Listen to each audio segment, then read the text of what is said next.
What up, guys? About to see some footage from a workshop we just hosted in my office. If you're interested in attending one, we do them every quarter. You can always register at johnwetmore.com/workshop to get into one. This event sold out, so all the future ones will as well. We only have like 32 seats in the office, so get to the next one now where you can.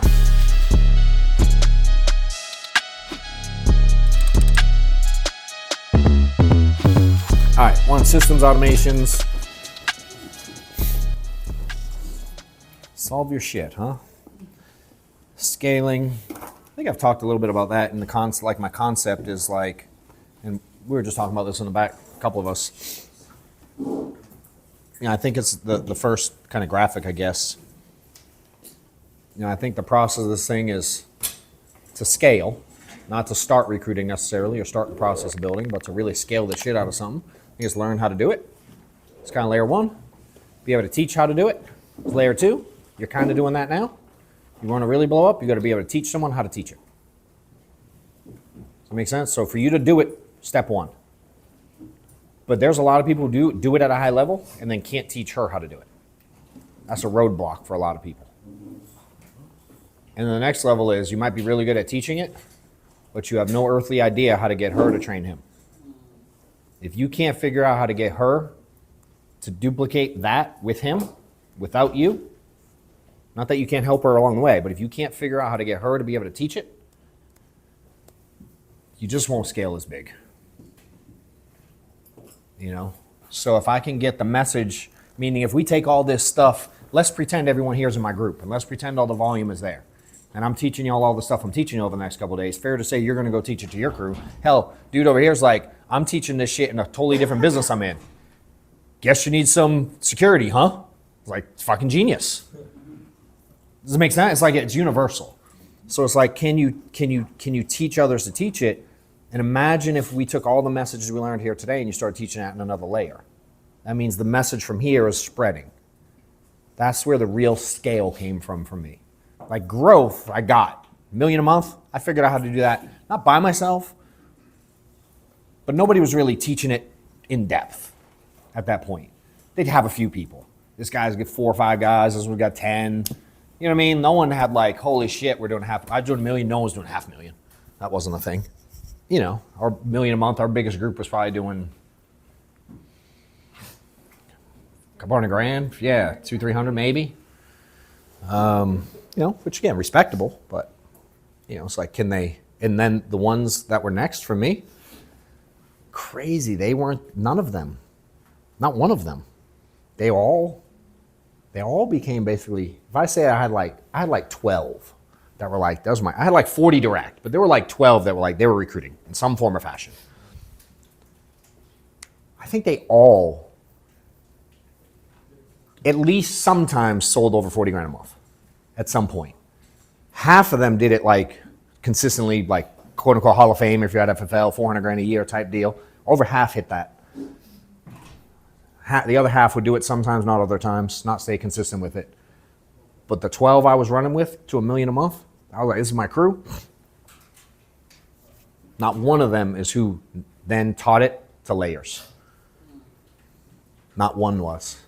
And some are still here. And outside, but what tap rooting, go down, find Athena, hire this chick. She's doing well. She's selling like a beast. She knows how to teach it really good. She's a fucking great trainer. But to teach someone to teach it, you can figure that piece out. And then we find this dude over here I was talking to. I'm like, hey. And I went, oh, let me help him. Let me teach him to, oh, he got to figure it out. And now he started copying what I was doing. He started teaching it really good. And then he started teaching people to teach it. I'm like, ooh, and that leg blew up. The guy I told you I hired in, dude Nick, same thing. Wasn't in the field a long time, didn't have to kill it, sold enough insurance to kind of figure it out. But was really good at teaching people to systems, and he taught people to teach it. Their team blew up. That's where and another leg did the same thing. Different levels. Those two are pretty equal. This one grew a good bit. You know what I mean? And then we had another one that grew even a little bit less. But 4 of them like really went, and then I just went in depth and we blew up. And that's when it was like, all right, less direct hiring. More like, let me maneuver over here to move the volume, and there's pros and cons to both. But if you can't figure out those layers, that's where most people get stuck. So it's like, are you really good at teaching it? Most top salespeople suck at teaching it. Why? If they ain't like them, they don't have the ability to adapt. Did you ever take in selecting someone to get into that position, like take into account like persistency or things like that in their business, or? What do you mean by? So like, say you have someone who has like lower persistency Sure. on their Yeah. they write. Yep. Were you ever anxious about, well, if I have this person teaching other people what they do, are they all going to have low persistency too? Is that going to create a liability for me? Well, maybe I teach them not to teach persistency. Okay. And I put someone else in that role in the group to teach that. Makes sense. You know what I mean? Yeah, I get it. And that's in anything. It's like everybody has strengths and weaknesses. You know, I didn't start teaching the people communication thing for years after I was teaching sales and work ethic and do more. I was teaching all that crap first. The maneuver, what I'm saying in the house, I was teaching all that. First few years training, I didn't talk about the recruiting side much at all. What about if someone had like, did you ever have someone who didn't like put massive action in the field, but then crush it in recruiting and put massive action in that sense? Fuck yeah, I like that guy. Now I just want him to stay out of the way. What did I tell you about, dude? Tap on, hey, I got this one, get out of the way. Sometimes I gotta do that. Hey, good job recruiting that one. I got it. Scoot over. You know what I mean? Like sometimes, not always, but sometimes I'm like, and the smart ones go, hey, this one's above my pay grade, can you help? I'm like, yeah, I got you. Some are like, I can be the CEO. I'm like, but you know how the business works. Settle down. Can you just move over? Thank you. Keep doing it. If you stop at this one, it's gonna mess you up because I'm about to help him blow up. If you don't keep recruiting, he's gonna pass you one day. Be careful. Go recruit more. I got this one. Go recruit more. That's been a play a few times. You know, now some people fight it. I'm like, okay. You know, so yeah, we've had all kinds of things. You know, and it's everything's very case by case, man. You know, that's the beauty of things like this is like I can give you information. The downside is when you have 17 different scenarios next week, I'm like, well, he pays me, I can help him. Some of y'all see you in June. Bring those issues back. You know what I mean? That's just the reality of what it is. It's hard to do without ongoing stuff. And I don't give a shit if it's me or someone else. I don't care. You're like, I'd rather pay this. Go, dope, pay that guy. I don't give a shit. You know? I got a guy that will do it for free. Dope. I used to do it for free. You know how many times I've done this shit for free? 12 years of it. If you got one that's good and amen, you fucking use them. You got to have someone to teach you this shit. You know? I'm going to get into a little bit more of like actual system stuff. You good with that? Like nerdy stuff? And if it doesn't apply to you and it makes your head explode, all good. Get out of the way. Find someone else that can help do this stuff. Don't try to be the guy. This part comes really naturally to me. So sometimes I kind of miss, quite frankly, how much it makes people's eyes cross a little bit. Because it's like literally the easiest thing for me. So if you have questions, please ask. And to be clear, you don't have to be really amazing at this stuff to build something massive. I think you probably have to have someone in your world that's good at systems and stuff to really make things work. And the way Mike and I worked really well is I was way more of the systems guy. He was way more of the people guy. And we never really like did business together, like sharing bank accounts or LLCs or anything like that, but we did business together. Like we understood like, yo, we're in this for the same reason. How about you do this side, I do this side? And we just found a way to make that mesh. I think far too many people try to do it too. They're like, hey, you're really good at systems. Let's build together. I'm like, ours happened really naturally. You know what I mean? Over time, you just add and value him. It wasn't like a, hey, you know what? We should make this thing so where everyone looks in Atlanta, they're like, let's do it like John and Mike. Everyone would always be like, we need a John to Mike. We need a John, I was like Robin to Batman, Scottie Pippen to fucking Jordan. That was my role. I didn't need to be Jordan. I don't give a shit. I got mother effing paid. And I was really good at the piece I did. You know, and I was okay with that. And then it just merged into where eventually it was like, we both felt like we were really equal in a lot of ways to each other. I wasn't confused about the hierarchy ever. I never misunderstood that. But I was like, dude, I added a lot of fucking value on both sides. You know what I mean? And mine was systems. That's what I brought to the table. And then eventually it's like I built my whole team that way. And eventually I had to be like, sorry, I can't help your team anymore. His staff, they didn't, but he grew a ton and didn't need that piece either. So you can find your way. This is a little process that, I kind of stole some of this from Bet David. But it's what we do to go through things. And it's like, and I've explained the concept quite a few times. It's like, I like to look at things and go, one, I think,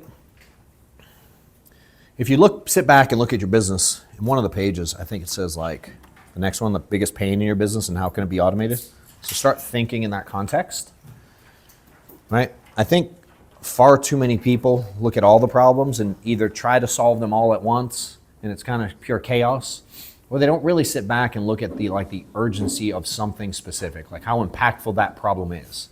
Like we have a lot of shit we haven't done yet that we haven't gotten to, but we have to like prioritize. And sometimes I have to sacrifice shit to really focus on something else. So one of the things we try to do is really sit back and kind of make a decision. I mean, I have to do it too with all kinds of stuff. It's like, what are the options? How's it play out? And we brainstorm a lot. I'm like a whiteboard freak. There's one in her office. If you didn't see, I'm like, let's map this out. And so for me, I'll probably a couple things I'll talk about. I can do it either way. We've helped. I can go on the recruiting side, like the way we built what is now called Agent Automator. And then I can even go a little deeper and more currently and say like some of the guys that are building lead companies, how we found a way to put a system in place that helps them scale their lead company, which also helped us get more volume, helped them get more volume. But I found inefficiencies in somebody's system. I'm like, oh, I see a hole there. All right, so if I look on the recruiting side of things, if I take an agency now, and I started systems early. Like you can go as basic as what happens when someone applies to you. Like when someone applies to work with you, what happens? Like where do they get? Anyone can give me anything. I don't care. Anyone doing anything to get someone to apply to work with them. What do you do? It's an ad. It's an ad. Okay. And after the video, What happens when they fill the ad out? it sends it comes to my CRM. Okay. Do they get anything? Yes, I get my Calendly So they get a text over here. after watching the video. So if they watch the video, they get a text? If they watch the video, the Calendly pops up. Got it, after. After. Makes sense. But they can still apply. Yeah. But it won't come through on my calendar. I'd have the person call them. Yeah. Like, this is all the ones that have stuff, we all do this. I remember building all this. So early on, we'd run an ad, then we get an email saying, Joe applied. And then I'd have to get to the email and reply and go, hey, Joe, thanks for applying. Would you like to have a conversation? Or I could pick up the phone and call them. Or I could go like, hey, should I copy and paste this email and put it in my what's that thing called? Constant Contact?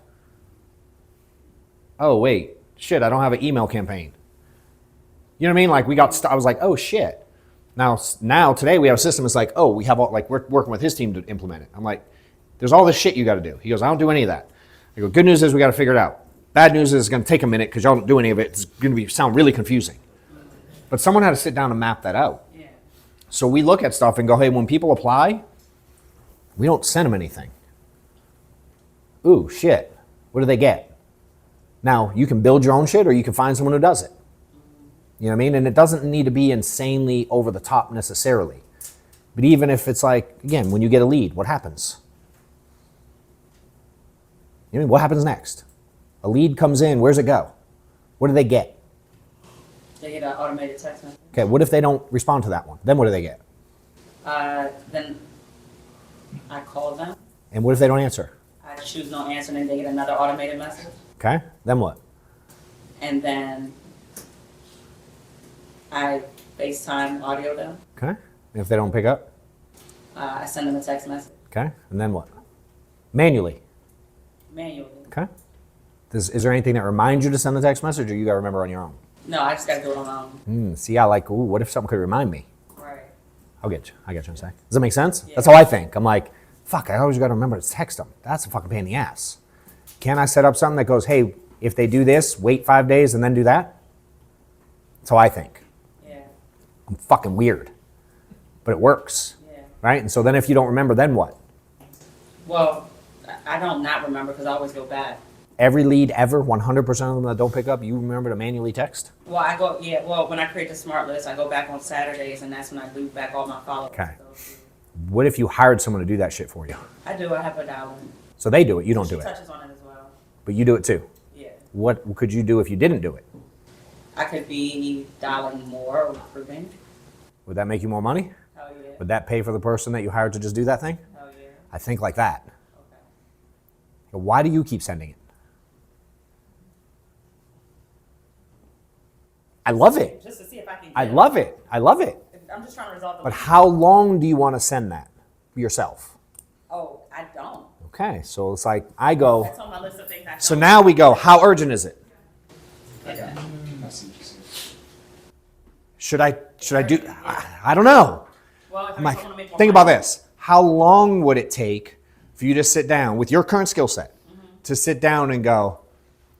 Would you say you mark them as no answer? Yeah. If I mark them as no answer, right? If I mark them that, then what? How long would it take you to go, if it sits at no answer for 5 days, send this text message? Do you know how to do that? I'm not a systems person See? at all. Someone might be. I wasn't either. So I need to ask Mike File. He's smart as fuck with stuff like this. Hell yeah. He's like, oh yeah, we can do that. We can do anything. You know how long this would take me? 2 seconds. It'd take me longer to open the computer and get to the site than it would to build that. I can build that literally in under 30 seconds. Why? I figured it out a long time ago because I went, why do I keep sending this? This seems stupid. I am a systems person. Someone has had this issue before. There's no fucking way one of those smart people didn't think how to send a text after 5 days so I wouldn't forget. There's no way someone hasn't thought of that. Let me find it. And we found, what did we find? Pipe drive first was something we found years ago. And that had pros and cons. And that's how we started, like, all the stuff all the agents would get when I onboarded them. Like, I'm like, hey, at first it was like, hey, send them this. Send them the thing to get in class. Cool. And then I was like, why do I have her send the thing to get them in class? She had to send 27 of them today. I needed something by 10 o'clock. I'm like, why didn't I have the thing by 10 o'clock? She's like, because you hired 27 fucking people this weekend, bro, and I'm sending them all to class. I'm like, that actually makes really good sense. How do we solve this problem? Because I don't need you sending 27 emails today. It's great we send them. How do we fix this? Yeah. So she made a template that was like, dear name, blah, blah, blah, blah, blah, blah. This link, blah, blah, blah, blah. And then when she would get it, she would just push a button and it would go. Then I was like, how many times do you push the button? Well, 17 times. It took me 20 minutes instead of 2 hours. Cool. What if we made a form that as soon as I hired them and I hit submit, that template you made got sent to them automatically? Then they wouldn't have to wait till Monday to get the message, and you wouldn't have to do it first thing in the morning. And then you get started early. And then what if I notified you that I hired someone so you knew that I hired someone and they got that message? And you can just, That shit exists. yeah. Now, we sell a product for that. They're like, but again, sometimes shit like this makes people's heads explode. You have to do it that way. Mike Killimet's like, fuck that. Daniel just sent him a fucking email. I'm like, okay. I'm not wired for that. You know? And we sit down and go like, what if this? What I just did to you? Yeah. What happens then? What happens then? Fair? How many questions will I ask? 100 million. Then what? Then what? Then what? Then what? And eventually it stops. I go, okay, what do we want to happen? I'm doing it here. Hey, what do I got to do next? Then when? When's the break? When's it? Like, Next time we do this thing, dude, this whole thing's gonna be like, oh, she's gonna make this whole thing. It took us weeks and weeks and weeks that she's been working on forever. Think second time we're gonna spend the same time working on shit? Hell no. We're gonna learn from this. We're gonna create a system around running an event. Right? Yeah. How urgent is that to me? I mean, dude, we're not gonna go out of business, but I certainly don't wanna watch her in June scrambling at, how many stores were you at the last 4 days? 9. Like, that won't happen. And it's not because we're bad or they did something wrong. It's just part of the process. We're going to figure it out. And then we're going to sit down next week and go, how'd it go? What happened? How'd it flow? Y'all did testimonials. Then what? Where do they go? Who sees them? When do they get sent to people? Where do they? Now they know I do that. So they do that on their own now too. Does that make sense? It's like teaching them to think the way I think. So now when they come to stuff, they know I'm going to do this. So last week we had an example. What did I have them do, Amanda? Oh, it's something with a newsletter. What was that thing? We were doing something with the newsletter last week. What was that one where I was like, that's all we did? Oh, we get ads from Cody. Right? Cody runs ads for us. And right now, the way Cody set it up, because we just said, he's like, hey, we want to run ads for you as all the stuff you pay us, we'll do that. I'm like, dope, do it. We're going to send them to your Instagram. I was like, okay, whatever. So ad comes, go to a landing page for a free video. In order to get the video, you got to put in your name and shit. Okay? As soon as you put your name and stuff, they get the video. Then on the same page as the video, they have my personal calendar link. One day I get some appointments. I'm like, who the hell's this? She's like, I don't know. Like Susan, whatever. I got another one. No, I got 4. I'm like, who's on my calendar? So we figure out, oh, Cody's lead, share to our calendar. I call like 6 of them. I go on 6 of them. 5 don't show up. 1's broke as a joke. I'm like, why are they going to my calendar? Like, I don't care if they follow my stuff. Who are they? I said, can we figure something out to send? Can we take them off my calendar? I can be talking to better people. I can send them some of my shit, get them excited, whatever. Can y'all figure something out? And so they made it like, I think they got rid of this. No, they kept the video, sorry. They got rid of this. They added a tag, let's name it Cody, and then add them to the newsletter. Sound good? That's what they did. I was like, they don't know me here. And we add them to our newsletter 8 seconds later. Do they know they're getting added to my newsletter? Because the newsletter, when you add to the newsletter, it sends a text, hey, thanks for joining the newsletter. I'm like, they joined to watch a video. Do we tell them that we're doing this? No? Do you think it would help? Okay, maybe we should try it. And then if they don't know me, should we send the same stuff as we send the people who do know me? I don't know the answer. I'm like, should we? Or should we like, hey, here's who John is made? I don't know. I don't know if I can answer. I'm like, can y'all come up with something that makes sense? I just see that ain't enough. Can we go deeper with it? Right? And so now they're like, I don't even know if they've done it yet. It may still be, this was fucking 2 days ago. So it may still be work. I don't know. But I'm like, And it wasn't that. It was a different guy. And he's not been with me that long. It's been a year. So I'm like, let's go deeper. This is a real life thing we're working on now. How important is it? We got this other lead thing we've developed. That's like agents get in leads. Agents get in leads, right? And then a guy like File goes, hey, I can make leads. So then leads come into somewhere. They go to a CRM. But what if he wants to get you leads? Now they have to go to your CRM versus his CRM. How do you know which one? What state are you licensed in? Well, if that lead came in that state, do you get it or does she get it? Oh, shit. Like, this is real stuff. How do we get it to them? Some people run the lead and they go, cool, I got a lead in Alabama and a lead in Georgia. And then they go look at their agents and they go, hey, she's licensed in Alabama. I'll send that lead to him. forward email, type in the email, send it to her. You're in Georgia, you get this forward email, send it, type it to her. I'm like, can't the CRM see what state it's in and then look to see who's licensed in each state and then pick to send it to them automatically? Can't that be a thing? Certainly someone thought of that shit. Like in like a round type thing. There's no way I'm the first one to have this aha moment. I think that's what his does. Oh, I'm aware.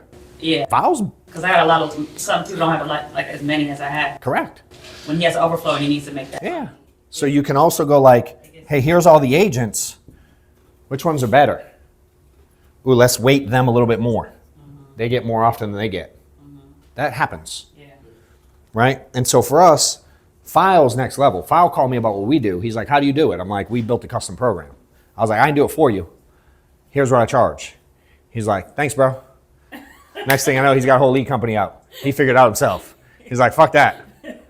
Very few people can do that. You know, and I'd argue what we got going on. I bet if him and I sat down and hashed it out, I'd be like, how do you deal with this problem? He'd be like, I want to fucking kill myself. But he's smart, so maybe who knows? But I saw this, and I don't want to make leads. I don't want to be a lead guy. Like, y'all know my patience level. Think what happens on the other end of a lead company. When you send Steve, who had $87 to his name, 4 leads that don't answer. Yeah. Does John Wetmore want those phone calls? I kill myself. I don't want a lead company. That sounds like a headache. Well, then so then at that point, now you have to actually sign a statement Yeah. after you put in all the states that you have that Yeah. this is what happens with leads. Yeah. And you know what Amex says? Hey, that's our client. And they charge, you know what I mean? There's stuff. Yeah. They go, no, we believe our client. When they dispute it, and then File has to eat it because they dispute it, Disputed it, so he created. 100%. Yeah. So it's like, right? Yeah. Because he's thinking. Yeah. But for me, what I saw is I was like, an agent came to us and like, hey, man, we're delivering, we're doing all these leads. Man, it's getting hard to deliver them all to everybody. It's getting hard to keep up. It's getting hard to remember to charge people Stripe and how to keep up with their balances and what can we do? I'm like, give me a minute. I'll call you back. I ask a lot of questions. I start to understand the whole flow, what the problems are. I'm like, hey, Amanda, I got an idea. I'm like, we're kind of nerds over here. And they have a problem distributing stuff in an automated way. It's there's a point where it gets very manual, right? And I'm like, what if we build something that can do this piece for them? And the agents are over here, and the guy with the lead company is over here, and I hide in the background and connect the two. Do I deserve to get paid for connecting the two, bro? Yeah. My man. Let's do this. And so we built one. And I helped a guy go from having 20 agents. How many they have now active? Probably 50. 50 active getting leads. Probably 400 last year total coming and going. 50 currently active.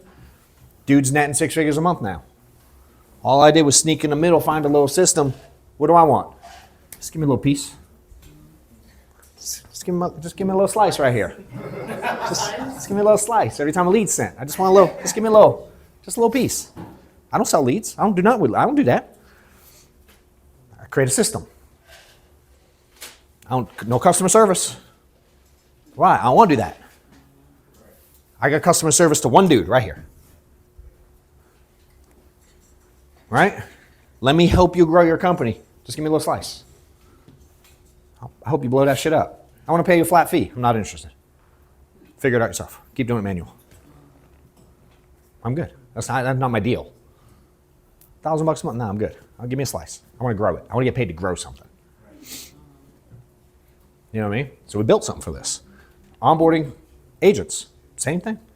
We sat down here. Can we next time? Have all of the pictures. Do you have one? I have the one from last week.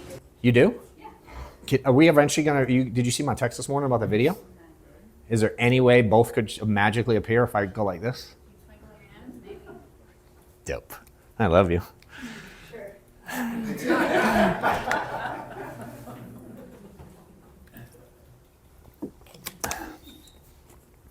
We sit down, I put my crew right here. I'm like, block the day off. And I map it out. And I go, let's slow down everything to speed up. A lot of people want to, I'm like, nah, let's go turtle mode for a minute. Let's slow down. Hit the brakes. Let's slow down here. She fights this sometimes. She's like, I'm so busy. I have to. I'm like, let's slow down over here. It'll be okay. When we were building this, the onboarding one, Agent Automator, I spent every weekend and every night on top of whatever I did here during the day, 6 months, 9 months building it, piece by piece, automation by automation, flow by flow, text by text, email by email, everything. What about this? What about that? And then we try it. I'm like, ooh, fuck, when this happens, that messes up that, shit, back to the drawing board. And we kept trial and error. Literally 6 to 9 months, me working on it. And then I got her involved. Then I tried to give it to her. I was like, hey, can you build, I have an idea. Can you build it? She was like, I'll try. How long, Amanda, before you quit? I don't remember. A couple weeks? Maybe. She was like, I can't do it. I went, shit, not everybody thinks like me. Fuck, here we go again. Gosh, dang it. Do you understand what I'm saying? It is your job, like you do this. Like what and she's like, I get it. I don't. I'm like, all right, let's learn. So I start teaching it to her. Start showing her, start getting her in there. I'm like, hey, click that, click. And I literally taught her how to do it. Then once she gets it, now she can click through this whole, I built it. She can run circles around me with it. Once it clicks, it's a wrap for her. I just had to get it to click. I had to get her to see the vision. You know what I mean? By doing it, I'm mapping things out. And, we would sit down here and go like, all right, when I hire someone, what happens? Am I okay with what that happens or not? Nope. All right, then what? And the whole system from literally, I applied every piece of what you do next. We just mapped out. Drew it out on here. Hopefully she'll show it to you at some point. It looked like this times 50. And then she'd take a picture and we'd erase it. And we'd do it again. And then we'd go back and she has these like file saved John brain dump or whatever she calls it. I just have to get it out. It's all in here going, and I have to go like, I have to get it out. Sitting down first of the year. I mapped out all of 2025 for my team. How I see it. Here's the vision. Here's what I got. Marketing like this. If we do this system like that, the lead thing like this. And I literally map it out. And then I'm like, what should we make priority? And we went over here and we listed priorities. I'm like, all right, go get them. Let me know if you need me. If you need me, I'm in. Just call me when you need me. You got it? Cool. And we literally build systems. Now, some people are like, that's complicated. That's not me. The system doesn't have to be this deep. I ain't afraid to run on I hear you. that person. Yeah. Just something to do. That's why a lot. So I didn't build this to have something to sell. Some of the people saw the way we're getting people through. I'm like, and then they go, hey, how do you're getting a lot of people started. What do you do? I'm like, you know how you send that fucking email every time? I'm like, I got tired of sending that. So I built this. And all along the way, I just, no different than you guys share. I'm doing this to make sales. I'm doing this to buy leads. I'm doing this to manage my schedule. I'm doing this to get more people through. We got to a point where we were bringing into our funnel, like if we go, how many apply? How many get in class? How many pass class? How many schedule their exam? How many pass their exam? How many apply for their license? How many people get their license? Does that make sense? Yeah. How many get contracted? How many buy leads? How many sell? How many actually issue pay a policy? Now, who can actually read that? When they're I got a comment last night on my Instagram. It said, you're supposed to write with me as I'm saying it. I want you to get the concept. I find it weird that some of y'all don't know this. These are the steps. You went through the steps to get your license. I find it weird you don't know how to have someone get through those steps.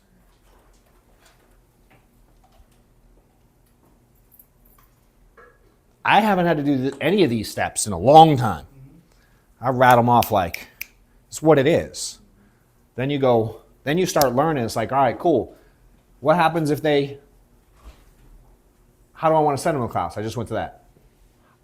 What happens if they don't do it? I have to follow up with them. Do you remember? I sure as shit don't. What if I send them an email? How long? I don't know. How long should they get through class?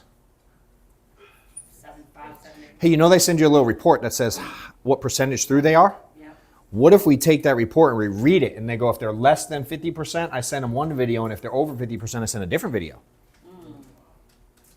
What if this one needs some excitement? And what if this one's like, bro, you're almost there? I was like, oh, that wasn't day one. Because I was calling them at 55. I used to call them too. Yeah.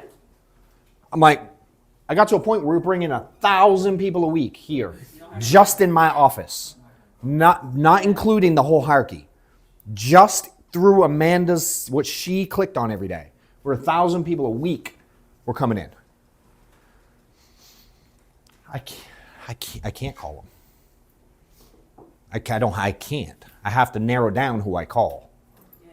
I have to filter people. Does it make sense? Like, this ain't day one game. Some of y'all want this before you start. I'm like, no, this is like, we're in like residency of medical school now. Does that make sense? So those of y'all that ain't started, this ain't for you right now. Just know it's down the future, it's potential. Can I do it? Yes. This helps you zero right now. Why? When they get here and they don't go through class, or you forgot to mark that they passed, and they get the email saying, hey, you should get through class. I'm like, dipshit, they finished class. You forgot to mark it. You didn't know to mark it? Oh, why didn't you know to? Oh, because you've never done it manually. That's why. If you're an insurance agent and you feel like you're stuck, you've hit a wall, you're trying to figure out sales strategies, the scripts to use, how to get like off the ground and get to that top of the leaderboard type status, I have a course that I've put out, super affordable. I'm getting a ton of great feedback from people every day on the strategies they've learned and been able to implement, from goal setting to sales techniques to calendar scheduling, everything you would need to get your business off the ground and get running quickly. jwcourse.com, click the link below and get in there today.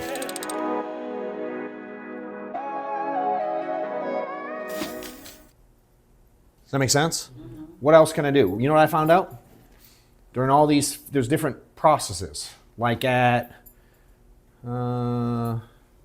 pass, license, that says apply. I'm trying to read my own writing right now, by the way. Yeah. That says apply. Looks like April. Yeah.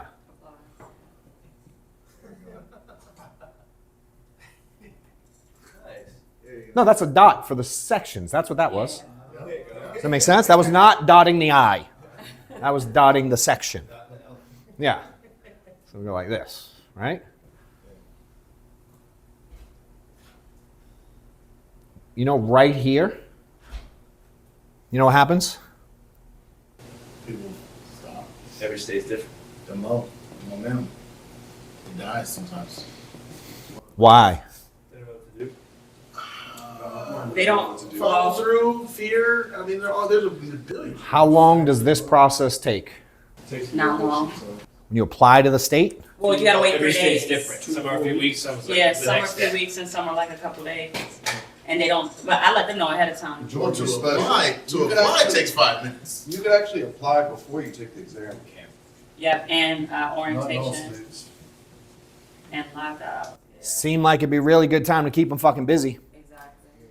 while they're overthinking. Here, watch some shit. Here's the training. Get ready. Start prepping.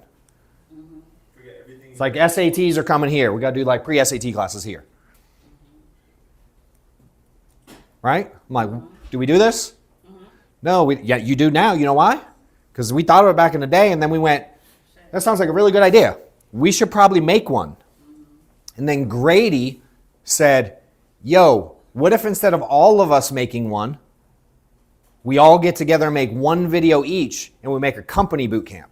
because we all had our own before. So then I had to make a video about sales and onboarding and coach. I'm fucking 27,000 videos deep. Is that good or bad? I don't know. I mean, it's good at some point, but if I want to keep updating them, it gets old. So Grady was like, I'll organize it. You do this, you do that, you do this, you do that, you do this, you do that, you do that. And I'm like, dope. So now we just send that instead of our own. Some people want their own. Cool, more power to you. I'm like, Grady's smart as fuck. There's really good people. Let me just steal that. And so again, you do you. It don't matter. And then we learned here, this contracting is what that says. I made it messier for you. I know some are 24 hours now, but there's another gap here. Boot camp. Right?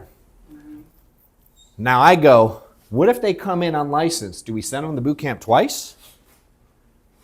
I'm like, what if over here we go, if licensed, do this, and if they're not, do this. So then here it goes, hey, did they come in unlicensed? Yep, don't send the boot camp. They already got it. Because we used to have to go, did they get it yet? I don't remember. They came to us licensed, they go through, oh shit, they went through class. Damn, we sent it to them 4 weeks ago. Shit, they got it twice. We used to do stuff like that by mistake. I'm like, hey, what if we just go if? Little CRMs are really good at this shit. I don't know how they make that work. I don't fucking know. Who programs the code? I don't know. I ain't that guy. I just know there's really smart people that know how to do that shit, and I'm going to make my stuff run smoother than you are. Because I'm going to get more people in the door than you are. I just am. I know I am. You know what I mean? This same thing is how y'all got here. Y'all are sitting right here. I started, if you remember, and I'm giving away some of the stuff we're talking about in June. I started giving away, y'all remember when I launched the free tracker? It's the very first piece of thing that I put out that I was like, you know, I noticed all these fuckers give away something free to get their emails. Like, that's not rocket science. Like, but do y'all do that? You do it? Who does it? Who gives away something free to get people's info? 3 of us in the whole room. How much value could you give away for free? I mean, tell me what you mean. Like, what do you give away? Give one thing. I know you have 80 probably. Give me one. A guide on how to pass their license. Perfect. What do you give away? For clients, I give away a wealth report. Okay. I give away a free activity tracker. I mean, I give them tips on how to pass. Do you have a video? No, I just have a conversation with them. I know, but what about the people that don't know you yet? Oh. Imagine if on the internet you had get your free guide on how to pass class by a producer that does $300,000 a year. Do you think some people would click on it? Yeah, Do you think having their name, email, and phone number would be valuable to your business growing? definitely. Okay. Do you think that's that hard to do? No. And you post about it on your social media and go, hey, I have a free guide. Think some people will click on it. Yeah. Imagine if you ran ads to it. I read something, well, 2 things. I read something in this book, and the guy said that the value of your business is proportional to the size of your list. 100%. That changed the whole thing. Did you know you can sell lists? That's why they bought Skype. That's why Microsoft paid so much for Skype, when everybody they had better tech. 100%. Why do you think the apps give you the, why do you think the apps are free? You think the apps are free? I know you didn't pay money, but do you think the apps are free? What do you give in exchange for the app? Data. Agreement to take all of your data from your phone. And I always say no. Then you don't get the app.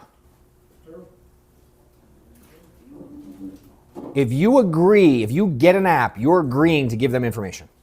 All of them. You may not agree to get their email marketing, Okay. but you ain't getting the app if you don't say, we can have the information on your phone like your login, or connect through my Gmail, or you get, they can, what time you do things on your phone, like, they have access to all that shit.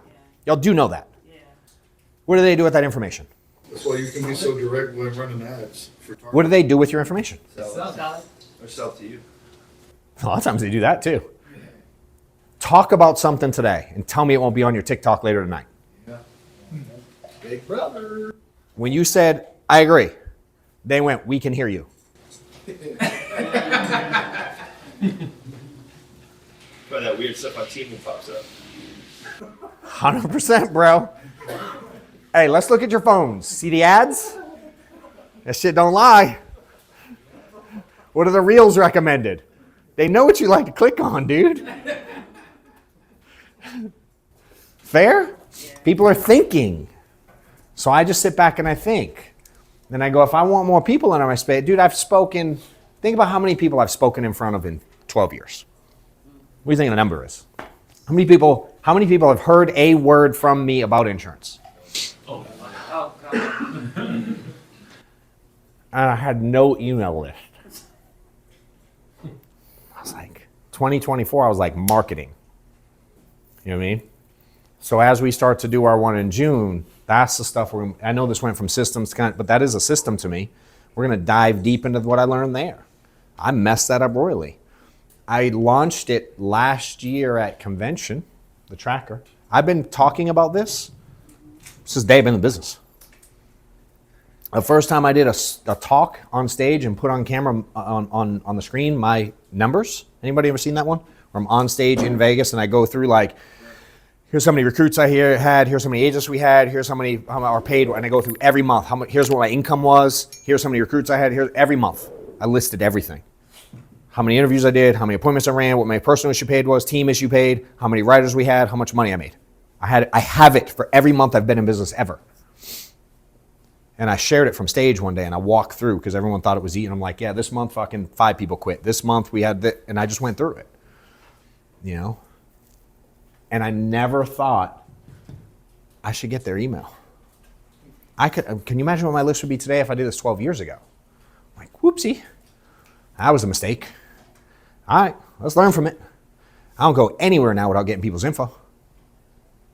I give away all kinds of shit in exchange for you to agree to give me your information.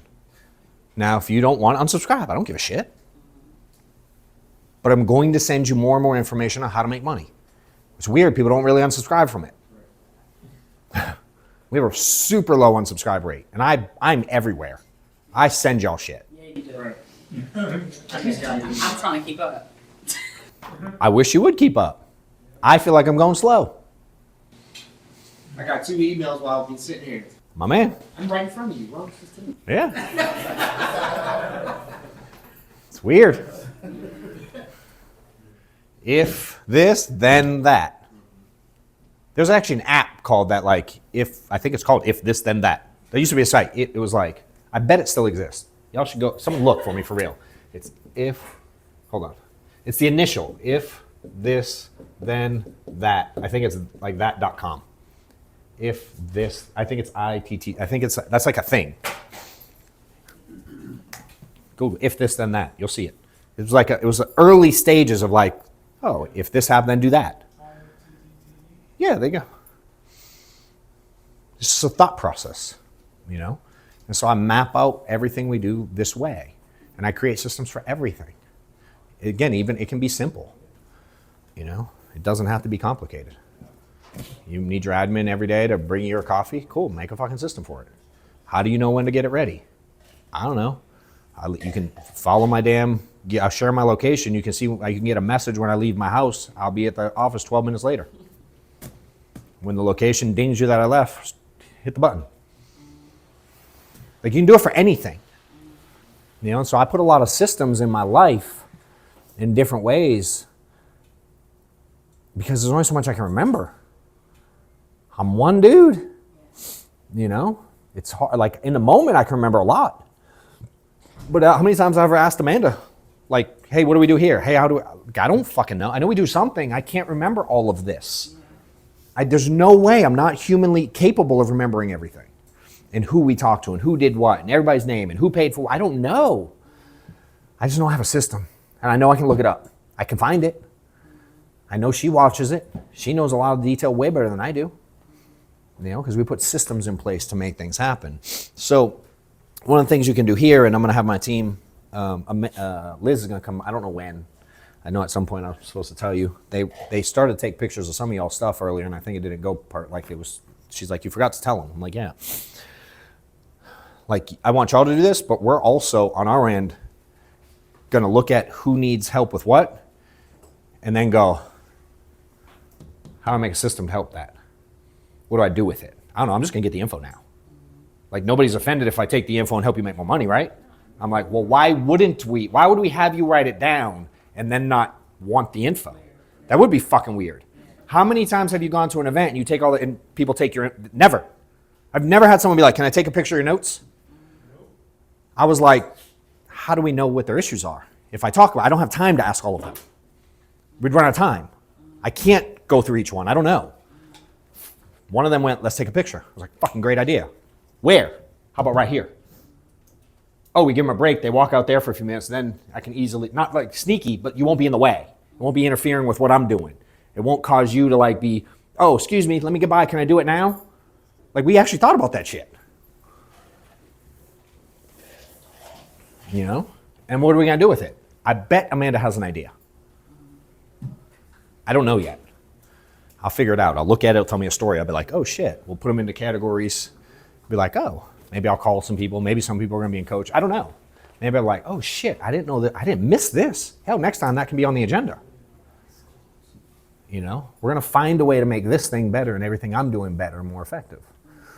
You know? And so as you guys are going through things, on that part, you want to write it down. You can do it now. You can continue to add to it. This is ongoing for me. This exercise is like the others. These things I do, and they never change. The things change, but the process doesn't change for me. We sit down and go, what are our struggles now? Can I automate any of it? Who do we need to involve? Do I need to pay someone? Do I need to hire someone? Can y'all do it? I'm down for whatever. I don't care. Can someone work more to get it done, or do I have to hire someone else to do it? And we sit down and we map it out. And sometimes they go, I can do it. He can do it. We'll do it together. We can get it done in 2 weeks. You know what I mean? Those pieces vary. But at its core, you know, just take a few minutes, write your stuff down, pain points, where you're at, where you're stuck. Maybe you know how it can be automated, maybe you don't. Maybe we can figure it out. I don't know. Maybe. Go ahead, Bo.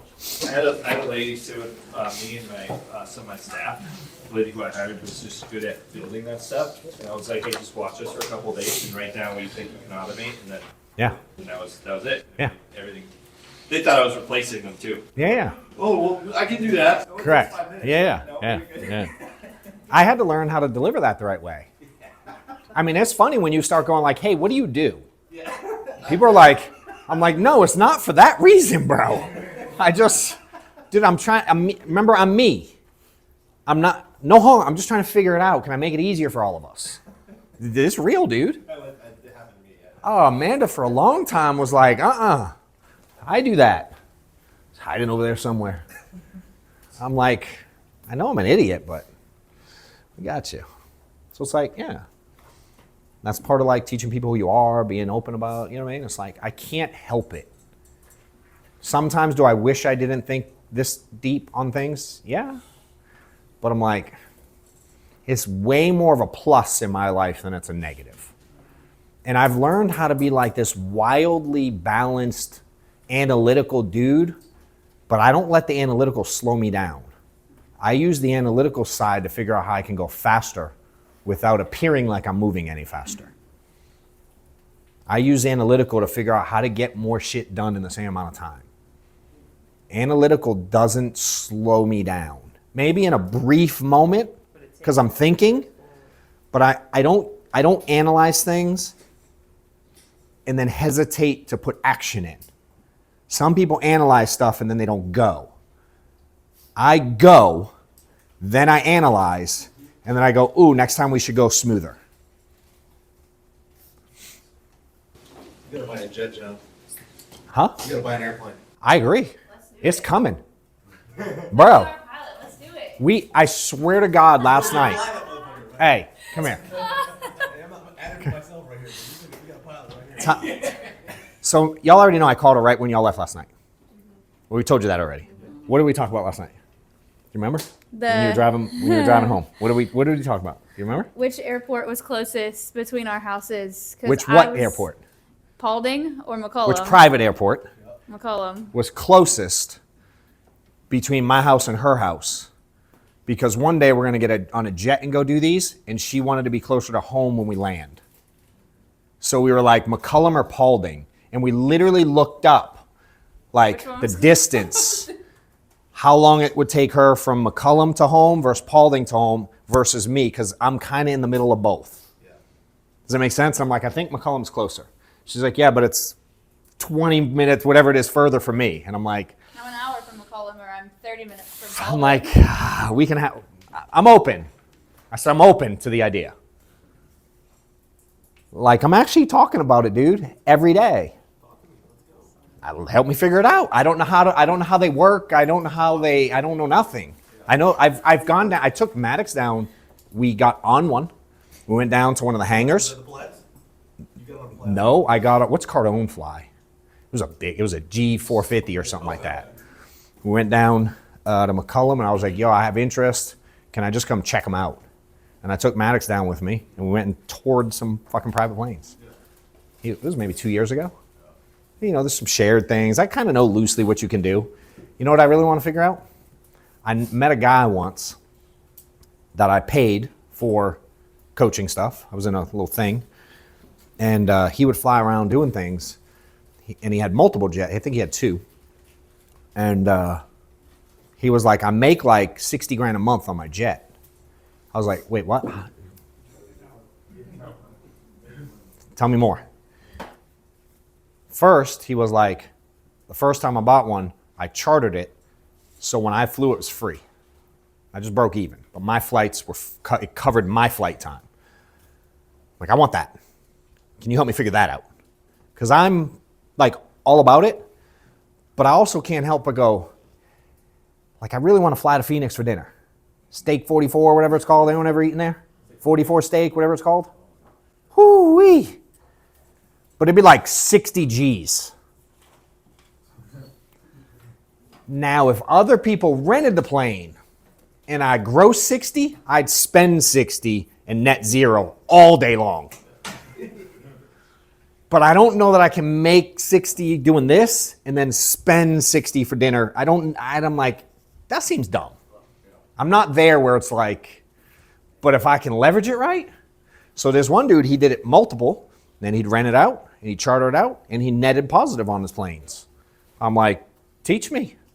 Now, it didn't work out with him, but I'm like, I'm gonna figure it out. People are doing it. I'll figure it out. So I have crazy conversations like that with people. Yes, please. It's always thinking about, Atlanta's the biggest airport in the nation. How am I The only time on it takes to 4? get there, the time Yeah. flying, like, that's money making hours. 100%. Imagine I could fly somewhere private, do an event, skip all the BS in the middle, and then make it back for Maddox's game.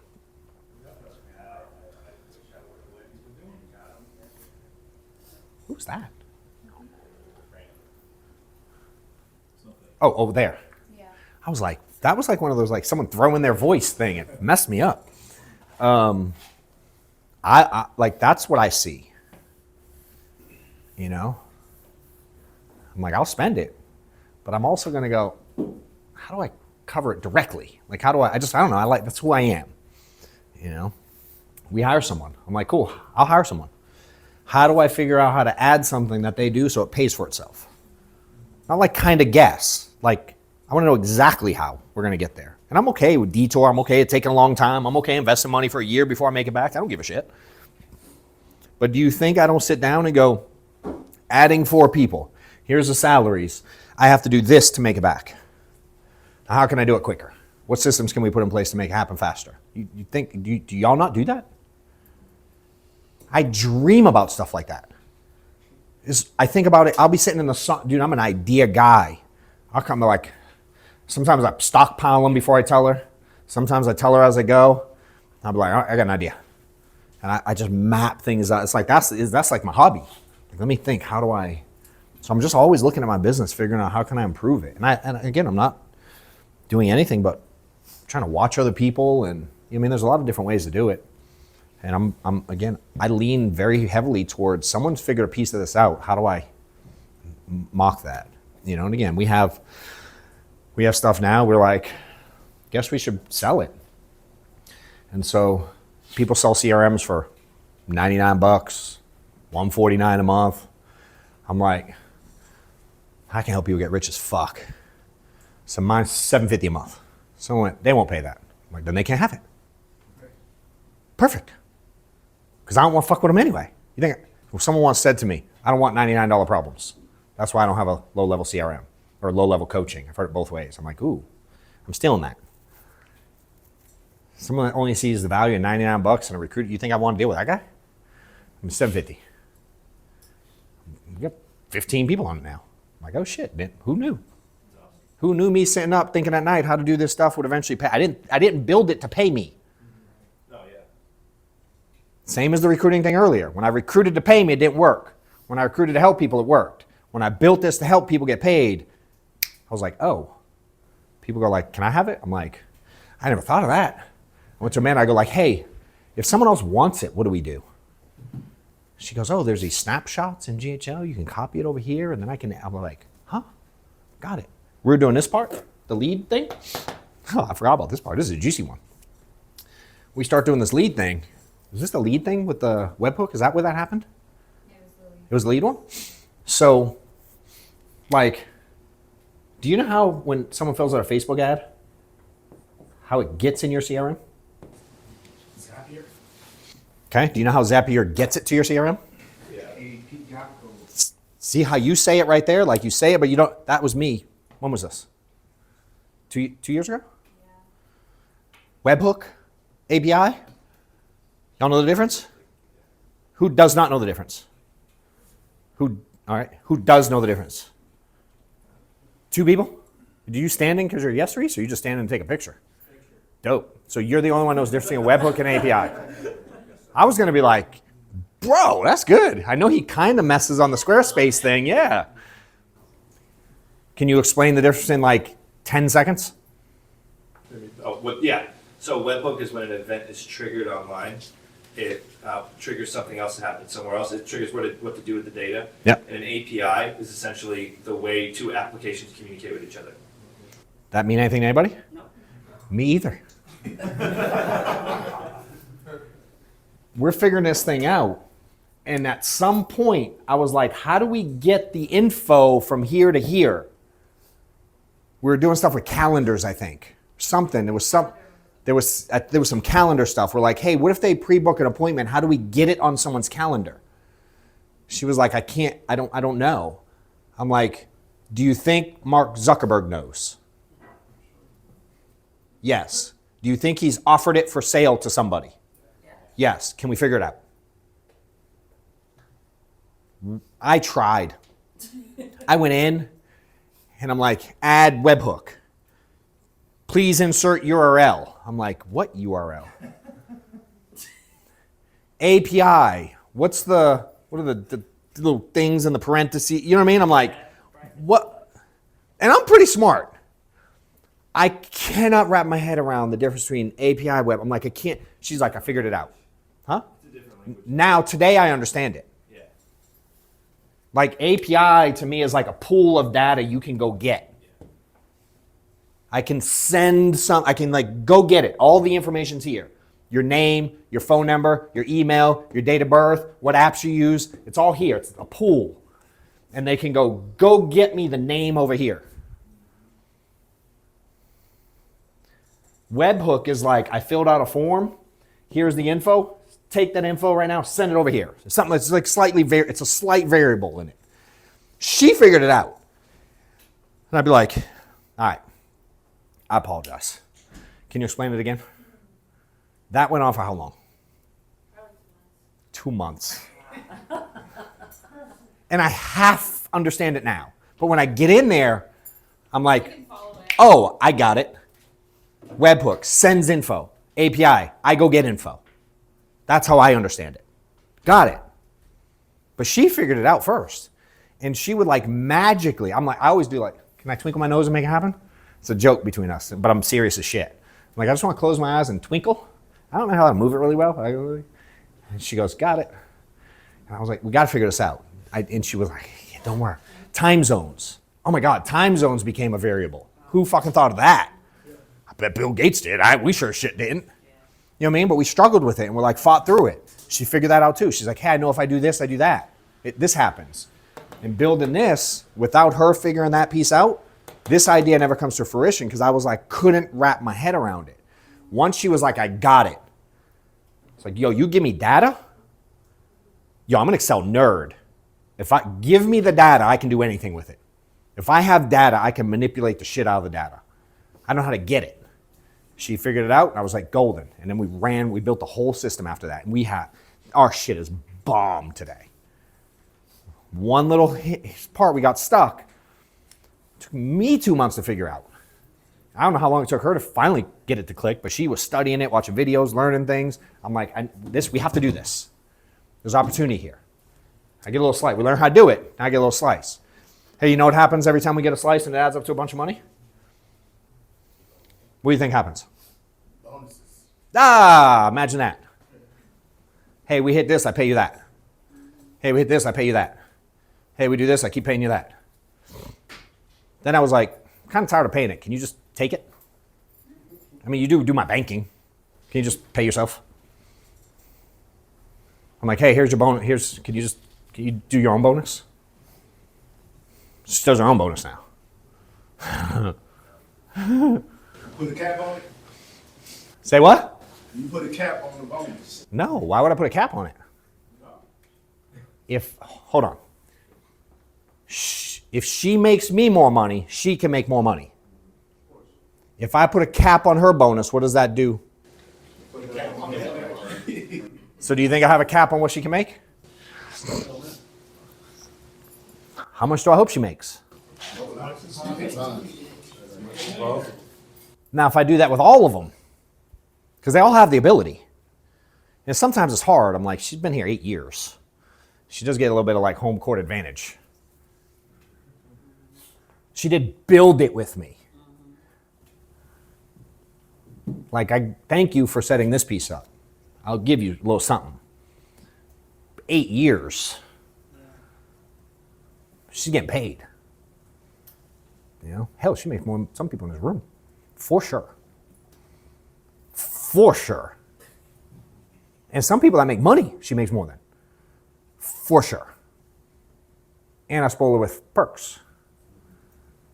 First class. I stay in the Four Seasons. I don't send her to Red Roof Inn. She gets to stay in Four Seasons. You know what I mean? Like, we travel to Orlando. Hey, let's go to Disney. We go here. Let's go to Animal Thing. Bro, I'm sold. I just got to make it make sense. When you go $1 million a year in maintenance, even if you don't use it, I'm like, I ain't your guy. I ain't convinced on that. There's got to be a better way. Yeah, there's got to be a better way. I heard that, and I'm like, I only learned the difference between a plane and a jet like 9 months ago. I didn't know. I get on my buddies. He's like, we're taking them. I'm like, we're going on a jet. We either are like, what's? He's like, no, there's a plane. I was like, what's the difference? He explained the whole thing. The engines, the fuel, the cost of it, the maintenance. I was like, oh, y'all don't know the difference between plane and jet either, do you? Who don't know? I don't know. Cool conversations to freaking learn. How do you explain jet versus plane? Very short window from a plane guy. Jet's gonna cost you more because it sucks more fuel with turboprop, or a plane has a propeller somewhere on the airplane. Propeller versus Jet. jet's way faster. What's the fuel difference? Well, it depends on the size of the engine. Yeah. You know, like my airplane we burn 15,000 pounds an hour, 5,000 pounds an engine. But Okay. a smaller jet like you're looking at, like 700 pounds an hour. Okay. Plane versus jet. If it burns different rates, I get that. Yep. But it's also different fuel that costs different too, ain't it? Correct. Jet A fuel versus either 100 low lead or the fuel price difference. It's like 93 versus 87. There you go. I didn't know this shit either. But I want a jet, so I'm asking questions to figure it out. I don't know when I'll get one, but I'm getting one someday. I'm learning about it. I'm like, why would anyone have a plane? That seems dumb. The jets get there in 2 seconds. They're like, yeah, this fuel thing is no joke. Not only does it cost more, it burns at 5x. But with that jet, you get above the weather. You know, see those planes are flying through the weather. Bro. So you can't climb above. What's the one on Hunter's? I get on Hunter. My buddy Hunter has They got a couple planes or something. And we get on, and first of all, you can't stand up in the plane, especially me. I'm like, but it's dope. I'm like, I know someone's playing and fly. So we flew to Nantucket. You know what that is? A little island off Massachusetts. I grew up there in Boston. I didn't have it like that. I'm like, I don't heard about it. Like the presidents went there and shit. So me to get to go, he like invites us up. We get on. I found out the difference between a plane and a jet when it was winter in Nantucket. Flying over the water in a plane, I know why people get jets now. That shit is bumpy. It moves you. You think you're going to die before you land. If you don't, but you know what I do? Like Steph was death grip on me, especially if you fly into the private, that's different because you can fly whatever you want. If you want to get there from Delta, you fly a real Delta jet to Boston, and then you fly a puddle hopper that fits like 6 people to get to the island. Cape Air. Yes, Cape Air exactly was the one. Fuck Cape Air. We go up with them. We couldn't leave. Steph and I were trying to leave early on one trip. They stayed a week. We went like 4 days. We couldn't leave. His plane couldn't get in to bring us home. He was like, yeah, just get the plane. Lewis, take you home. I'm like, dope. He's like, oh, Lewis can't get in. Weather's too bad. He can't fly in. So we try to get on this Delta flight. I find out Delta's not Delta. Yes. And Cape Air means like, dude, the plane's the size of TV. It's made out of like the side of a Pepsi can. Can't take all your bags. I'm not kidding. The seat was like, you ever seen a seat in like your grandpa's old car that's been in the garage for 47 years, the one that has the cracks in it? That was the seats. Like a baseball stadium. Oh, bro. He thought she was getting on the Delta. We get in, and it's storming, so they're all canceling flights. We catch one, and it's like a 30-minute flight maybe from Nantucket to Boston, something like that. And so we're trying to leave.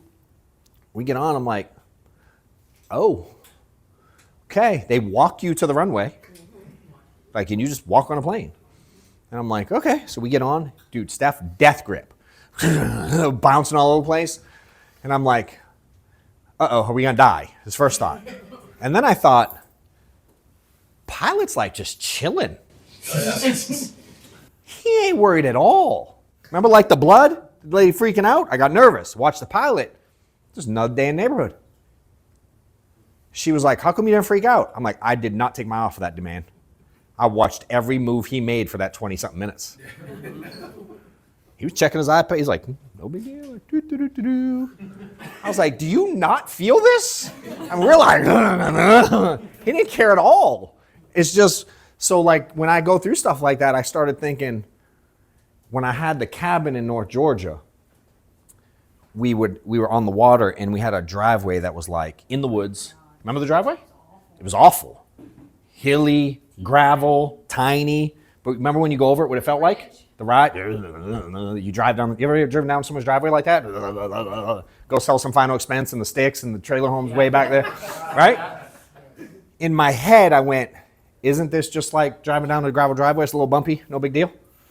I don't stress out there, why do I stress out here? And I literally do what I do to y'all to me. I was like, oh, it's the same. And I watch him, I'm like, he ain't nervous, this must be normal. I guess it's like a bumpy gravel driveway. Okay. But she wasn't there, you know? And so during that conversation, I started asking, me and Hunter were like, jets, planes. I'm like, I definitely want a jet. He goes, yeah, I do too. And his dad's got real money. I'm like, why don't they have a jet? He explained all that to me, the fuel, the gas, the maintenance, the things like this. I'm like, all right, well, I like the vision. Let's figure it out.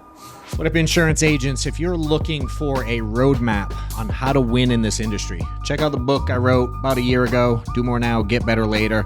Check out the reviews here somewhere. My team's putting them on. I'm getting tons of great feedback about all the people it's helped.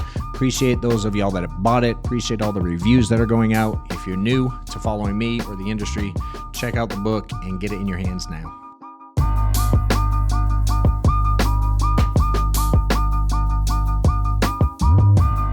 What does that have to do with system? I'm just gonna pay for that fucking jet. You know what I mean? It's how I see things so far in the future is where I want to go, and I figure out how to go get it. So some of y'all will one day be able to pay to get on there. We can pay and go somewhere dope on a jet, do something fun. That's what Andy does. He's got both. Huh? He's got both? Yeah.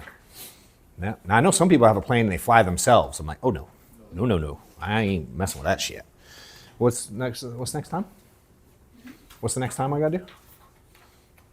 Yeah. Am I good? Just keep going. 13 minutes. Thank you. Do you want the video? Huh? Do you want the video? You gonna play it? I'm gonna go. Let's do it. Do you have the picture too? I do. Do the picture first. Can you do the picture first? So that's from June of 22. All. Oh wait.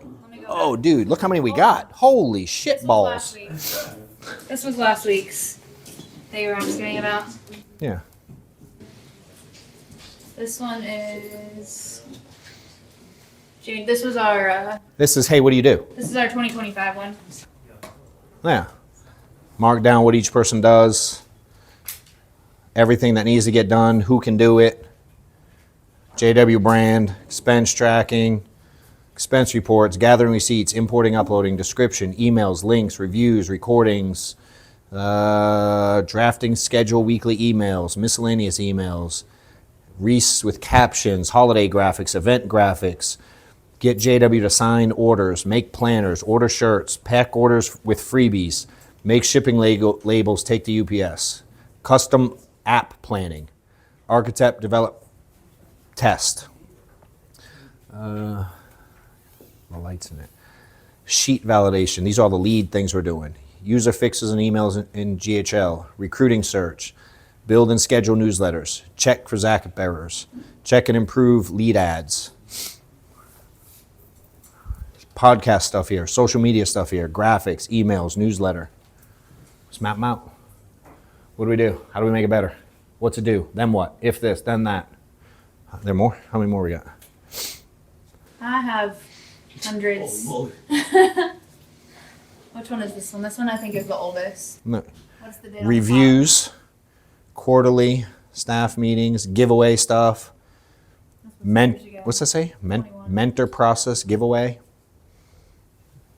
Monthly random gifts and incentives. Friday lunch. One time a month team building. Mentor list. Videographer social. So this was 2021. Videographer social. Core values handbook. Open door policy. John, Claire don't work here anymore. Amanda, Emily don't work here anymore. Megan don't work here anymore. Why? We gave them stuff. They didn't do it good. Gotta go. Get someone else. Oh, this was Our core mission, this is us creating core values. This was like our. We literally sat down here and I was like, what do I want? Who are we?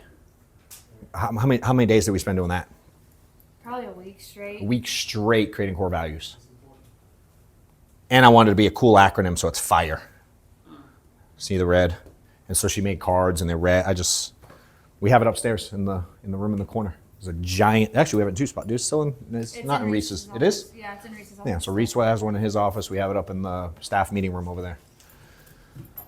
You know. No, that's not. Oh, look, I like that last one. All hires. This is kind of that thing. 12 videos over the course of 7 months. 1 a week for 4 weeks. 1 every 2 weeks for 2 months. 1 a month for 4 months. So over the course of 7 months, I'm going to send them 12 videos. 1 in January, 2 in February. I was kind of figuring out what month they started and I think when they get them. Short-term testimonials, applicants only, why I work here, 5 days do this, 1 time a day. So for the first 5 days, we get 1 a day to see if I can get them to schedule an interview. Just map it out and we make it happen. And she's like, all right, we need a video here. I need you to say this here. Reese is like, I need this, I need that. Cool, I'll talk. Just hit record, let me know what to do. I record it, they make shit happen. If I have to get in there and build it, I'll build it. Now I have people, I'm like, hey, I want this. Can you? We have really good people that build shit. They're upstairs building shit now. That whole lead thing, we found another guy that runs an agency. He's pushing out 500 leads a day. He's like, my brain wants to explode. Instead of running an agency, I'm spending all days deciding where leads go. I heard you can help. I'm like, yup. What do you do here? He's like, I hate it here, I hate it there. I'm like, yeah, and when this happens, that happens, huh? He's like, yeah. I'm like, trust me, I know, I built one. He's like, does it do, yep, does all this. He's like, I'm in, sign up. Here's the cost. Great. I'm like, how quick can y'all get them started? How long did it take us to do the first time? Build the lead thing. Probably 4 months. How quick can they get dude started? We had his first call Monday. Uh-huh. He'll be starting Monday. They're finishing. 7 Monday. days. Cash flow. Helping people make more money. Now he can go scale his business. I slowed down, spent 4 months building a system. Now I go, hey, this guy, can we get on a Zoom? My team gets on a Zoom. I ask them questions. I'm like, can y'all take care of him? They're like, got it. Now they talk. I talked to them once for 20 minutes. They were on the phone with him just now. And I've seen. Were they really? Yeah. Yeah, imagine that. I go, can you make it work? They go, yep. You're cool. Here's a system I built. We hired them to go, hey, I built it. My brain wants to explode. I don't want to customer service it, manage it. I can't do it. I'm like, I need you to help. She took it over. She was getting busy, other things falling behind, not because she's mean, because we're busy. I'm like, we have to hire someone. I need someone to build something. We need someone to run this. So we have one dude upstairs, hired him. He started it, started developing it. More things came into place. I'm like, shit, we need 2 of them. Hire another one. How do I monetize it? I figured it out. Like, we're monetizing a little bit over here. Give me some time. Let me talk to people. Let me send emails. Let me talk about it. Let me put it on the podcast. Let me talk about it here. You don't think someone here will eventually run into someone that wants to run their own leads and you're going to go, hey, Wetmore has a system? I ain't fucking stupid. I know if I talk about this enough, it's going to continue to get out.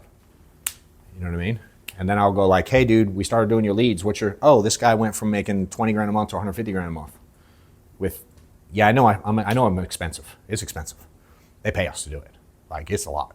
But it's a small percentage of what they make. So I'm like, you make money, I make money. Otherwise, I'm out.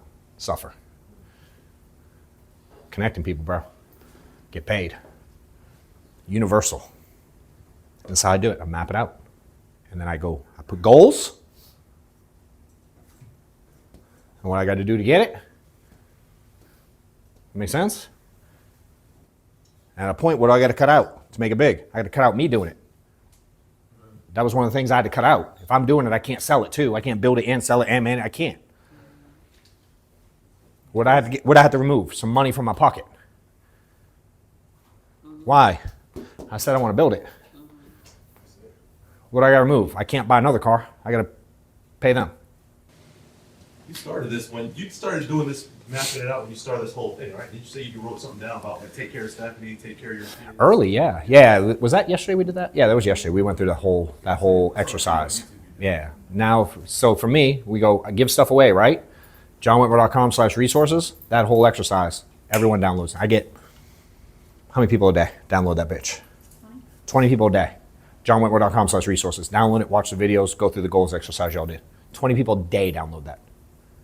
I have no idea who they are. How many a day download the tracker? Probably 15 or 20. What else do we give away that people come in from? School. How many a day register school? Can we get their info? Handful a day. Yeah. Book. 10 or so. Few a day. We just keep piling them in. And then we get better at what to do with them. Oh, let's create an event. Shit. We had, I don't know, in the last 12 months, 4,000 people sign up to something. I'm like, 4,000, I bet if we talk about an event, can we get, what percent can I get? You know what I mean? 30 in here. 4,000, 10% is 400, 1% is 40. How's a 1% return? It's dope when it's 40 people. 1% return sucks when you got 5 and you get back 0. I can print money on a 1%.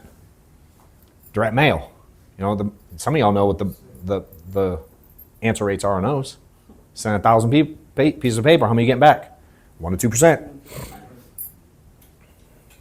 You know, systems can take 1 to 2% and blow it up. And I think so many people are like, we get stuck. I'm gonna let you play the video in 1 second. We get stuck and go, I want all 1,000 to get started and kill it. I'm like, give me 1,000, 900, 800, 700, 600, 500, 400, 300, 200, 110. Perfect. Perfect. How do I get 100? Add a 0. What else? Who cares? It works. Can I get better? Can I make it 11? I bet I can figure it out. Can I make it 4,000? No. I mean, I can if I draw this number. But am I going to make it 4,000 out of 10,000? No. Do I try? No.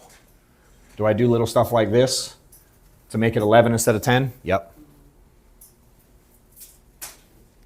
You know, I'm okay if, like, y'all miss, there's a process to stuff. And everything I'm like, where's the funnel start? Where's it end? And how do we control it best we can in the middle? For everything we do. And I love that she takes pictures of it because we get to look back and be like, I want to remember this time. I sit here and I'm like, yo, one day, I was like, one day someone's going to buy this thing. She's like, huh? Well, I'm fucking telling you, someday someone's going to buy this thing. Took 3 years probably. Last week I looked, I was like, a couple weeks ago, when did we look? How much it made total? Remember what the number was? Net or? Automator number. Oh, Lifetime automator. Remember what that number was? no. You should look. Ballpark, do you remember what it was? 180?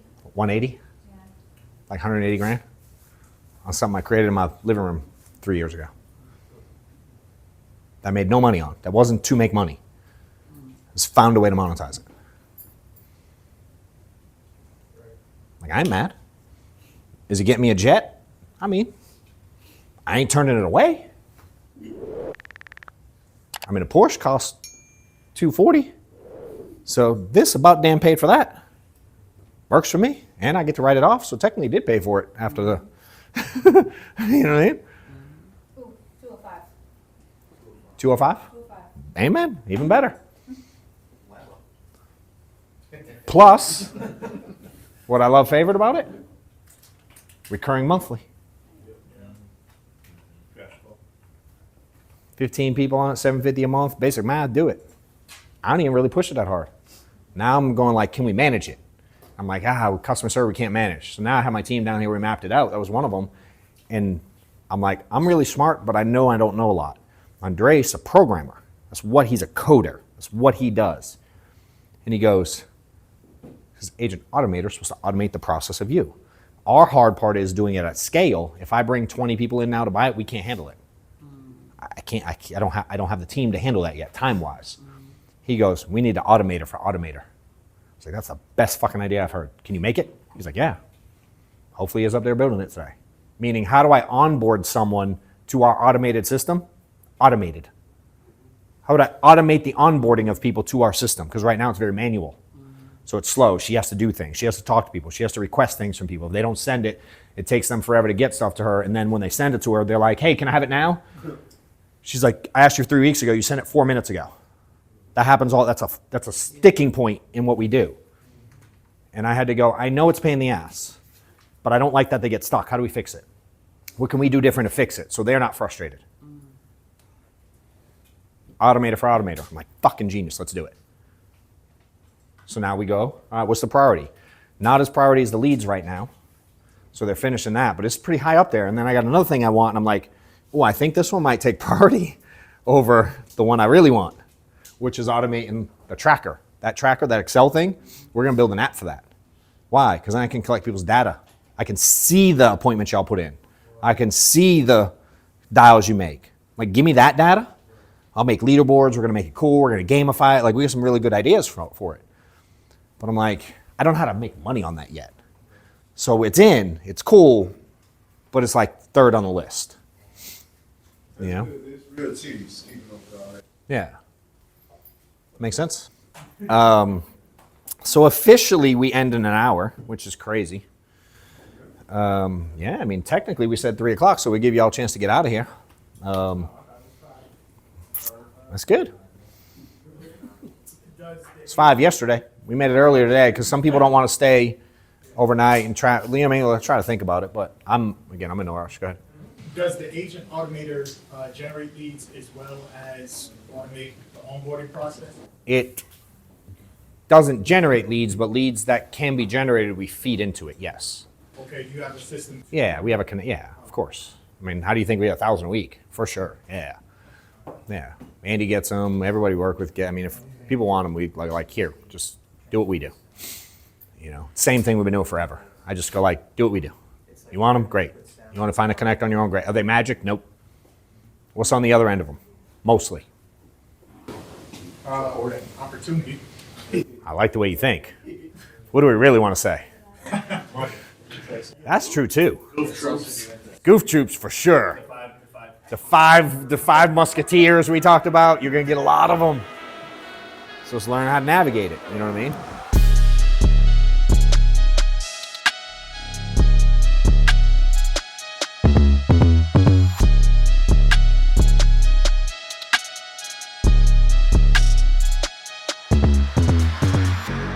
Is this stuff making sense to you guys? Can you see where it can apply in your space with what you're doing, where you're at, more vision? What am I supposed to do before we end? Anything good? I'm gonna let y'all ask some questions, or you can just hold up a pineapple sign for me again to mean something. What else can I help with? Anything that wasn't answered? Anything I can? Go ahead. It's just more so in starting at like hiring or growing. Should you focus more on local agents or just anyone? If I were starting brand new today, I would 1,000,000%, no question, I would figure out how to have an office, and I would fill that office with people as fast as possible. I don't care if they're selling in-home, remote, Medicare, healthcare. I don't care what they're selling. I don't care how they sell. I don't care why they sell. I don't care at all. Anyone here with Equus? Anyone with Equus? No?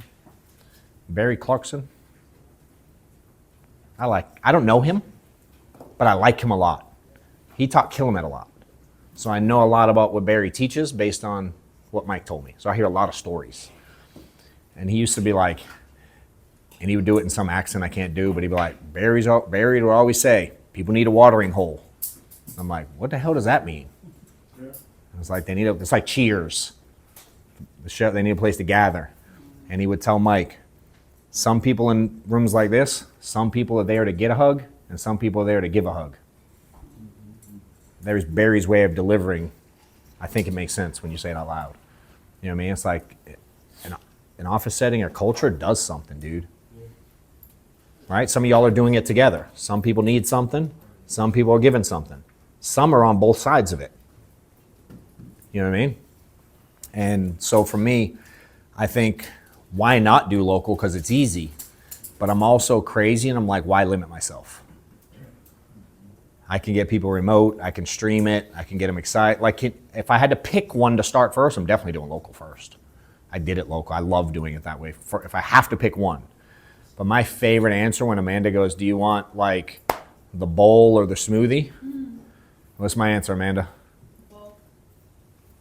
Both is one of my favorite answers to almost everything. Do you want a jet or a plane? Both? You want to sell or build? Both? Like, why not? You know? And a lot of people, I steal this from Gary Vee. Any of y'all follow him? Gary Vee? Y'all like his stuff? I'm a big fan of his. Some people don't like him. I love his stuff. He talks a lot about and, not or. I like that a lot. So do I do telesales or in-home? I'm like, does it have to be or? Do I book appointments or do I one call close? Do you have to only do one? I mean, should you know what you're doing when you call the person so you don't let them pick? Yes. But on Monday, if you do one and Tuesday you do the other, you know that's not a big deal, right? You know? So yeah, dude, I think there's something insanely powerful about an office in a community that you'll never, ever, ever be able to create remotely. Ever. You will never create the same feeling. Right? And as we grow, my goal is how can I teach someone else to open an office and teach them to do that? Can you build something remote? Yeah, 100%. That, you know, single mom, the dude who's struggling, sitting in the living room, the phone's 1,000 pounds. You know what I mean? It's like, yo, if this room's packed out with people making phone calls, ringing bells, checking leaderboards, phone lighting up a little bit. You know what I mean? I just like, you know, I don't see how anyone doesn't see that. Why don't we do it? It costs money. It's inconvenient. Who's going to pay for it? It's a lot of work. Like I got it. Did you open up multiple offices, like in areas that you weren't in? Like physically in? Yeah. Yeah. Oh yeah. Yeah. I had this one and that one. That one we just sold. We closed the end of December. But I own this here. And then I opened one in Tennessee, Alabama, and Colorado. That I owned. I bought. I taught people to go find them first. And then when I bought these and I figured out the cash flow thing I explained yesterday, I was like, ooh, there's something here. What if where someone else is building an office, they're renting from Steve? What if they rent from John? That seems to make fucking sense in my head. Meaning, hey, if I get you an office, can you figure out how to fill it and get people to rent rooms? Oh, yeah. Okay. Alabama way. We were in Irondale. You still there now?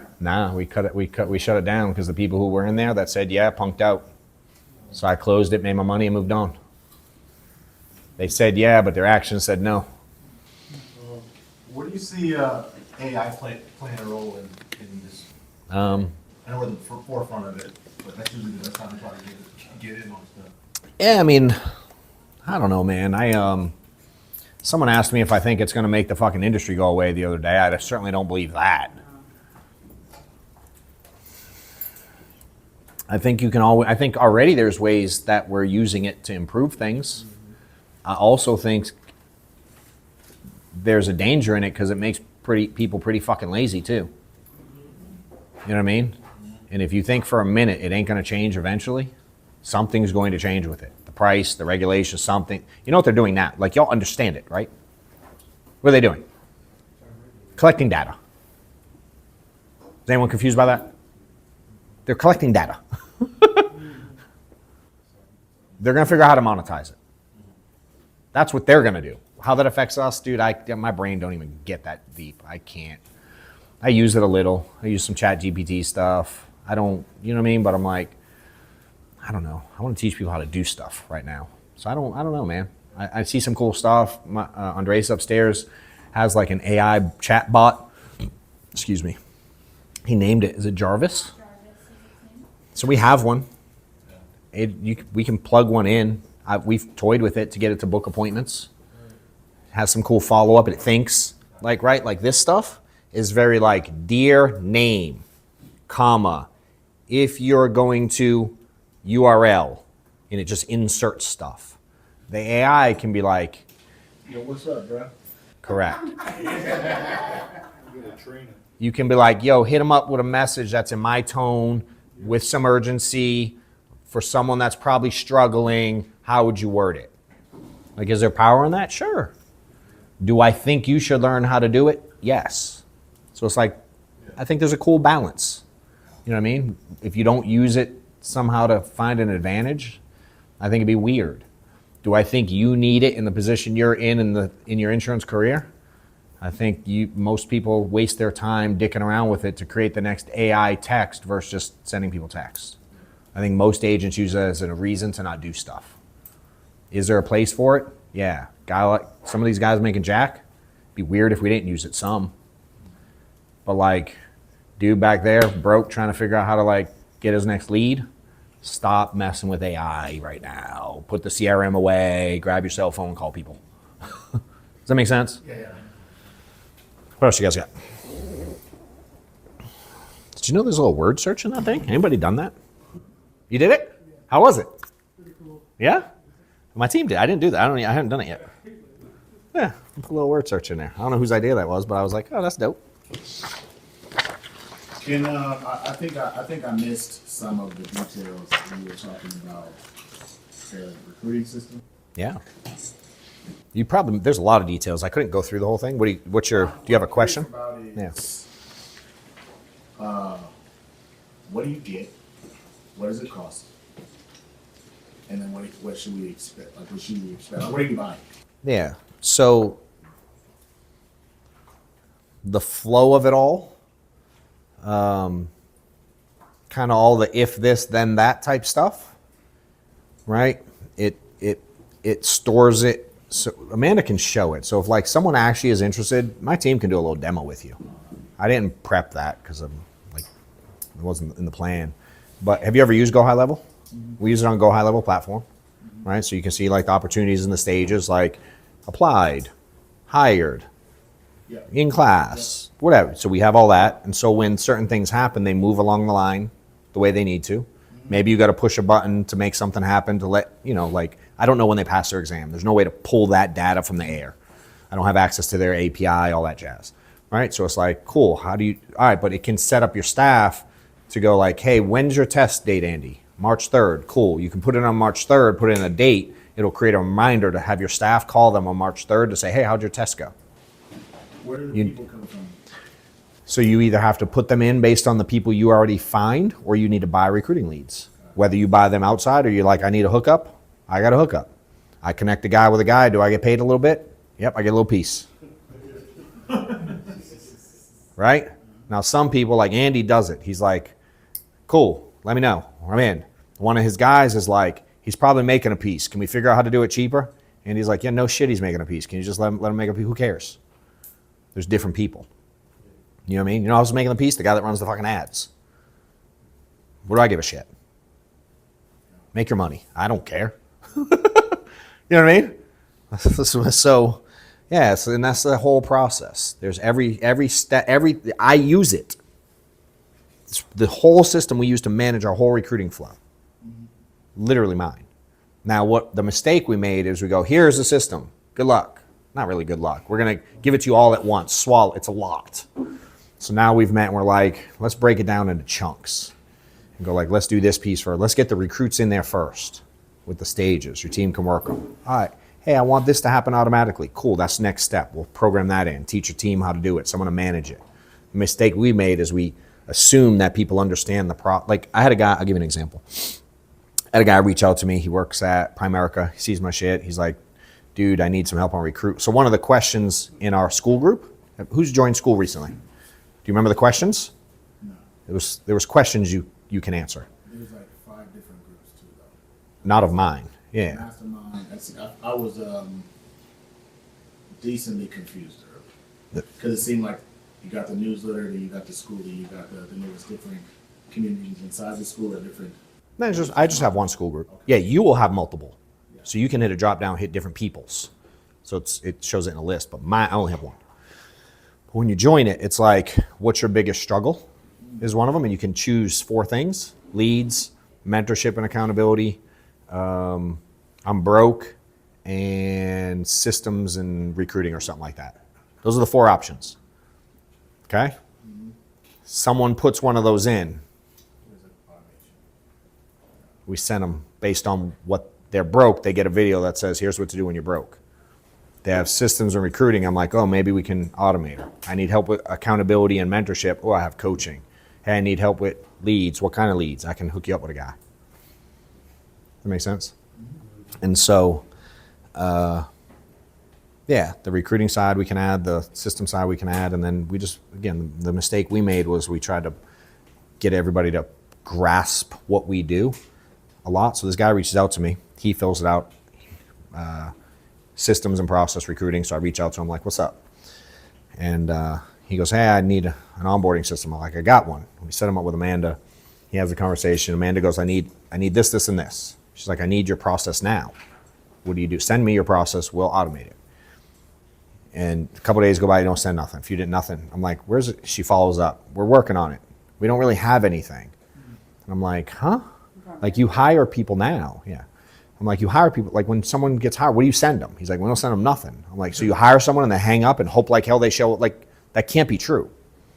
And he didn't know what was going on. And he goes, man, I just, I'm over here driving a Kia and you're driving a Lamborghini, man. I just want the Lamborghini, bro. I was like, I don't understand your analogy really at all, but here's what I know. If you want to talk about cars, I go, who's the guy? Ford?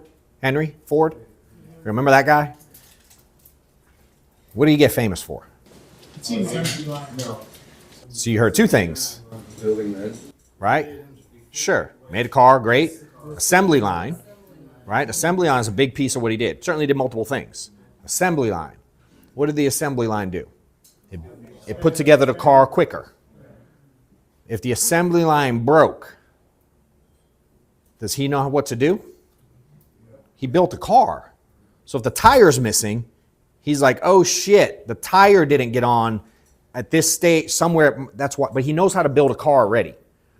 And then he made a system to build the car quicker. He knows how to put the whole thing together. He did that. The assembly line shortened that process. And I'm like, bro, you don't know how to build a fucking car.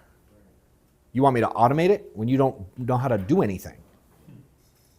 You've never even like put two wheels on a stick and tried it. And so it's really hard for me to automate stuff that you don't, when you have nothing.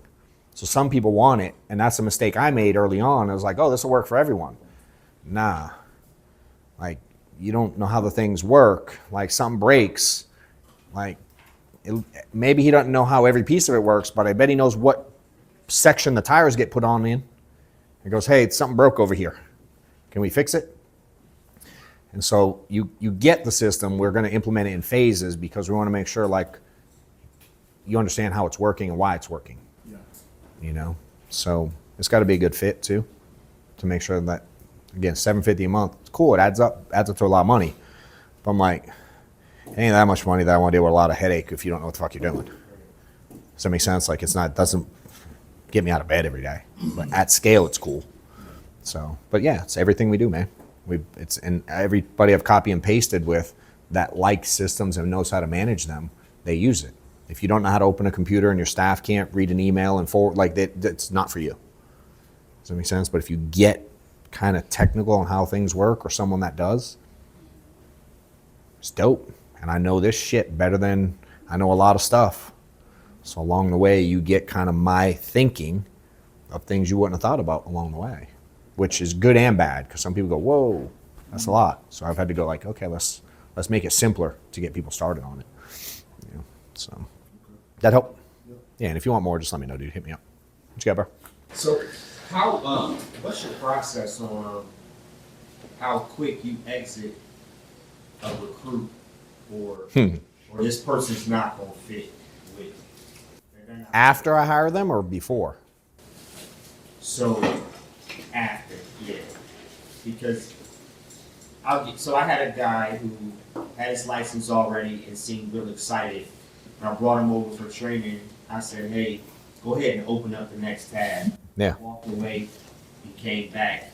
I'm like, dude, open up the tab. He's like, I don't know how to do that. So everything with computers, this guy was literally computer illiterate. Yeah. And it's That was one of the. Is grandpa on that list? We had a grandpa as one of the things.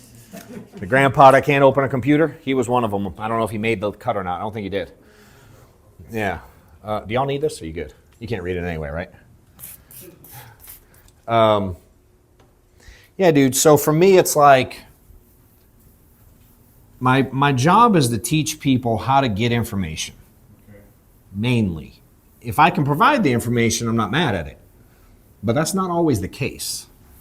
Like underwriting. Is it my job to teach you underwriting or my job to teach you how to learn to underwrite? That's better. So I used to spend a lot of time teaching underwriting. What do you do with diabetes? You do this. What do you do? I used to give the answer away. I was like the dictionary to underwriting. You know what I mean? And then I had to learn how to teach. Like, I did it with someone last week. No, he ain't here. And I'm like, do you know how to do this? He goes, no. I go, do you think the carriers were smart enough to put their rules on paper? He was like, yeah. I said, do you know if you don't know a word, can you figure out what the word means without knowing what the word means? You can figure it out, right? He goes, yeah. So how? If you don't use Google, pretend Google didn't exist, how would you figure it out? What a word means. You get a dictionary. And if the word starts with a D, is it easy to find? It's after the C and before the E. Underwriting, they made it exactly the same. They put it in order. So when they have heart issues, you go to H and you look for the word heart, which is also in alphabetical order, like the second letter is in alphabetical order too, just like the dictionary. And they tell you exactly how they handle heart conditions. Does that make sense? So can you go to the website and download it at the very least? I don't need you to memorize or know it all. But you know, if you open it and you hit Control F, it'll put that little find, and you can type in any word you want, and it'll bring you right to the page on what the carrier thinks about that. How many times you have an agent get something declined? The build chart, height and weight was too much. Dang, they had diabetes and they said no. They had, you mean like basic shit that's like easily accessible. And then we go and we train them on it. When they have this, you do that. You write this. I'm like, no. Did you look in the book? Well, the tool, I know the tool, I got it. Did you look in the book, dude? Did you study the book after? When you have your health stuff, I told you this earlier. I'm comfortable with one carrier. How do I deal with all the carriers? I go, dude, be with one. Who cares? When you're done with your next client and you figure out this issue works this way with this carrier, do you then go to the other carriers to see if they're the similar or different? Never thought of that one. I'm like, all right, so next time you get an old lady who has COPD and had cancer 4 years ago, cool. Maybe they get a miracle, maybe they don't. But do you look at the other carriers to see how they handle it just for your future knowledge? So then as agents were new, I don't mind the first time. Got you. Write this. After a few, I'm like, hey, remember, did you look it up after and see why? No. There's some people that are still with me today that will never forget the day that they called me and they go, hey, I'm sitting with so-and-so that has high blood pressure and diabetes. I go, dope, you got your underwriting guy with you? No? Click. Think they ever called me without their underwriting guide again? I had told them 16 times. It's not like it was day one. You know what I mean? A few months in. I'm like, few months in, you can convince me you don't know how to handle a complicated one, but like the main ones? Like if I ask everyone in here what the main ones are, you're going to tell me the same 5-6 things. Heart, cancer, stroke, diabetes, COPD, some organ stuff. You know what I mean? That covers like all of it. For the most part. Are there some weird things? Yeah, I know. It's like 27-page long thing of like conditions. But the reality is almost all of them fall into these handful. After a month or two, if you don't know those, and I'm like, I don't even think it takes like a month or two. Like that's being given crazy grace. Means you ain't having no conversations with me. I'm like, I just have no faith in that you're taking this serious at all. Does that make sense? So to answer the question, man, I give people things to do all the time, and then I watch if their actions match their words. Hey, I don't know how to open a computer. How do you plan on completing e-applications with all the carriers if you don't know how to use a computer, bro? I ask, see what he has to say. I mean, I'm willing to learn. Cool. Have you called the carrier, because they all have a sales department, and they're fired up out of their mind to teach you how to use their system? Have you called them to learn how to do it yet? Well, can you tell me how? You're really smart, dude. I know when America approved you, they sent you an email with not only your login, but their phone number. I mean, can I get it to you? Yeah. But like, that's the value you put in me, that I'm here to provide you with America's phone number. You think that's my role in this?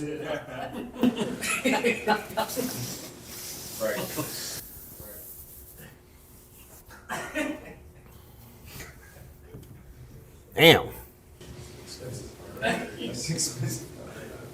You know what I mean? So for me, I don't have a date. I just got really good at going instruct. Remember what he said earlier? What did he say about the way I teach him how to do things? Do you remember? Remember earlier how he explained the process in which I'm teaching him how to learn this? He said, I give him one thing at a time. Let me know when you're ready for the next one. I want to know about 3, 4, and 5. Step 3, 4, and 5. Oh, no. A, when you flew planes at the beginning, there's 842 buttons. I'm guessing they didn't teach you all 842 on the first day. They probably, the one that like moves the wheels and shit and the flaps, They probably focused on those at the beginning, I'm guessing. I don't know. Can we, heart attack, cancer, stroke, diabetes, bro, like, you don't know it still? 17 days a month in a hotel room? I hear you. You also don't call me with dumb, but if you did, I'd be like, really, bro? He calls me, he's like, yo, I got a question. Got it. What's up, dude? I see him, I call back quick. I see some people, I call back quick. Some people, sorry. Sometimes I take 4 or 5 days to call back. Why? Mental energy, capacity, do I want to fight with it? You know what I mean? Like, how do I want to game plan it? Is this the right, do I want people to think first? Yes. Yes. Yes. All that. You know what I mean? So I don't have there's not a one size fits all answer, but I'm very intentional with my process and what I'm trying to accomplish, and do this, coming back, do that, coming back, do this. Hey, here, how can I educate them on how to learn this piece? You know? I was going to put something up here and I forget what it was as I erased it. That help? Yes. Cool. Y'all want to keep going with questions? You do? Or the alternative was, or do you guys ready to leave? I'm in no rush. But if we keep got them, go ahead, bro. If you were a face-to-face agent, how would you go about like setting up a situation where you get leads from telesale agents because they can't reach When you get leads from, say again? If you sold face-to-face, Yep. how would you get those leads from the telesale agents who can't reach certain people in your area? That's a good question. How would I get leads from the telesales? Meaning they do telesales in the area you live and you want to do, oh yeah. Reach certain people on the phone. Yeah. You go about setting up. Yeah, that's actually a fucking really good question, bro. That's real good. Yeah, that's a good one.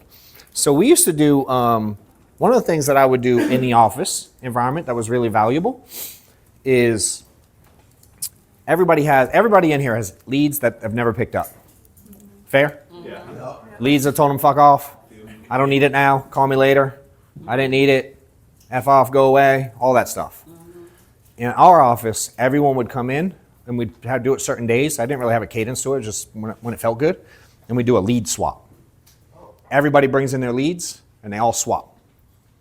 Now, when you run a local, that worked. If you're running remote, that still works. But someone running remote somewhere else, because if they're in you're saying they're not even in your area. Yeah. Do you know those people? You talking about telesales agents? Yeah, do you know telesales agents that say live in Texas, but run wherever you live? Okay, so it's very hypothetical right now. So you want to be able to find the agent. You don't have the agent. And so the question is, how do you find that agent? Okay, cool. Yeah, cool. It could different. I know most telesales agents sell in multiple states. Yeah. So you know the one. Yeah, so for me, honestly, you know how do you get a policy out from a client? That's it. I'd start by just asking. Hey, bro, you got any leads over here? I'm willing to go knock on doors, go see them, book appointments. You got any leads you want me to clean up? Some people will be like, hell yeah. You want to incentivize them? Split business with them. Give them a cut. Y'all want my number? Yeah, buddy. Working in Alabama. Like, why not? Does it make sense? It's the same thing. Connect a guy with a guy, get a cut. They connect you with a client, let them get a cut. How much? I don't know. Offer them some. 25%, 10%, 50%. Y'all figure it out. Negotiate. Be smart. Offer 10. Maybe he'll ask, what do you know what I mean? Figure it out. You split business with people, you can do some crazy stuff. So we would do just lead swaps. So it was kind of equal trade. You take yours, I take mine. We figure it, and dude, we'd kill it with sales. They would clean up. She'd be getting cussed at, and these two right here would swap leads right in front of each other.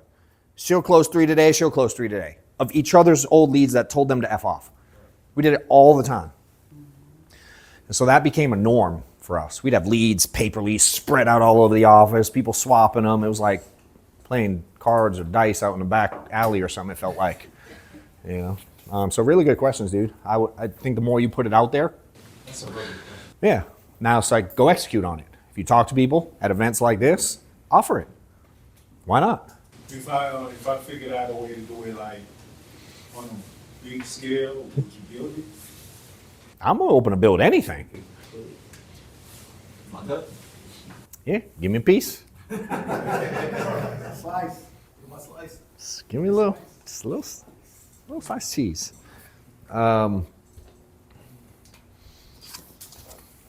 Did you already give them these? Y'all already got these? And this is not that deep. Some of y'all already want coaching. If you want it, let me know. It's not really that deep. I wonder, do I get into it deep? Do I not? And it's like, I do group stuff and I do one-on-one stuff. The one-on-one stuff's more expensive than the group stuff. The one-on-one stuff tends to happen faster than the group stuff because I'm spending time one-on-one. The group stuff, sometimes it's like, all right, I got to lump you in with some other people who are pitching in and chop up my time. We have a group of now, what was there, probably 6 people that come in to the group one. What do we have total? How many do we have in the group one now? There's usually 4 to 6 people on it. How many? We have 6 total? Cool. 14, what's that? Yeah. Yeah, it's group. So I always was gonna go 4 to 6, and then when I get more than that, I'm gonna create a second one. And that way we can go, I have 2 date options. Here's the 2 options for groups. Because not everybody can make the one that I do. You know what I mean? Because I pick the time. I go, here's when I'm doing it. Hopefully you can make it. One-on-one, we coordinate. So you get to pick your time. They pay me more, I'm a little more flexible. You don't pay me more, I go, here's when I can do it. You either make it or you don't. First one's one-on-one, in group. Right? But if we got 4 to 6 people that are like, I'm in, but I want a group, I don't want to pay as much, I don't want the one-on-one, I have to, I need, whatever the case is, I don't care. You want to chop up your time? Let me know. We're going to create a second group because we have enough interest. Again, it's put 4 to 6 people in, we do a one-on-one initially, and help you get where you want to go. You know? And then put people in, you get to watch me coach others and ask questions. We have an hour session. If it's one-on-one, you get the hour. If it's one-on-one, you group, hours chopped up. You get 15 minutes, 10 minutes, whatever it is, you know, and we kind of make it work like that. So if you're interested in more there, great. You can fill it out. You can see Amanda. Hell, he was like, he knew. He didn't even ask. He just went straight to Amanda this morning, was like, sign me up. So y'all can do that. And then, are we official the 6th and 7th? Is that Friday, Saturday? Yep. The 7th is Saturday. Okay. So there's is Cody's stuff? Are we doing that? That night. They get to come? Yes. So anyone that purchases this for next one, you get now pricing. It's fair to say it was worth more than whatever y'all paid. So I'm definitely gonna raise the price. I'm not stupid. Does that make sense? I'll do more of them. I'll do whatever. I like the higher level stuff, just being real. It fuels me more. So I'm like, I put it more, people pay more. He was like, if it was cheap, I wouldn't even have come. I'm like, that's a really good fucking point. I am in sales. I just teach people to show the highest price first. You know what I mean? So we're figuring it out. But those that are here, we're going to kind of keep the price in what you see there. Cody's doing his, anybody not familiar with Cody? Anyone not know who that is? Oh, you want to do those too? Yeah, bring them up. Yeah, bring them up. Start handing them, just hand them out. I'm going to give you all a free book. You good with that? Ed Milet's book. She got a stack of them back there. We're just going to just get them out. So everyone knows Cody. His road show in Atlanta is June, is it the 5th, Reese? His event's the 5th? Thursday the 5th? Cody's 12 to 5? Cody's event's Thursday, 12 to 5, somewhere around here. I don't think he has a location yet, but it'll be relatively local to this. So we're gonna wrap the events around each other. Cody's gonna come out here and speak at the event also. He's gonna dive into like some marketing stuff, what he does well. What he's amazing at, he's gonna come talk about. So we're working on the exact time, because I'm like, I think we might do something Thursday evening for like the executive, kind of private mastermind, Cody, myself. I think Arturo might come even. Yeah, he hit me up too. So I think he might be here. So anyone that wants a ticket now, we're gonna give you guys, what are we giving for just free access to Cody's event? Yes, we get free tickets to Cody's event. There you go. So free tickets to Cody's event. Either one gets it. Amanda, both options here get to go to Cody's free? Yes. Okay? Yep. But they don't both get Cody's mastermind part. Correct. Does this one? This one? Yeah. So if you do the executive, you get Cody's mastermind event also. Which is lunch and... Yeah, he gives you all kinds of free shit, extra stuff too, extra time. It's not that deep. Everyone does it. And then we're going to do our event. and we're toying with timing, we may start ours Thursday night. Maybe something at the house. We don't have exact details, but we might do the house again Thursday night. And then I'm debating, do I do all day and night Friday? Or do I do till 5 Friday and then do half a day Saturday? You like all day? Who likes all day? And get the hell out. Right? Now, the other caveat is right now Maddox has a game on Saturday. And I'm like, I don't know. I think I kind of want to make it. I don't know the time. I won't know the time until 3 days before. So I'm liking the idea of Thursday night, all day Friday. Y'all can bounce, do whatever you want Saturday. You can come to Maddox's game. I don't give a shit. Come hang out, whatever. But tickets now, I don't know what prices are going up to. But it's going to... We're locked in on this price, though, right? Only if you do it now. Yeah, you leave here, you get the next price. Same way, and this is not like a thing. Like, I don't care. You watched us raise the price this time. As it went on, we kept raising it. What if you're receiving coaching? Huh? Yeah, so coaching still comes to the event. Huh? Yeah. I don't know if we did anything change with that. Both tickets get the thing. Yeah. They still get the house no matter which coaching they're on, yeah? Yes. Cool.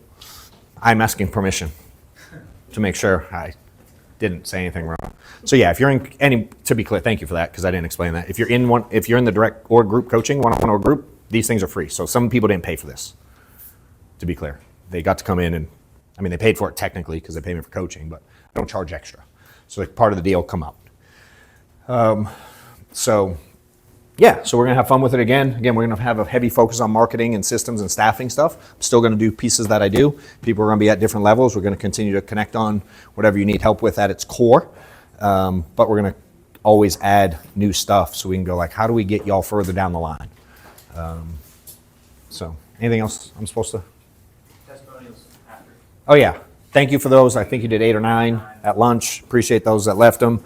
Anybody else that is open to give one, if you'll connect with Reese before you leave at some point. Anything you can give, it doesn't need to be deep. I don't care if it's 10 seconds. I don't care if you stutter. I don't care if you have, none of that matters to me.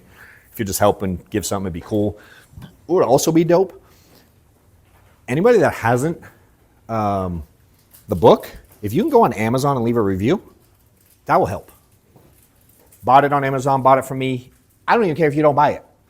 Can you just go leave a dope review? That'd be fire. Some asshole left a 0-star one at the beginning. And I'm like, let's get enough. Now it's like 4.9 because there was one dick in the crowd. And I'm like, I should probably just ask people to start doing them. Because the first 6 months, bro, we had like 9 reviews.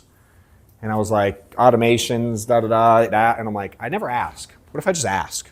So I started asking, and now we have a fair amount of them, and I appreciate those that leave them or have already done it. It's working. It's spreading. People buy them every day that I don't know. They're starting to buy them from different countries. We had someone here register. He came obviously Puerto Rico, someone from Canada. We had some from Mexico buy something last week. Where was the one? There was someone lived in like the fucking jungle. Yeah, the dude in Peru was like, I have to like send you the cities like post office box because it's like I live in the jungle and I can't get. It was like the what's that 0 degrees thing? Like he had to send us the coordinates and shit of where he lives in the middle of nowhere. Yeah. I'm like, whoa. Someone else, Mexico. Hey, big fan of you from Mexico. I think I sent him some free shit. I'm like, here, send him a shirt or something. I don't know. It's wild. It's whatever I'm doing is working. And a lot of it's to you guys, talking about it, sharing it, posting about it, thanking me for, I love all the messages, all everything we're doing. So thank you for helping with it. Quick question. Absolutely, dude. For the number 17. The number 17. Oh yeah, the chapter? Is that what you mean? Yeah. Okay. Was that from leads that you had bought, or was that from like cold call?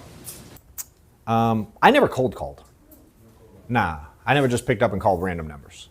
So now it may have been from door knocking, it may have been from calling, it may have been from referrals. It was just an all-in number of number of dials versus deposits. Because remember, activity equals, who remembers? Activity equals what? To me, money. Activity equals money. Activity equals money. And when I did the math back then, and at that time I was only making a few grand a month. I don't remember the exact number, 3-4 grand a month, 5 grand a month, whatever it was. And I was making 500 phone calls a month. John Wetmore was making 500 phone calls a month. 2013, 2014. 10 years ago, dude, I was doing the same dumb shit. But one day I did the math and I'm like, $4,000, $300, $17. I still have the spreadsheet to this day. Every time I made a phone call, tracking it, the law of large numbers, over time, I looked backwards and I went over the course of the last 6 months, I made this many phone calls, I made this much money. One day I divided one by the other to equal $17. Changed my life because I was like, now every time I call someone, I make $17. I don't give a rip what you say. Just give me my slice. $17. I'm $17. Call them 3 times in a row. What's that? What's 17 times 3? $51. I triple down them. Do I call them 3 times now, or do I do once now, once later, once later? I want the 51 now. I'm gonna call them 3 times now if I want $51 now. I don't want the $51 tomorrow. I want it today. I don't want the $51 at noon. I want it at 7 a.m. So you triple. Okay. I'm here back and forth on triple that. What do you mean? Do you even watch my shit, dude? No, I learned triple down from my coach. Yeah, not triple dial. Hell yeah, bro. $51 every time I do it 3 times, $153. I don't. And they usually answer on the third one. Hello? 100%. Yep. Here's the thing. Hey, let's do this. Let's pretend they are. You tell me you can't overcome that? Think about this. If they're mad, call you 3 times in a row, pick up mad. Hello? Oh, dude, my bad. I don't know what's going on with my phone. It messed up. I think it called you a couple times by mistake. Kept going to voicemail drop. I don't know what happened. My bad. Anyway, my name is John. You tell me you can't do that? That works. Should I play the voicemail that lady you have him call me? Instead have him call at 7:30 in the morning. I don't care, dude. I don't remember it, but do you know how many people send me voicemails back? They're like, from Triple I get this. I'm like, yeah, every once in a blue moon, someone's a dick. But think about this. Have you ever called someone just once, and every once in a blue moon they're a dick? Yeah. Why are we worried about if they're that way with a triple dial then? Right? 7 a.m., that's early. You ever woke someone up at noon? Yeah. Why are you worried about it at 7 a.m. then? Fair? Like you don't care at noon, you only care at 7 a.m.? Like, why do we trick ourselves? Right? Now, if we know we can trick ourselves in a bad way, can I trick myself in a good way? That's like the what if negative. I go, what if positive? I go trick myself to not do stuff. You know, I can trick myself to do stuff too. Yeah, so I find ways to trick myself to overcome the dumb ways I think. I want to know now. I want to know now. I call people once they've been mad. Give me the mad now. If you're in the insurance space and trying to build an agency, or you're trying to like break records in sales, just hit new levels, new heights, click the link below to apply to my consulting and coaching program that I have out there. I'm helping tons of people get to new levels, get to new income heights, help them build their teams, put systems in place, staffing stuff, recruiting processes, automations, and just teaching people how to get to a point where they're selling on their own pen, 30, 40, 50 grand a month. And if they're building a team, teaching how to have an effective structure to your insurance agency for the most profitability you can. There is an application process. I'm only looking to work with like high-end people who really want to make big things happen. A couple recent clients that we've had in the coaching program. One dude as an individual went from selling like 8 grand a month, barely getting by, about to quit the industry, found the book, hit me up direct, started a coaching program, went to 35K his first month, has issued like 150K in the last 90 days and has changed the trajectory of his career. Working with another agency builder, very first month went from doing like 800 grand a month to almost 1.1 million. We added like 10 or 15% production in 30 days and continue to work on things there. So if you're interested, click the link, apply, and if you're a fit, I'll reach out. Cool. Curious what y'all got to start, because Amanda yesterday, obviously we had y'all go around and talk to your biggest problems.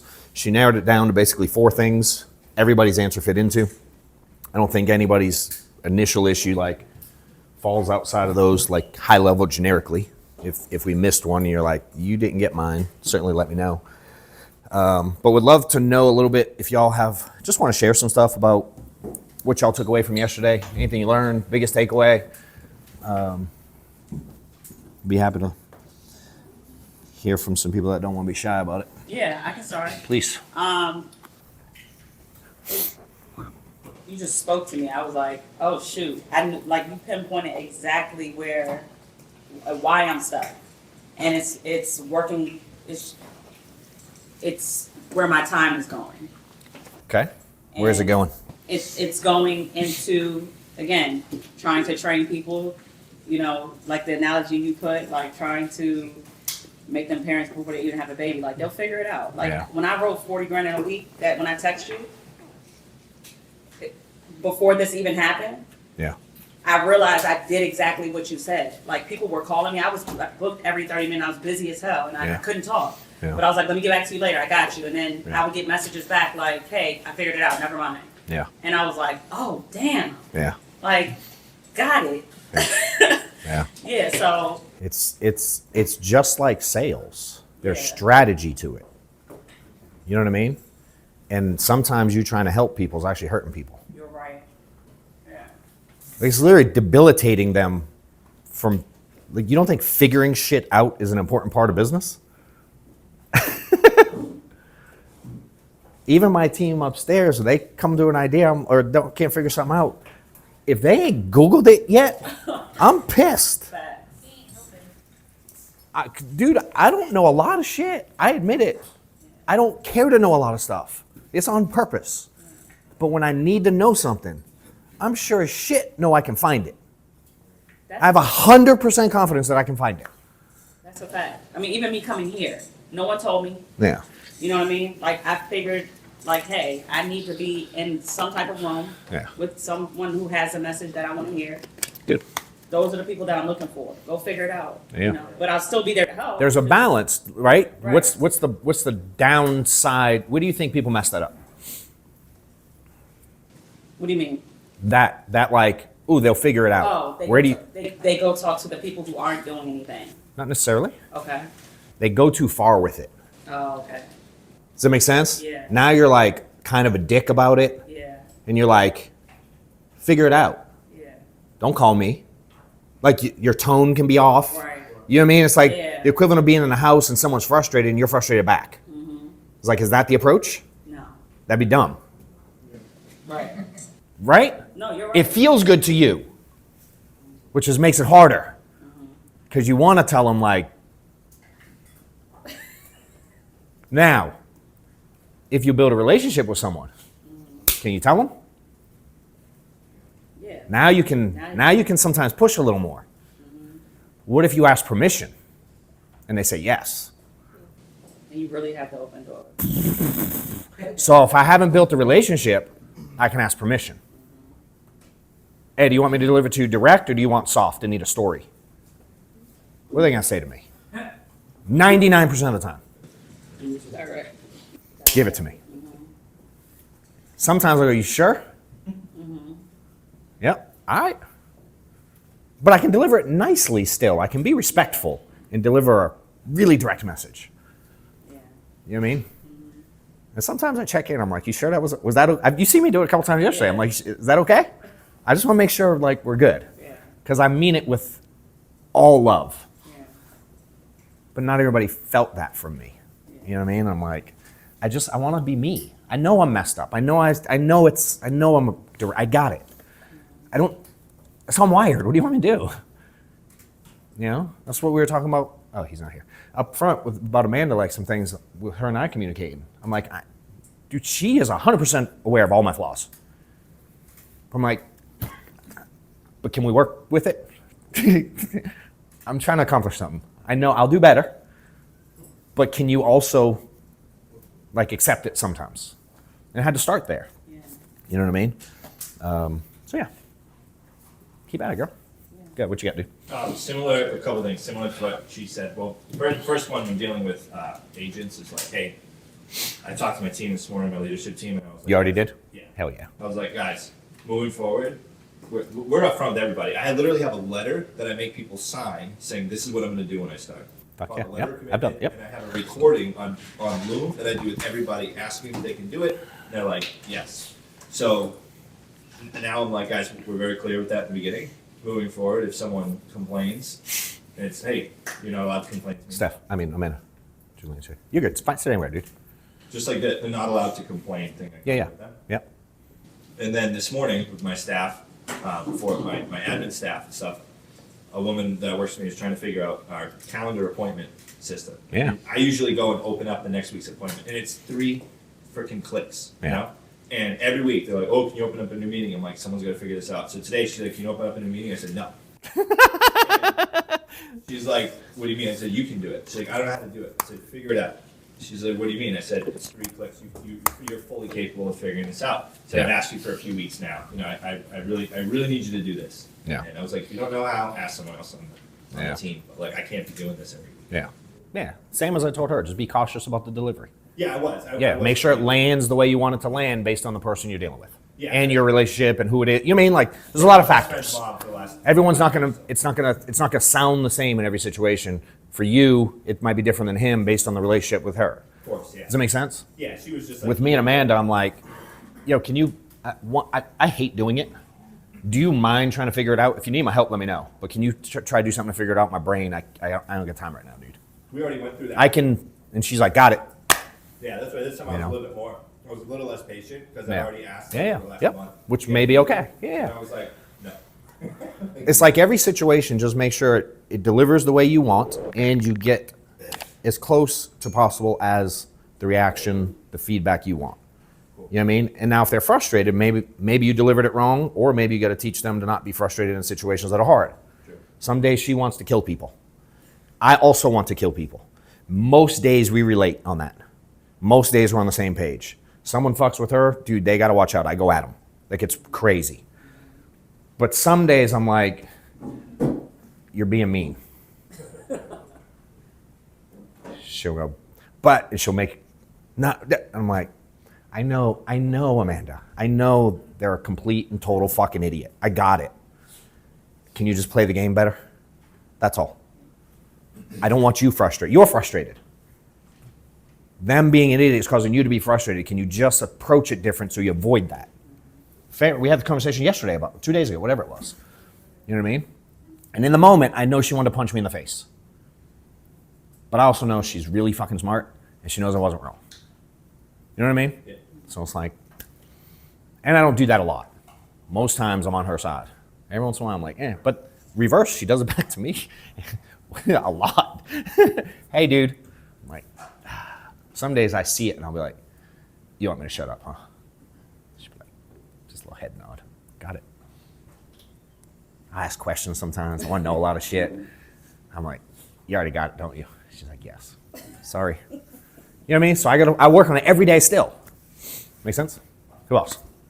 I did get a lot. I like how you set up expectations with everyone. Sure. Simplifying everything down to the next action that you should be performing. And building up, like if an agent needs to learn how to get in front of appointments, teaching them about appointments. Sure. And the biggest thing for me that I took was the calendar, being married and having my second child in December. Yeah. The schedule can get crazy. Heck yeah. And having that communication with my spouse and others is huge. Yeah. And, you mentioned stability, not only for your home, but also for work, because it can bleed into each other. Yeah. So, Yeah. and They do. They do. You know what I mean? It's like, I just recently, I didn't even tell you this. You probably noticed. Did you notice what I took off the calendar? Like in the last couple months. It's been on the calendar for as long as you've worked here. You notice? The kids every other weekend thing. Yeah. Yeah. Even stuff like that. How long ago? When I had the kids every other weekend. It's been a recurring thing on my calendar. As long as I remember. But now they're all grown. My daughter went to college, she's 18. The 17-year-old, he has a car and he's 17. Like, he doesn't sleep over every weekend, you know what I mean? Like, he just does his thing and I don't push. I'm like, oh, I don't need, I don't have to like work around that anymore. That's fucking weird. Take it off. Like, oh, that felt weird. Because I used to have to plan around when the kids were there. Because I'm like, ooh, I got to hang out with them here. I got to take them there. Now it's like more sporadic. They're adults. They're like, hey, I'll be up there on Tuesday. I'm like, dope, let's catch up. You know what I mean? It's not the every other weekend thing anymore. So everything. And, you know, I want all that on my calendar. First time when Maddox's baseball schedule comes out, 90% of the time I forward it to her. I don't even say anything. I'm just like, forward. Every game on the calendar, time where it is. I know to have lead time beforehand so I can drive there because I want to be early. I get right in the same spot, put my feet up on the fence, and I chill. It's one of my favorite things to do. You know? Yeah. Who else? Takeaways from yesterday. A couple things that I took away from yesterday. Opportunities are found where the problems are at. Yeah. It's definitely going to make me think about like future obstacles. I'm probably going to be looking at them differently from now on. Yeah. Also, just to find a way to add value to the people that add value to people. Sure. So Yeah. sure, I love those 2 points. Love it, dude. Appreciate it. Go, bro. So one of the biggest things I took away yesterday, well, there's quite a few things, but when I first got into sales, I really lacked confidence. Okay. And I was told, you know, competence leads to confidence. Sure. So I learned learned how to sell what I was selling. Yeah. But then I took that a little bit too far and felt like for the customer to have confidence in me, I had to prove how confident Yeah. I was. So to get the cake, I'm telling you the process by which we bring them down the flower. Yeah. Yeah. Everything about this, you can trust me. Yeah. So that's one thing. You're just trying to overcomplicate things. You know, turning an appointment into 2 hours, and they're ready to buy. They're like holding money. I'm like, wait. Yeah. So, Yeah. but another thing that really got to me yesterday was when you started talking about like being in a restaurant, like, you know, and paying for that check for everybody, not worrying about it. Yeah. And it really got me to thinking about, you know, 2 years ago being in Walmart with the kids, looking at price tags, figuring out, you know, how I'm buying school clothes. Yeah, buddy. To the point where we go into Bloomingdale's and I'm just like, yeah, get whatever you want. Yeah. I forgot about that. Yeah. You know, that's what you asked me what I meant by comfortable yesterday. Yep. That's what I forgot about. That's not like I'm comfortable. Yeah. This is owed to me. Yeah. I earn it every day. 100%. So, man, I looked that hard, I appreciate it. That's good. I love it, dude. I love it. It's like, it's good to appreciate the things. You know what I mean? But I ain't never gonna, hell, if y'all ain't figured out that spray paint, the graffiti wall, that's all about my store where I'm from. I don't know, I ain't forgetting, bro. So, who else? Go, Brandon, first, sorry. I pointed at 2 people at once. Before, and you had talked about all the noise. Yeah. So I think we all know what to do. 100%. Just let the noise, it's our own Yeah. noise that usually gets in the way. Yeah. So when you said that, I brought it up again yesterday. And that hits hard because once you just get rid of the noise, Yeah. start moving forward. Sure. I love it, dude. I think that it's cool when people start to realize that most of us know the things, not only that we have to do, we also know the things we have to stop doing. And I just learned to stop letting people pretend they don't know. That's great.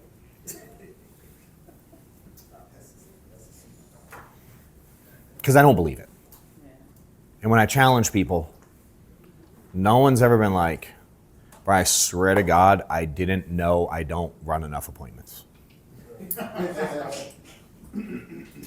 No one ever.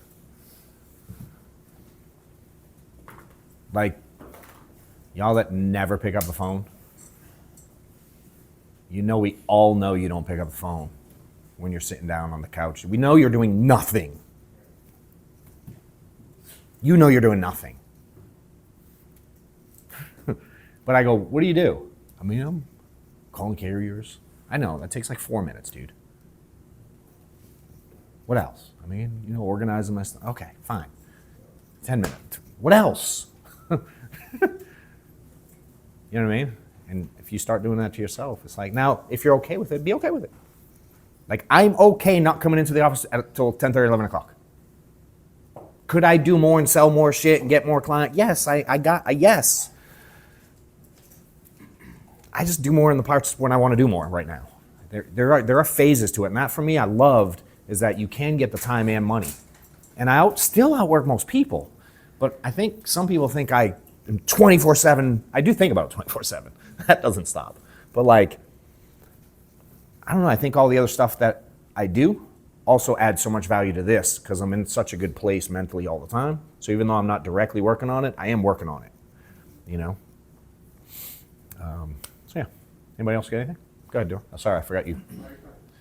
So I'm here because I started following you, and I just saw your I love your direct approach, no BS approach, no excuses approach, but at the same time I can tell that you have a big heart for helping people. Now that I'm here in person, I can definitely feel that for sure. Sure. But the other thing about goals, like I've seen setting goals for years, right? Yep. I've never seen anybody put down what I have to give up to get my goal. So when I sent that paper to you, I did it, but now I realize I have to put that paper up around my house to remind myself when I'm watching, like you said, when I'm watching a football game, I'm not making money for my kids. Yeah. So that was huge for me. And then when John was doing his presentation, Yeah. that if I just saw that, it's worth the 13-hour drive coming here because I was watching your shows about how easy, simple this annuity thing is, and watching him do it, I'm like, oh my gosh. And then the other thing is just being here with other people, like-minded people networking. Like someone just gave me their YouTube channel to help me with marketing I know nothing about. Yeah. So I wouldn't have them coming here. That's dope. Appreciate it.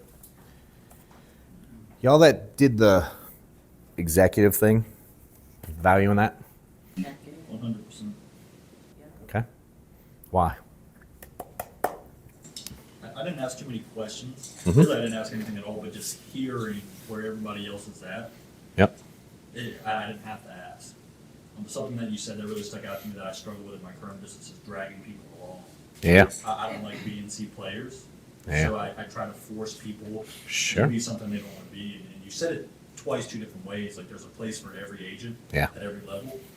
I struggle with that. Yeah. Me too, bro. And even saying about my wife, I was like, yeah, as soon as I start doing good, I want Leslie to do the same thing. Yeah. Do this insurance thing. Yeah. So it solved that problem for me. Just hearing you say, Dope. okay, don't do it. Love it. Love it. Appreciate it. Yeah. I flew the red eye last night. Hell I yeah. haven't even slept yet.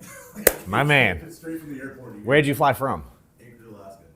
Anchorage, Alaska, overnight. Yeah, I'm actually a pilot, so I flew the airport. Yeah. He literally flew here. Yeah. But I listened to that 1 hour YouTube with you and John. Gavin. Where he said his dad was the meanest person. Yeah. There's so much liquid gold in that YouTube channel. That's right. We talked about that when you called me the other day. Yeah. Rewinding, taking Yeah. notes, dude, that thing is, that's what most guys like to do. I'm always like, you haven't slept yet? Like, I'm going to write a job like Yeah. quick shower and come here. And stuff. I love it. Appreciate you. I got to come back to day one, though. I missed day one yesterday. Yeah. Gotta find a way to get to day one. I probably know a guy I can hook you up. I got you. And that ain't for everybody. Maybe. I don't know what the team is doing, but our kids go to the same school together. And I don't remember exactly how we started. I know I was always doing my walk. Yeah. And his little guy is out there on the field killing it. And one day we started talking. I don't know. And he was like, "What do you do?" I think that's how it started. Yeah, literally last time. Yeah. So he's trying to get out of his deal and do more for him and his family. Like, and what's cool is like, he does well. His kids go to same private school my kids go to. He don't live a shitty life. You know, what intrigues you about this then versus what you do? I'm curious. We've talked about it a little, but you keep coming back. I do. You got a crazy schedule, but it's kind of like you ain't mad at it. Yeah, because and it pays you well. I can dial while I'm at work, getting paid to be at work, making more money on my own hotel time. You know what I mean? Yeah. And I don't really, I work for a company, obviously, but Sure. I kind of like working for myself. Yeah. I dictate my schedule. Yeah. This, so I like that a lot. I love it. How much you want? How often are you in hotel rooms? How many days a month? 16, 17 days a month. Yeah. You know what I mean? The other half I'm at home, but instead of sitting there watching TV, Yeah. dial. My man. Love it. Love it. Anybody else curious? Worth the? I was thinking, I want to hear why, and I want you to tell them what they missed, if it was of value. And we're always assessing. Is like, is this good? I am like literally assessing. Like, hey, I'm like, I think they fucking all liked it. He called me. As You soon know? as I left his house last night. We talked for 30 minutes about how the event went. Yeah. I think it was dope. I'm a vision person.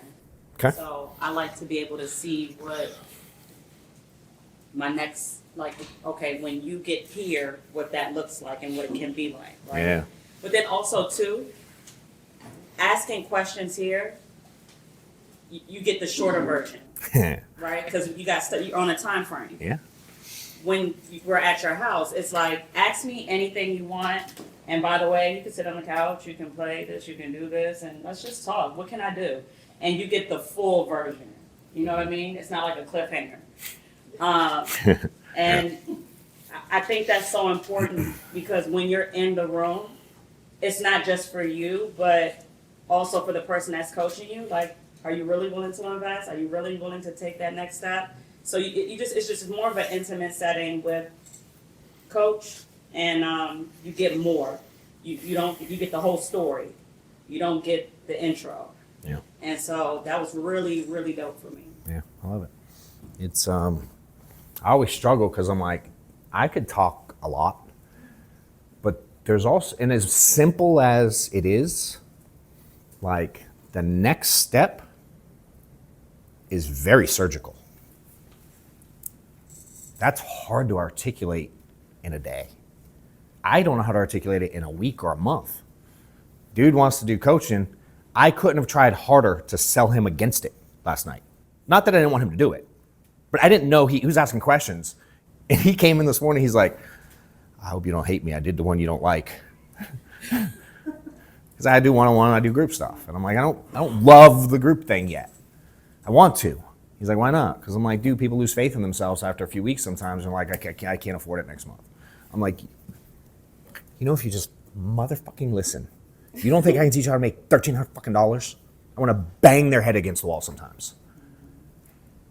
And that frustrates me. So I'm like, you know what I didn't do well? Is set expectations when I started doing this and go like, I don't want everyone.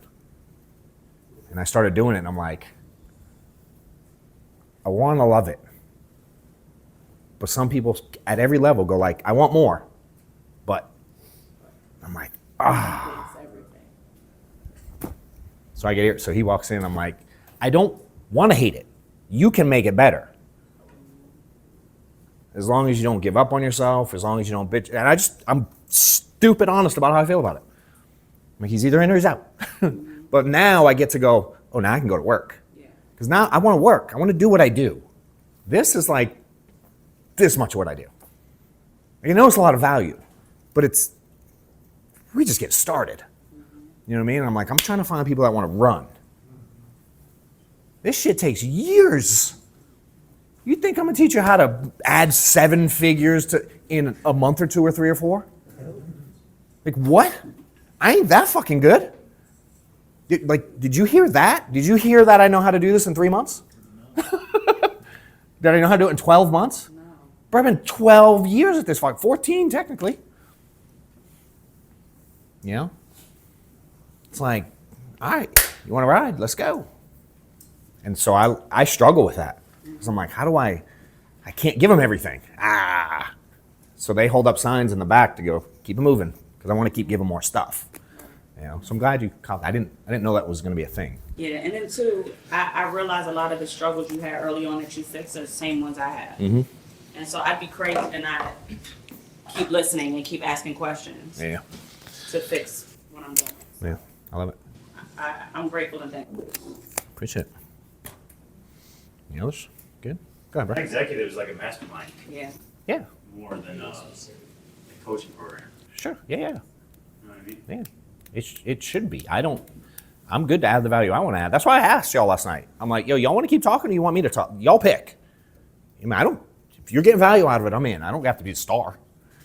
But I can't wait till we get into that room. Don't take offense to this. I can't wait till we get in that room and everybody's fucking making 7 figures and killing it. I mean, there's some, and there's a lot of desire, which I like. I'm like, dude, I can't wait till we're all teaching each other like, yo, this is how I got to 8 figures every year, not just once. You know what I mean? I've done it. I don't do it every year. Like I want, you know what I mean? I'm like, how do we get to 9? Like I see those conversations in my life. I don't know if y'all are think I'm crazy, but I watch people do it. I've watched Ed Milet sit with that dude from Lions Not Sheep, sit with John Gordon. Who was the other guy? Shit. And I started Googling some people. They were sitting around his fireplace. Every one of them, 9-figure guys. I was like, I'm sitting in this dude's backyard, watching him do what he does. Technically was doing what I do at a level like that. So when I'm seeing it last night, I'm seeing that coming true for me and the people that are running with me. You know what I mean? I'm like, so same as you see vision, I love that shit. You know, and getting to watch other people. I was like, how much did I pay to go to my Let's house? Do you remember? Oh, we have those books. Don't we have more? We should did we going to give them out? Let's give some out. Fuck yeah. Have Liz bring them down. Y'all ever read that Power One More? No. I'm going to give y'all one. You read it? Dope. Yeah, killer. I think we have enough for everybody. Yeah, we do. Dope. I bought a lot of his books. 7 or 8 boxes. More than that. I think I had to buy 500. I think it was 500. Yeah, I think about 500 of his books, $30 a pop, whatever it is. I spent a shitload of money to get to his house. Because you buy that many books, you get to go to an event like this, and then a private thing at his house. It was probably 500 people did it. That's a good marketing idea. It was great, dude. Buy a ton of my books. Yeah. Yep. And And to my Let's thing, he donated all the money from the revenue from the book to some charity. Oh, that's nice. Yeah. Yeah. So it was cool. So cool. Anybody else want anything else? Or you want to? Top of that, I think Yeah. seeing your wife and how like she supports you. Yeah. Talk about it. I think that's Yeah. a good thing to see too on the prep part and from when you were small to even now. Yeah. That was because I talked to her for like 10 15. Yeah. I saw. Yeah. Yeah. That's what I think was cool on top of that. Yeah. She gets excited about stuff. I should let her talk more because she has a lot to add. Sometimes I don't shut up though. Yeah, that's a good one. I appreciate it. Dig it. And the food was great. Yeah? It wasn't Chick-fil-A. Nah. I can tell you that, right? Yeah. You ever been to those events where they feed you like shit? Oh yeah. Do you like them? Like, I ain't mad at the event, but would you I'm like, I don't really want to feel that. I don't like when I go to those either. I mean, I'm not knocking, the Chick-fil-A in the morning. No, this is Chick-fil-A in the morning. We all do that shit. That's a good time for it. Definitely different, Yeah. You gotta get in the room. Hell, I go to some events and they ain't got nothing. They got water in the morning. You ever been to those? I was like, we ain't gotta like be the Four Seasons, but can we make sure we have enough shit for everyone? That's all. That's it. Dude, you. She's like, I got it. I'm like, sweet. Yeah. I just wanted the feeling. Ed Milet, funny enough, weird. I didn't even realize I just did that. When I went to that event that I bought the book at Ed Milet, the biggest takeaway, fuck, this is so weird. It was like a poof moment.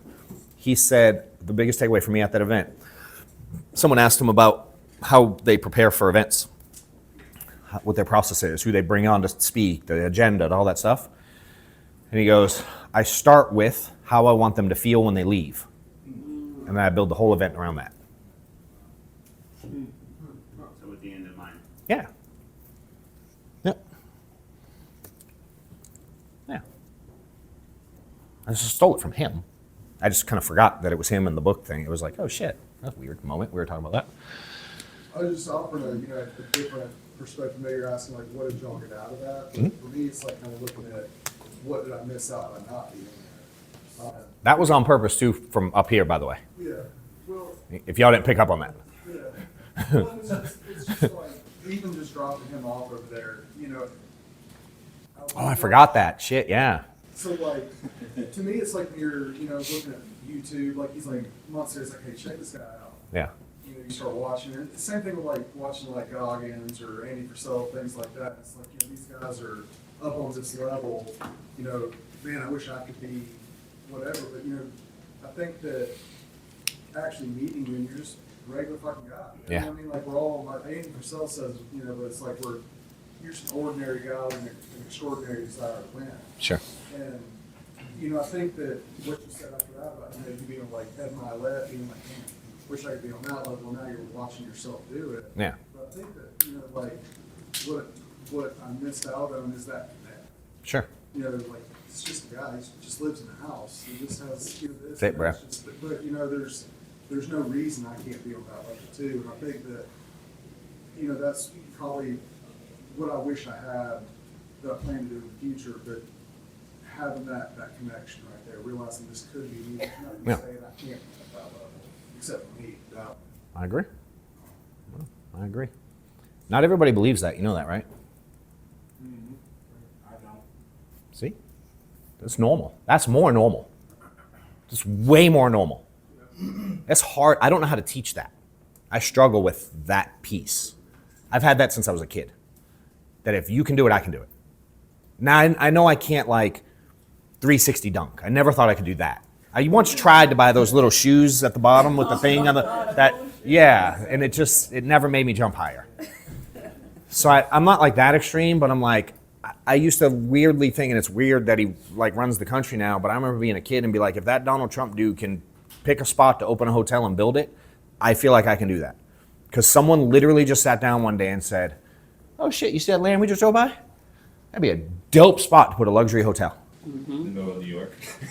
And then they went and did it. He's wanted a hotel for a very long time. It's like, what? To me, I'm like, why not? Like, someone said, dude, hiking from Boston to California sucks fucking ass. We should build tracks. And then they went and fucking did it.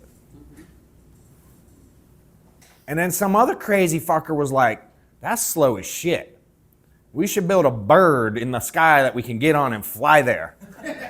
And hire, and then someone else said, sounds good. I ain't flying a thing. We should hire people. They'll get on and fly them for us. And then crash twice before we figured it out. You know what I mean? Like, that's real life. Yeah. Fred Smith, founder of FedEx.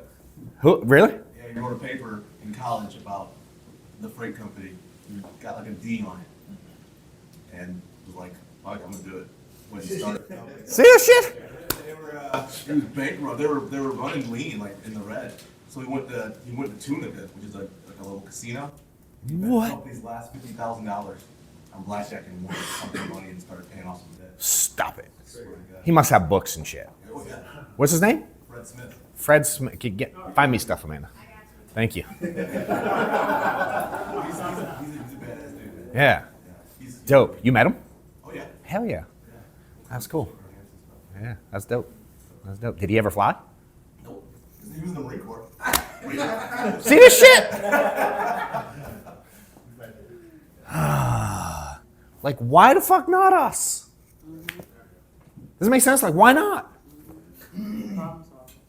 I don't know, man. And if you can't, can you get with some people who can help you get? You know what I mean? Like, let's just figure it the fuck out.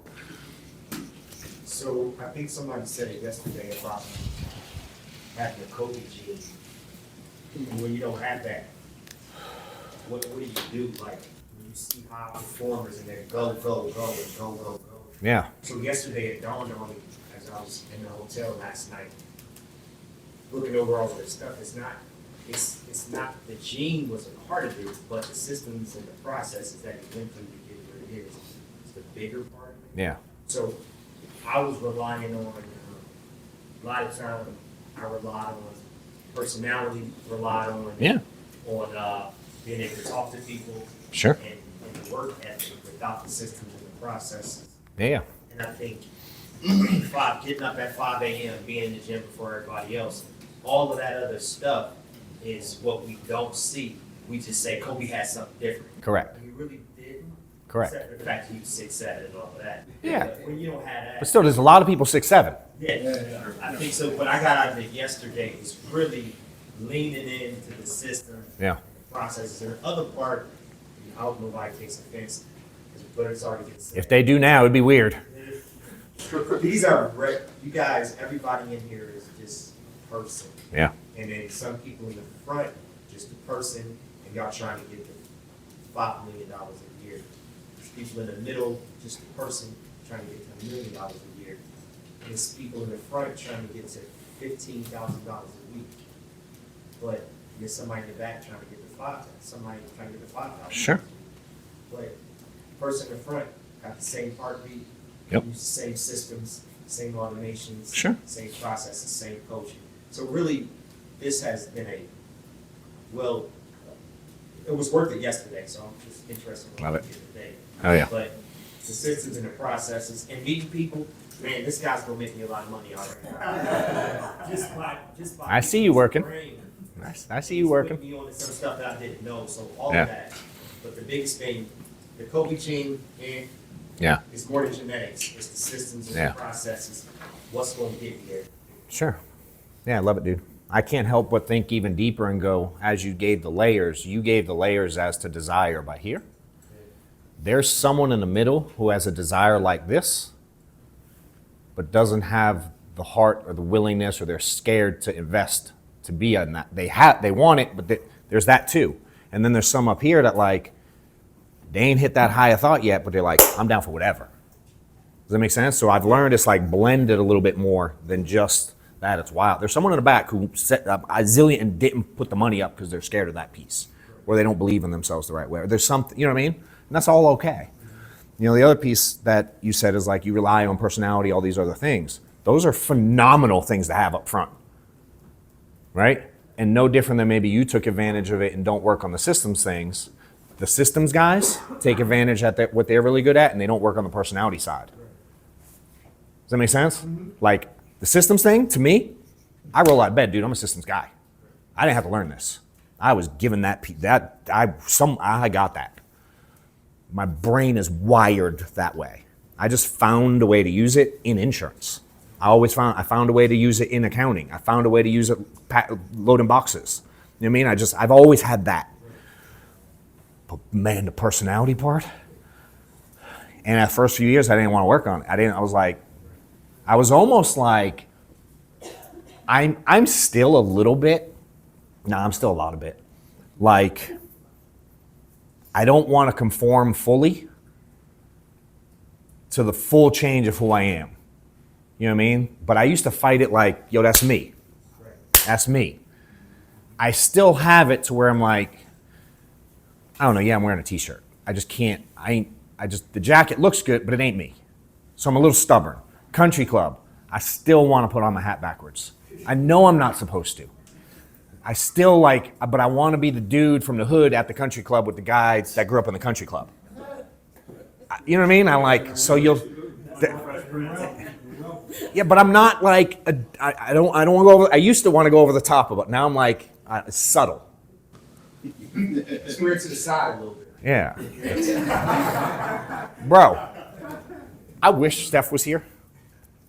When I do it, she fixes it every time. And I'm like, leave my fucking hat alone. I know I'm almost 50, and yes, it's crooked still. You know? Do it backwards and crooked. With a little slant backwards, that's my favorite. 100%. So Amanda will sometimes fail. I'll put it on like half. She's like, yeah. So I'm still working on me, bro. And that's what it's like. I want you to realize is like I'm weird in the way I think. You ever think of like how a statue's made? I don't know how they're really made, but in my head, like, do you know how I think they're made? All I picture is someone doing a chisel. And I don't know if they're still made that way. But in my head, that's what I picture. And I always picture what I'm doing, my life, my workouts, my habits, the business, as me chiseling. Me, my body, I'm always working. I don't know how to get it perfect, but I'm always trying to like get it just right. Smooth that part over there a little bit. Fix this part over there a little bit.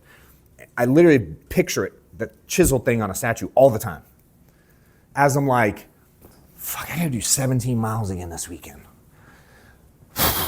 I'm like, and that comes into my head, that little chisel away. I gotta get a little better. You know, that's how I kind of push myself a little bit more. I'm like, I remember I said I'd work on it.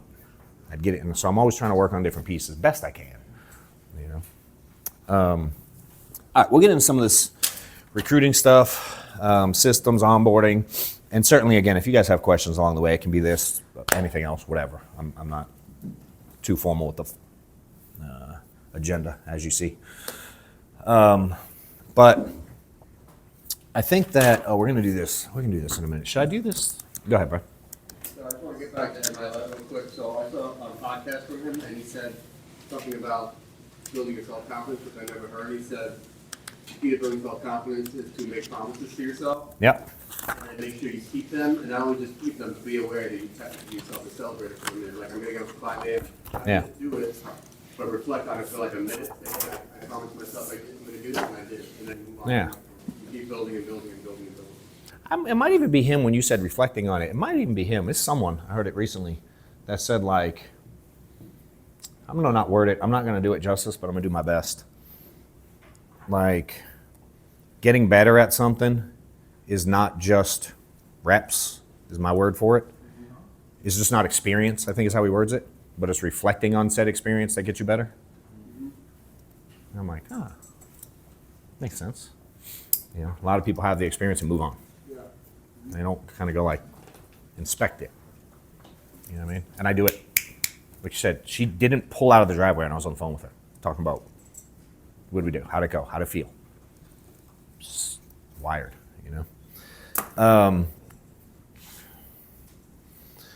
We're gonna do this. Anybody not done like a DISC assessment thing before?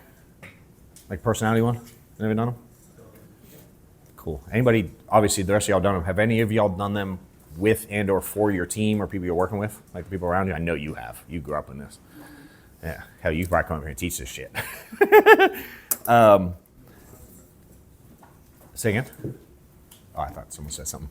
We're gonna roll through this little exercise. I want you guys, like, for me, one of my favorite books I've ever read is John Maxwell's 5 Levels of Leadership. You showed me that. Did I? Yeah, it's like changed my perspective. Yeah. How long? A long time ago or when? When I first met you at Cody's thing. No shit. When you told me I bought it right then. Hell yeah. Yeah, it's one of my favorite books ever, especially from the vantage point of how people view you, you know, which you can and you can't control. You definitely can't control, well, you can't control. It's like, he teaches that, like how people view you, how to understand how to work with people based on their view of you. And I used to only do it it was a one-way street. When I started realizing how people view me, I'm like, ooh, I have to handle each one differently. I didn't know that till that book. I was like, oh, that's a thing. I thought everyone saw everything the same. I didn't know. But when you read it, it's like, I kind of feel a little dumber right now. As much as I feel smarter for the knowledge, I feel a little dumber that I didn't know that. You know, and that got me into understanding people. So then I started studying like different ways people think and different ways, not only like how they view me, but then heck, how do I view them? And where are the positives and negatives about how I view them, right? Like there's pros and cons to both ways. And then based on his personality and your personality, the way that works is going to be different. Just because I understand it with you, it doesn't translate the same with him, both ways. And I was like, this stuff is intriguing shit to me. We just read another book last week called The 5 Voices by, I have no idea who. I have no idea who wrote it. The 5 Voices.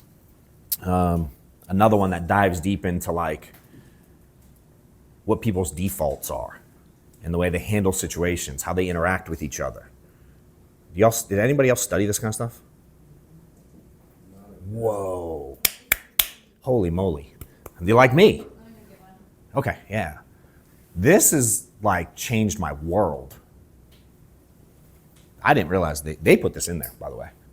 I didn't pick this. I just love this shit. That's how they know me. And I'm like, and I'm not like, I'm not gonna teach DISC very deep. That's not my thing. But when I start studying it and they put the highlights there, I'm like, that's good enough. It goes deep. And I love reading about it. I'm not gonna pretend I'm the best teacher at it. So we're gonna do it because I want you to see things. And then I challenge you all to start studying the shit out of this stuff. This changed everything about the way I do everything with every interaction I have. Is starting to understand people. Anyone ever been to Nate's event? Anyone know that? SWAT? Nobody's been there? Cool. He does something that's really cool that I like. I've watched him. I see it taught in various different ways. And every time it's all kind of the same, I'm like, oh, I learn it different. You know, some people do it with colors. Some people have letters. Some people have like animals. The way they explain it, you're a tiger or you're that. Anyway, so the way this works is really simple, but I do know that every time we do these, someone gets confused as shit and does this wrong. And they don't know which way to do the math or write the numbers. It happens 100% of the time. So if you get stuck, just ask. But you literally, the instructions there. You have to write 1, 2, 3, and 4 somewhere in the row that way. Every single row, you write 1, 2, 3, and 4, and you pick which of those are more like you, like in which order they're like you. So determined. Are you a 1, 2, 3, or 4? And you can't repeat the number. You can't go, I'm a 4 all the way across. Does that make sense? You have to like put them in order. So you do it that way, and then you add them up and down at the end, and that gives you a score.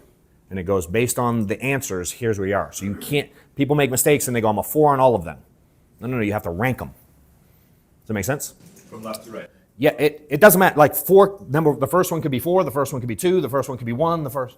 Yeah, but it's like Yes, correct. Yes, from left to right. Yes. Yep. So go through that. It's. I'm actually gonna do it again now. Yes. Yep. And the least is 1. Yep. That's it. Just in order. Okay. So like if we were determined that before convincing would be the 3, you can't do. No, you can be 4, 1, 2. It doesn't matter. Yeah, it could be Something 4. has to be 4. Yes, something has to be 1, something has to be 2, something has to be 3, something has to be 4. It doesn't matter which is which. 4 is the high. 4 is the yes.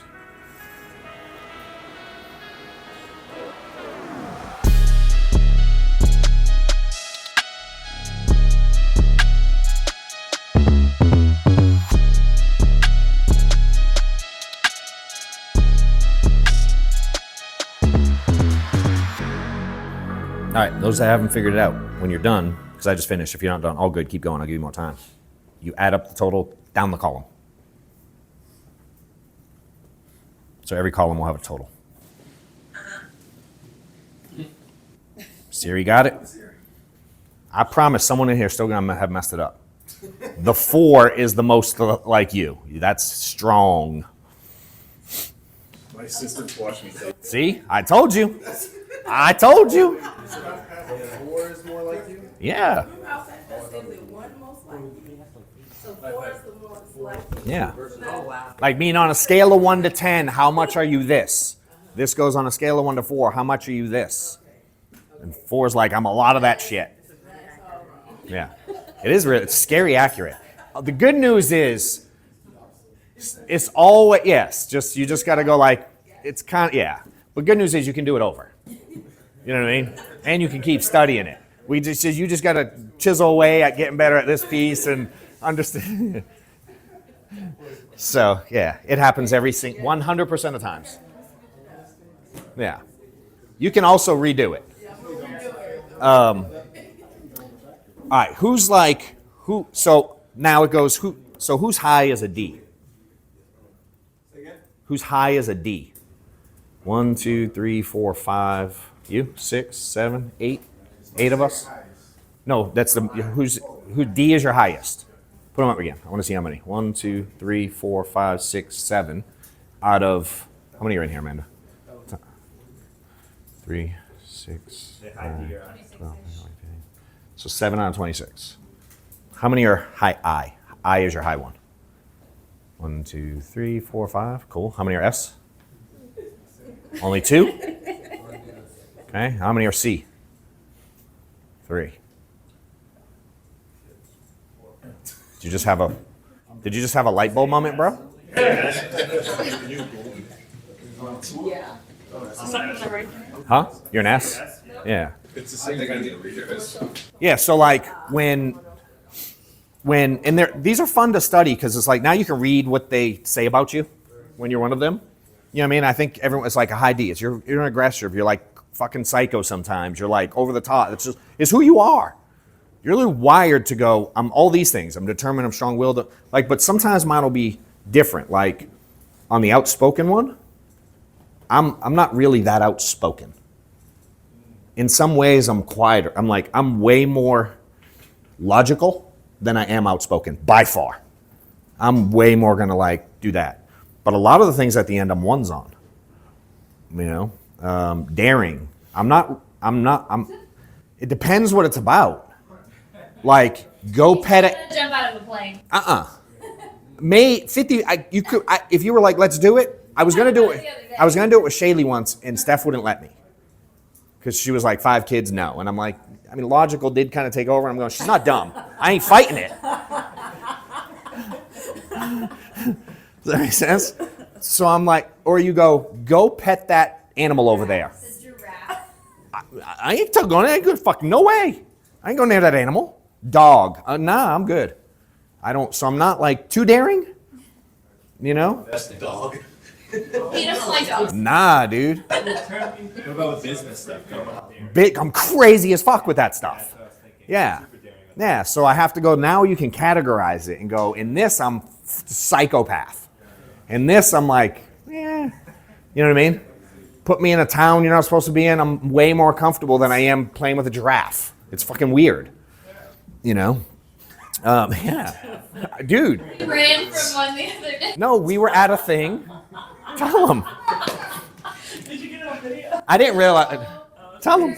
Reese. We were in Springfield. Reese wasn't, I don't even think Reese was here yet. We were in Springfield and we went to this thing. So I love animals. We had free time, so we went to like encounters and we walked over to the giraffes and something spooked the baby giraffe. Oh no. And so he's rough on his feet and he takes off running. He runs the opposite direction. He's like jumping around. They were in a cage thing. There's no way. He was just freaked out. I was not in the thing with the giraffe. No. So it's hard to put a 4 on that one. You know what I mean? I'm like, all right. Some people fill these out and they know what they want to be, and they answer them the way they want.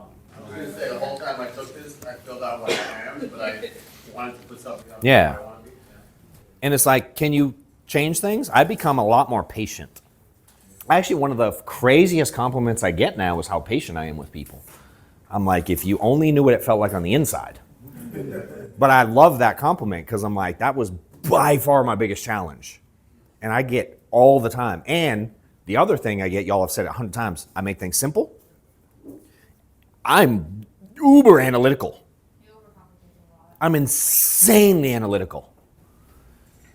I see where it messes me up. Now, in some places, I thrive in it. And I've learned how to control where I use it as a positive and where I need to like let go of it. And it's a fight. You know what I mean? To go like, don't do it. Don't fucking overthink this one, bro. You know what I mean? But then some things I overthink and it helps create, we have our whole system because I get analytical and I start mapping shit out and I can do, you know what I mean? Like in that way, it's positive. So there's no right or wrong answer there. And as they all will teach you, it's like we're all a little bit of all of them. You know, we all have mixes, and it does change over time. A lot of people's second one is high, and usually what's funny is the way they do a little curved, like they draw a line thing, and the shape means something. I don't know how to explain that at all, so please go study this shit more. But what I've learned is when people taught me about it, the way mine loops, like when you chart it, like high on the D, and then I kind of go down in the middle too, and I'm high on the C. That's even more rare to be like crazy psycho on this side and be analytical in numbers. Usually the high Ds are not necessarily high, C's usually a lower one on them, right? And so what's that have to do with anything? You don't think this is valuable when you start recruiting people? Does that make sense? Yeah. Like you Ds, when you know that, I know I can go different. Yeah. But when they're like one of these other ones, the ones that are like more like heartfelt and sociable and natural, like smiley, happy personality, it'll be okay. We'll get through this together. Nothing wrong with that personality. But when you attack it like a let's go, motherfucker, like it doesn't typically work. So let me ask you a question. As we're bringing more people in, would it make sense to put the letter next to their name in your phone just to remember? I mean, I don't know, how do you do it? that sounds complicated to me. Oh. You know what I do? Like, I'm not saying don't do it. I've never done that. That makes my brain hurt. Because now I don't want to think too much either. Okay. But that's me too. I'm like, But I won't remember. you know. You will when you study it. You're right. Okay. I don't look in here and go, what's everyone? Okay.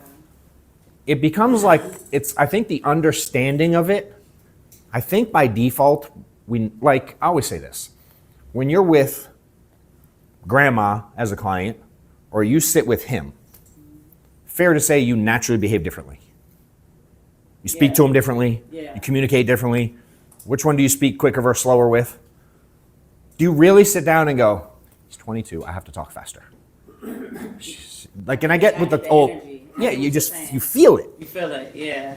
You know what I mean? I got you. Like when you sit with someone that's a little more high strung and like, fucking, do you really have to go like, I wish I knew, it's somewhat instinct. Yeah. You know what I mean? We do, and so for me, it's more about the awareness instead of like overthinking. And I've learned if I study enough stuff, when it's time to go, I do it by default. Okay. You know, like when I do talks and I do stuff like this, I prep zero. Like we did the agenda but I've told y'all, but then really, they fucking did it. I didn't go, here's what I want to talk about for the day. I said, I'm going to do me. They want me to stay on timing. I want to stay on timing. I'm like, let's have some structure to it. But this is what I do. Yeah. Does that make sense? Yeah.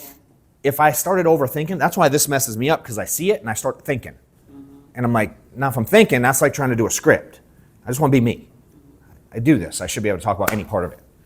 You know, with Maddox, what's funny is the coaching thing you said last night got me thinking of all kinds of stuff, right? I'll think of stories and analogies, and this is the way my mind works. And I started thinking about like parents that coach their kids from behind the fence when they have a coach. Oh gosh. Right? That's me. Yeah. It's like, you see me out in public. Not many people get this vantage that you get. How talkative am I out there with people? Yeah, AirPods on, you're walking the track. You may be able to call most of the time. You know the business call.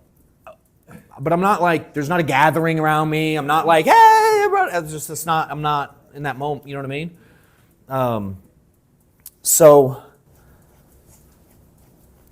But when I start looking at the coaching thing and I'm like, when I'm watching Maddox play a game, I don't say 2 words. Because in that moment, I don't want him overthinking. And some parents do, and I'm not saying that's wrong or right. I'm just telling you my approach. I don't know if it's a good one, but it appeases it. I'm good with it. Like, I don't tell Maddox what to do with his shoulder. Now, I might go, hey Maddox, did they work on your like the way you're batting today? Yep. What'd you learn from them? Like, what do you got to work on? Balance, my shoulder, this, got it. All right, hey, do the reps. Don't forget what they tell you. And I keep going to like, don't forget what they tell you. So I teach him how to think. And I teach him how to be aware of what they want him to change.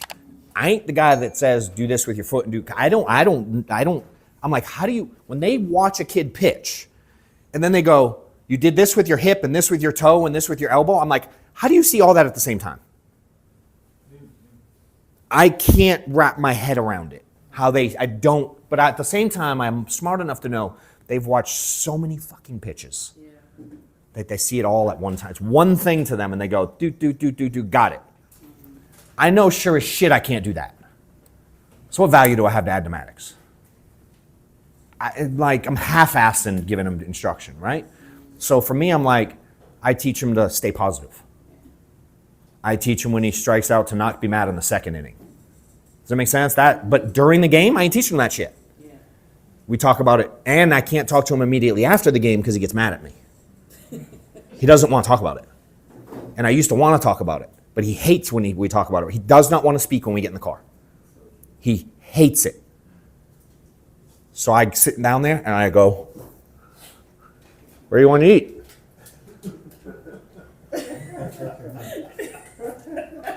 But now that I've let him be, I've learned, oh, he can talk about it in a couple days. And what's even better is if we talk about it beforehand, and then he goes, yeah, Dad, I'm good, I got it. I go, okay, cool. And then now I get in the car and I ain't got to stress because I know I got him at least thinking the way I want him to think. I don't have to be the, you know. Yeah, and so it's I've kind of learned to play my role in that situation, you know. And it's like sometimes we're that to agents. Maddox don't need to hear it. That doesn't move him. Now Maddox is competitive as shit. I go, hey, when you get on the field, do you know that the coaches watch how fast you get from the dugout to your position? He's like, what do you mean? I'm like, you see some kids run to their position, right? He's like, yeah. I said, you know the coach sees who runs and who walks. Do you know that? He didn't know. Why would he know? He was 8. Why would he know that? Do I go, Maddox, run? I go, Maddox, do you know the coach watches to see if you're running or walking? I don't ever go, run to your position. I don't say 2 fucking words when I'm at a game. Stephanie, every video I ever post about it will typically have music because Stephanie's voice is in the background of every video of Maddox playing baseball ever. She yells at the umps. She chops it up with them. Like, she does it the right way, but it's her personality. And she's not like the psycho lady who's going to fight with the people across the way, but she's going to cheer her fucking kid on till the game is over. And doesn't care if he doesn't like it. And so it's like, as you get to know people, you got to like go, again, am I being intentional? And when you pay attention to people and who they are, now you know how to ebb and flow with it. You know what I mean? It's not perfect. Yeah. You're still gonna mess it up. But it's like, I think for me, just the awareness of it helps. You know, so if I talk to him about enough stuff in advance, when it's game time, he doesn't have to think, Dad's gonna be yelling. I gotta do my show up. He's done it so many times where it quote unquote doesn't count. Then when it counts, you just want him to play. I just want him to fucking play baseball. That's me. Hey, go have fun today, dude. Go work your ass off and enjoy it. You enjoy learning the game. Matt, I know, but remember the part where you're learning it. They're teaching you now for when you have to try it in high school. You got to watch the cues, dude. They're prepping you to get to another level. So I know you want to get there, but if you skip here and others don't skip the work here, I know you're good. He knows he's good. He gets invites to things. He got put on his team like they had a quote-unquote tryout. They chased us off the field to offer him to be on the team. They were like, we'll let you know in 4 to 6 weeks. We're like, okay. We got a field. They chased Maddox to like, do you want to be on the team? We want him. So I have to teach him like, remember now he's 13. I'm like, dude, you're 10. You are really good compared to 10-year-olds. But some of these little fuckers are going to take 100 ground balls a day when you're in playing video games. And you're not going to see a difference next week. But when they're 16, some of these kids that are slower and shorter, not as strong, their skill sets, bro, they're going to, don't let them outdo you because you're going to be mad later. Mike, you see, and I'll point out, hey, you see that one? Look how smooth he takes that ground ball. You know why, right? Why is he smooth with the ground ball? You know what I mean? And so it's like, but that's him. He needs that. Going, Maddox, take more ground balls, dude. Maddox, that doesn't work for him. It's still not yet worked for him that it clicked and he does it at a high gear. He's still not there. I can't wait till that, like, I'm going to crush this game and work on my craft. He's still in a phase where he knows he's good. He's not cocky about it because he's not that good. But he still doesn't like grind to get better at it at all. But I don't push that. I talk about it. But pushing it would mess him up. It'd make him think, it'd make him perform poorly. It'd put a lot of pressure on him. You know what I mean? I'm like, that ain't the right way. When it clicked, hell, it didn't click for me till I was 35. You know, what's interesting about the situation is probably very similar to agents. When people are experience great success early, or when they're at the front of the class, Yeah. top of the deal, early as opposed to being a late bloomer, like, yeah, that guy is really skilled right now, but he's very little, he's not strong, he's, and then all of a sudden, there's another nature kicks in. Yeah, buddy. Because I got one kid who came out just like that. Yeah. I got another kid who was 5'7" and 125 pounds the first day of freshman year of high school and left at 6'5", 215. Sure. Yep. So it's like those late bloomers and those agents that don't get it right away, Yeah. but they develop the skills That's me. for survival. I'm that guy. Staying power. I'm the walk-on, dude. I ain't the 5-star recruit. Tom Brady. 100%. I don't know that, but yeah. I mean, it's By what. the way, the employers, they're not. That's the guy they want anyway. People say Correct. they want athletes and people. Yeah, They correct. don't want the guy who was the star Yeah. that it came easy to. Yeah. They want the guy who had to grind it out. But hey, who does everyone want to hire? The star. They're dead ass wrong, bro. I agree. You figure that out eventually. It's like that ain't where the magic is, dude. Someone comes in to our world killing it. How do you think I feel? What are some words that would describe how I feel? Let's see how it goes. What else do you think? I know where this is. Short-lived. Okay. First thing that comes to mind for me, nervous. That's number one. Now, so I ain't got there yet. Remember who I am by default. Yep. Do I trust people by default? They come in killing it. That normal? Nope. Someone come to my house late at night in the woods in the dark. That normal? How do I feel? Who the fuck is this? What's he doing wrong? I'm nervous, dude. I'm like, I go 100%. I tell Amanda, who's that? That's it. Hey, who's that? Now, when it was new, I knew them all. Different assessment. I can catch that. I can see it. I can try to water it down early. You know what I mean? Hey, if 30 people hang up on you this week, how are you going to handle it? I'm a killer. Hey, dude, I'm just going to ask how you're going to handle it because it's coming. It's like saying you're going to go play Major League Baseball and you ain't going to strike out, bro. This is the big leagues. I'm doing that early. But, bro, you recruit her, she recruits him, and he gets a dude who comes in doing X amount day one, week one. I'm like, who's that?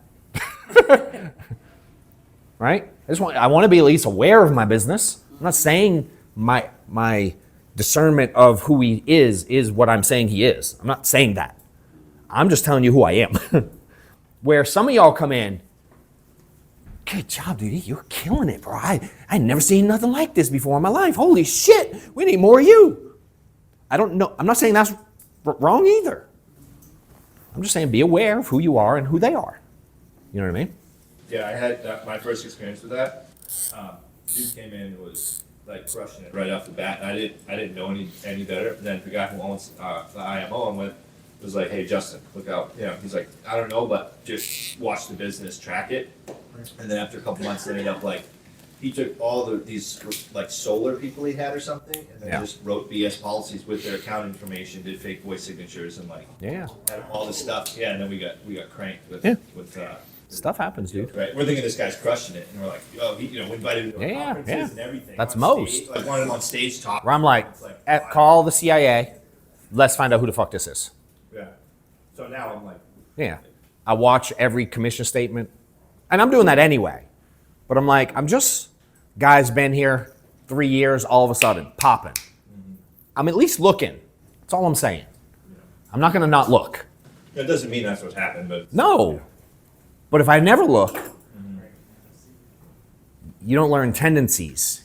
You don't see things. Dude, give me a commission statement at all your carriers for a few weeks time. We could go, here's 17 from Moo, this many from Miracle, and let me just be me. I'll find a story somewhere. I'll see it. Oh, this dude, he just started writing this carrier because he got debt over here. Look, his app count went up at this carrier. His debt went up. I see it. Oh, he always writes this one. That's the cheap price. He probably sells on price. He always does final expense at this carrier because it's the price. You see stuff. You know. Now, do you need this to start recruiting? No. I'm way on the deep end right now. You know. But all I'm telling you all is like, I want you to understand that this business is way deeper than you think it is, even though it's simple as shit at its core. You know?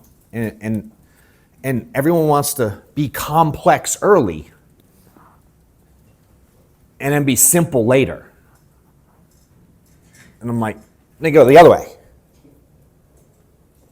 You got 30 agents and you're like, that's easy to not look over there. It's easy to say I'm busy and not pay attention. It's easy to not put in a system in place. It's easy to not set expectations. It's easy to, hey, you start making some money. It's easy to not pay attention to who gets contracted. It's easy to not get on team calls anymore and let other people run shit. Does that make sense? It's easy not to get people excited. It's easy to do that shit. It's like,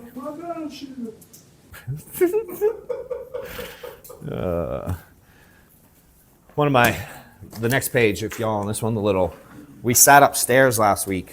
Actually, I wish Gavin was here. So we did this, I think I told y'all I like this style of things. It's kind of something I've done, but this whole call it a workshop style, I like the way Patrick Bet-David put his on. So I'm like, oh, I want to structure stuff like that. I like it. So some of the stuff, he had a section that was like, I don't know what this was called. Do you remember, Amanda, the 5 somethings? I forget what he called it. And so I'm like, they had names. It was just the 5 mentality. Yeah, some 5 mentalities he had. And so they put that as an outline. And I'm like, I loved learning that, but I don't know what it means here. So I'm like, but I want to talk about recruiting and how can we put people like in buckets. And I'm like, who do we deal with? Like, if we had to give them a name, what types of people are like most common come in the door? And then we had to narrow it down to 5. I think we had like 12, maybe, something like that. And so we went with these. The broke as a joke guy. Fair? Anybody ever talk to him trying to recruit? Right? Mr. Know-It-All. No production. Most of the times with no production. The Mr. Know-It-Alls with high productions are tough ones. Right? I'm like, hell, is that any of us in here? I don't know. The overthinker. Yep. Oh my God. I am Ohio. Yeah, buddy. That was going to be its own subject first, but we didn't have the room, and I really needed overthinker, so we threw it in there too. I love it. Yeah, the IMO hopper. Yeah, I've been to 7 IMOs. My upline sucked at every one of them. I never made a penny in a business. Always fucking upline's fault. Or lead's fault, system's fault, support's fault. Every time. I'm like, all right, well, the snowflake. Shout out, bro. And what's crazy is when we did it, I'm like, he's not actually that snowflake, really.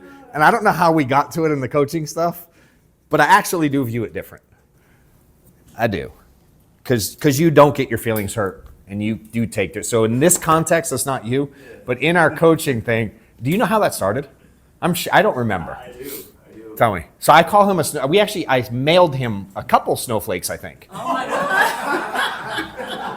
And I'm pretty sure I signed one. Did I sign one? You gotta send me a picture of the cutout. Yeah. One day, dude, we're on a coaching call upstairs. I don't know what you said because now I'm curious because in the moment, like I forget when I'm me, sometimes I forget. I do it so often, I forget. But I do remember going, hey, come here. I don't remember if it was Liz or Amanda. I was like, yo, come here. Yep, okay. And I said, hey, I need to send him some snowflakes. Figure something out. And so she went and printed them and cut them out and designed. She did the whole thing. Because you had talked about, and this is actually probably beneficial for everybody here, is I was talking about complaining, but kind of going against myself. And you look and you're like, dude, I look at your Instagram and you're so on point with your fitness. Yeah. But in this business, you melt like a snowflake. That's what I said. That's where it came from. Damn. Was I wrong? Nope. My man. My favorite part of stuff like this is that, like, and I said yesterday, I'm like, I love that I can just be me. I love the moments where I can just be who I am and just be, you know what I mean? Just, I love that. And like when I get to work with people like that, I'm like, dude, this is fucking cool to have around. You know? Now, I can't wait till you fucking do something, to be clear. I'm excited for that day. Anyway. So again, stuff like this, it's like, and there's other personality. Anybody think of one that's not on there that they deal with all the time? It drives them crazy. High level. Give them a cool name. Maybe we'll use it next time. I called John Gavin too. I'm like, yo, I have an idea. When you and I'm telling him, I'm like, what do you got? And he gave me like 8 of them. I was like, ooh, that's a fucking good ones. I didn't think of those. So some of those I used from him. Is there anybody on here that's just like, these are all like negative? Yeah, that's me fucking around. There was yeah, it is. And it's not every, that's why I didn't want to say there's all of it. That's why you see out of, this was Reese out of this. Because I was like, that's not all of them. I don't want to imply that. I don't want them to feel that. So he put in tiny quotes, out of 1 million, LOL. So 5 mentalities out of 1 million. And all I want you to understand is like people are different. You know what I mean? And in the sales side and in our personal world, we very naturally switch gears based on who we're dealing with. You know? And it's like, are you okay that you don't control it at all? Or do you think it'd be better if you controlled the way you interacted based on knowledge of who people are? You think it's more beneficial or less beneficial? I think it's more To be intentional. At the very least, be aware of it. Yeah, I think it's That they're different. super beneficial. Yeah. Has anybody else ever thought, like actually believed everyone thought the same way? At one point, yes, I did. I did too. Scared everybody. First of all, I was a very grown adult when it clicked. I was dumbfounded that was a thing. That's how unaware in life of some things I am. I was like, what? Like, no, you're really good, I picked this up earlier with you, you're really good at finding what people are good at and comparing this to their, whatever they're good at. Yeah. So you just compare it and then they're like, oh, yeah, that makes sense now. Yeah. So I'm good at flying airplanes, you make insurance like flying airplanes, right? What examples did I give you? Because I know nothing about flying. Well, I know. But I remember the conversation. I'm curious what things you took. You were like, did you just get in an airplane and know how to fly? Like, were you good day one? It's like, oh, I fucking suck day one. Okay. Yep. You're like, well, you're gonna suck at this on day one. I mean, you just told me straight out, like, dude, you're really good at what you do, Yeah. but you're gonna be really bad at this. Okay, so pause, right? So what a lot of people do and what I used to do is used to go right into, hey, dude, you're going to suck at this. Is that a good starting point? Yay. Does that make sense? What do I want him to think? Why do I do that? What do I want going on up here? It's okay. Crawl then walk. Crawl, then walk. What else? It's okay to suck at first. Yeah, what else? It's gradual. There you go. Like, You told me you sucked at It's gonna be hard in the beginning. Yeah. What else did we go? I know I went deeper. Oh, no, yeah, you went very deep, but what I got out of it was like I'm really good at flying airplanes now. Right? Yeah. Like I teach people how to fly airplanes Yeah. in my company. And you make everything relatable. Yeah. You're like, dude, I was broke as a joke in, I think it was 2016, 15, I don't remember what you Yeah. told me. You're like, dude, I'll rock bottom. I was like, fuck this, I'm not doing this anymore. Yeah. Right? So, you're just good at, I've noticed with you're good at finding what people are good at and then just Yeah. making it relatable. Yeah. I've learned that some people think it's a different skill set completely. And I'm like, well, it is if you go like the words we say, or it's insurance, or the terminology. Yeah, it's different. But to take something and go through the process of getting better at it and getting through the struggle and not forgetting that it obviously quite naturally is going to get easier. Like this is one of those things I'm not confused about at all. That everyone understands that more reps equals I'm going to get better faster. I'm not confused by that.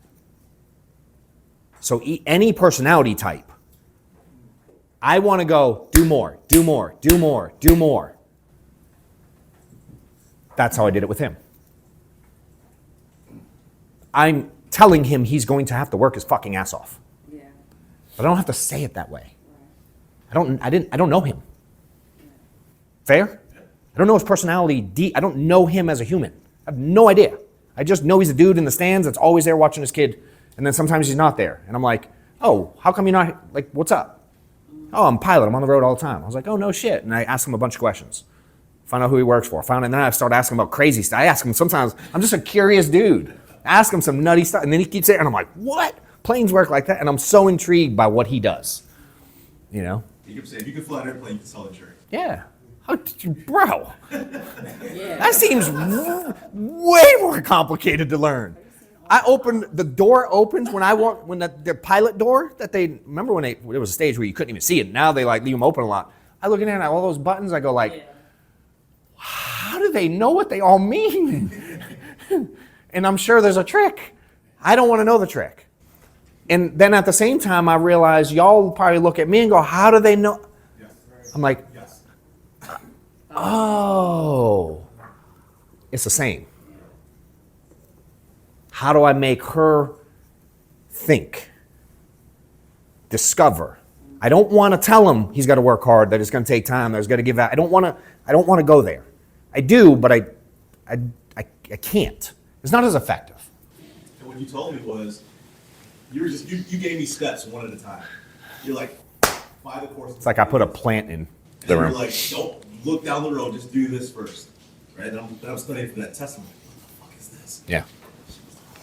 Yeah. You know, and then take the test. Okay, then I took the test. And then, okay, now do this. It was just like little increments, right? It's like, it was great. Now I'm here.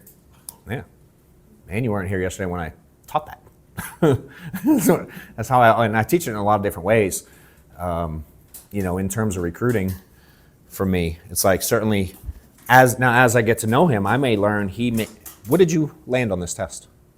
What on the DISC thing? Oh, I don't think it's the right man. Did you not follow instructions, bro?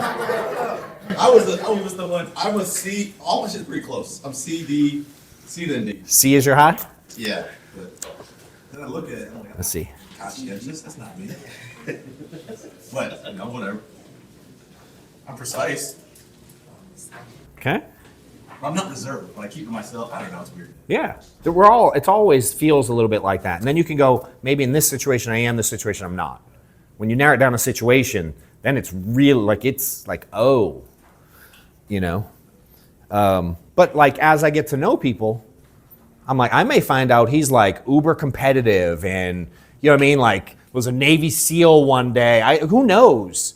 You know what I mean? He could be in some high level athlete. Like or I don't know, maybe he took nursing in college. I don't know. Like they're just going to be different. You know? Dude, give me a nurse. What do I talk about?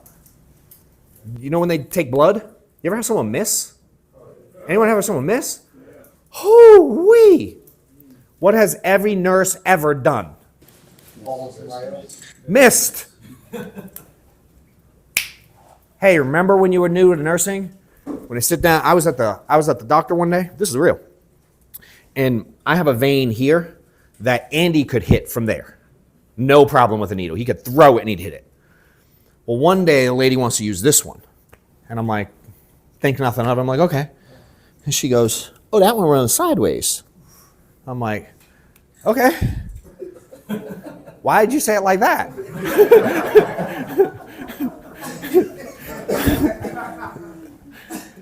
I'm like, she's like, I'm like, uh-oh. And a little bit before, they're like, she's 22. She ain't 57. I'm watching like a motherfucker. Bro, that thing hurt. She put it in and she went, nope, missed. Starts moving it around. Oh, wow. Dude, I start sweating profusely instantly. I don't know what happened. Dude, I get a little lightheaded.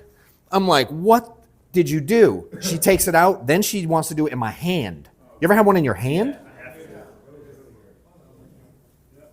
Woo! I don't go to that doctor anymore. I quit the doctor. I'm like, I ain't never going back there. And it wasn't even the doctor that did it. It was whatever. But now when I deal with someone that I know, find they're a nurse, I'm like, hey, remember when you were new to needles? How'd you learn how to do it? Dude, they make us poke ourselves. Anyone a nurse? They make them do it on themselves at the beginning. That's part of learning it. So they got to stab themselves to learn it. That's a piece. I learned that. I did that. Did you really? That's drugs. Oh, that's not what they teach in nursing.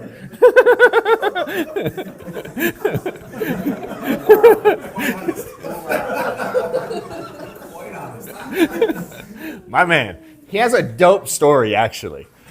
Thanks for sharing. Congrats for not doing that anymore. Oh, Lord. Fucking A. My wife, last night when you left, she goes, he's fucking great. And she goes, I feel like an idiot. I don't remember what she, was it tea? Something? Sweet tea. She goes, you'll be addicted to it or something. And then she knows your story. Oh, yeah. And she was like, I didn't mean it like that, because then you made a joke about it. You like, I've been looking for something or some shit. And she's like, I fucking love him. I didn't mean to do, and she's like, dude, he ain't gonna be, he's all good. I didn't expect she did, but I didn't expect she would get what I was saying, but in my head I was like, after she did. Yeah. After she definitely got it, bro. Anyway, I make a lot of analogies about shit like that because I understand it. I was around it a lot. I can, you know what I mean? It's like if you learn that skill set, everyone ever has done something really well. Everyone ever has been really good at something. The question is, can you find that something and make them remember what it was like going through that process to get better? No different than we try to get a client who we're calling to book an appointment with to remember the day they filled that fucking thing out. That's the game. Why would the game on this side not be, let me find something they were fucking great at and keep reminding them that they were great at something using the story that they gave me in advance? Why the fuck would I not use that information? What do you ask on recruiting calls? All kinds of shit. Why?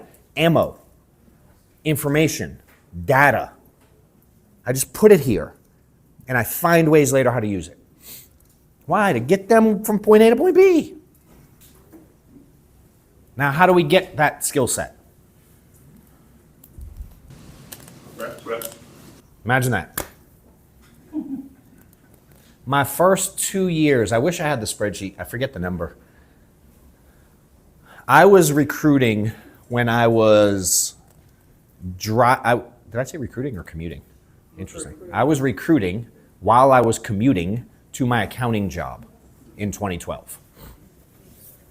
So I was running Craigslist ads at the time.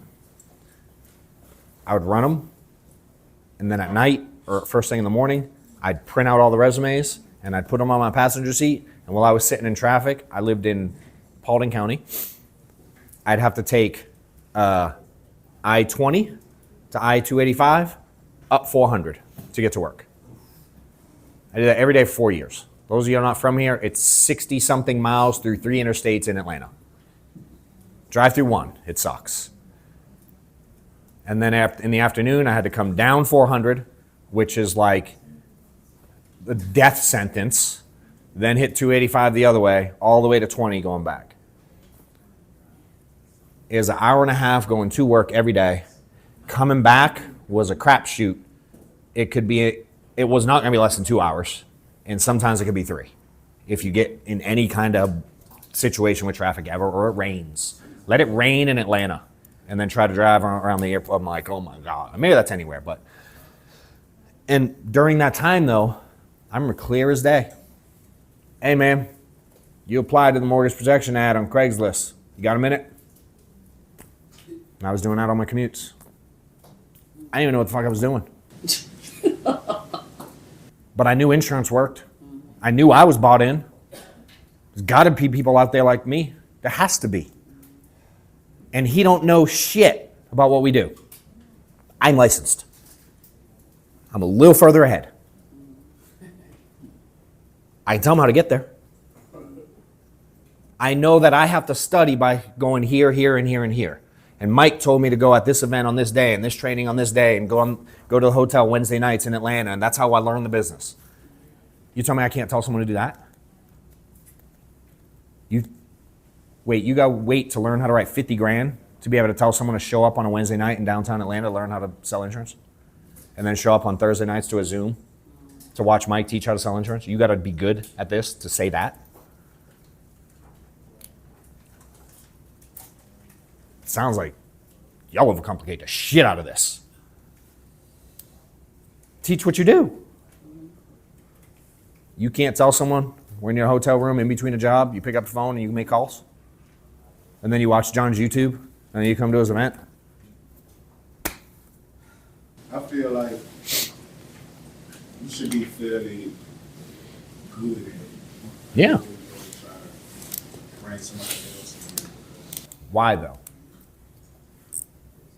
I understand it, and it's valid. Dude, it's everyone thinks this. I love that you keep speaking up about it. Because you're gonna run into certain obstacles, and they're gonna run into those same obstacles. Yep. Sometimes it might be a little bit different. Yeah. But how do you help them through those obstacles? You would have gotten over those humps. Sure. So do you want to pick a specific obstacle or do you want to be vague? Let's be vague. Let's say you have an obstacle tomorrow that you've never encountered. Who are you going to call to help figure it out? Me personally? Yes. I don't have to. Why not? Who hired you? I work with IMO up in Attendee. Okay. Do they have a phone number? They do. Okay. Someone got you started, yes? Someone hired you. Yeah. Who's the person that hired you? My name is Chris. Chris, okay? Could you call Chris? Yeah. So you do have someone to call. Yeah. Now, will Chris have the answer? I don't know. I don't know Chris. I don't really know Chris either. But do you think someone hired Chris? Yeah. Is there a possibility that if Chris doesn't know, that dude knows? Yeah. If I said, I'll give you $1,000 if you find that guy's number before lunch, do you think you could find it? Yeah, I know Chris. There we go. So you know the guy who hired Chris? Yeah. Do you know the guy that hired him? No. He's the owner. He's the owner of the company? Yeah. You think he could probably tell you how to solve the problem? So then in this situation where you run into a problem, what should you do? I know you haven't done it, but what should you do? Call who hired me. Okay. Now, if you hire me today, you hire me right now, and I run into a problem. I go, yo, dude, I just sat with a client. They had this, that, and the other thing. I didn't know what to do. What do you think you should tell me to do? I'm gonna tell you I'm gonna call you back. Okay. Why? Call Chris. My man. That's it, dude. You don't have to be the guy right now. You actually have an advantage you don't see. Because you know when I'm new, I can also tell you're new. I know you don't know what the fuck you're talking about. Fair? Now, especially if you go, hey, bro, I'm new.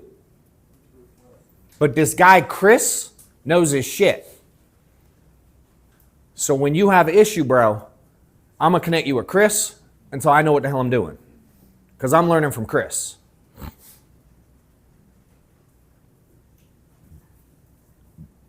I'd be fired up if you told me that. And I have no expectations that you can teach me shit. But you gave me a connect.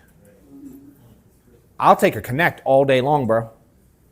So to you, that's worth the override? Huh? To you, that's worth the override that you get from recruiting someone, being able to connect them with it? Is it worth the override? Yeah, is it worth? I don't look at it like that. So you don't feel like you have to earn the override that you get off of people? What I'm saying is my job is to help people get paid. That's what I want to do. Yeah. Now, I will answer your question. Do I believe that I deserve to get paid for connecting someone with someone? Yeah. Yes, I do. Do you know what a broker is? Yeah. Are you a broker? Technically, yeah. Okay, if you connect a client with Mutual of Omaha, do you deserve to get paid? Yeah. So we're on the same page. My man. Does that make sense? In the streets, if I go, yo, here's a bag of stuff. I'll be over here. When you're done, does this guy think he deserves some money for connect? Like, does he think he deserves some money for getting the hookup? It's universal.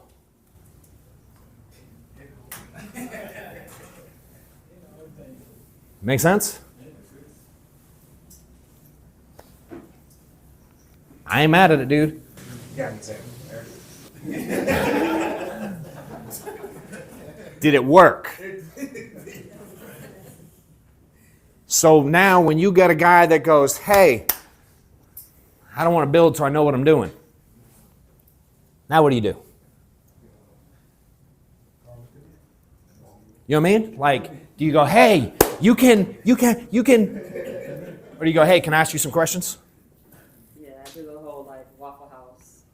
I ain't mad at it. Yeah. It's a start. Yeah. But I got really good at this. 2 minutes, solved, for 30 people. You can play different. You know what I mean? You know how much pushback I've had on that in the last 12 years? That's the number one objection when I'm trying to get people to add more people to my agency. Yes. Why would I not learn how to overcome that? Facts. Was it friction during that? Or was he super chill about it? Or when you start asking questions? Yeah, during that whole conversation. Did he fight back? No. Every time. Yep. I don't know if he saw it coming. I know some of y'all were like, here it comes. You saw me massaging it. Yeah. Sometimes they see it coming, sometimes they don't. Sometimes they don't see the connect till right at the end. Yeah. Most times. Mm-hmm. Like, oh, I see where you're going with this. Okay. Yeah.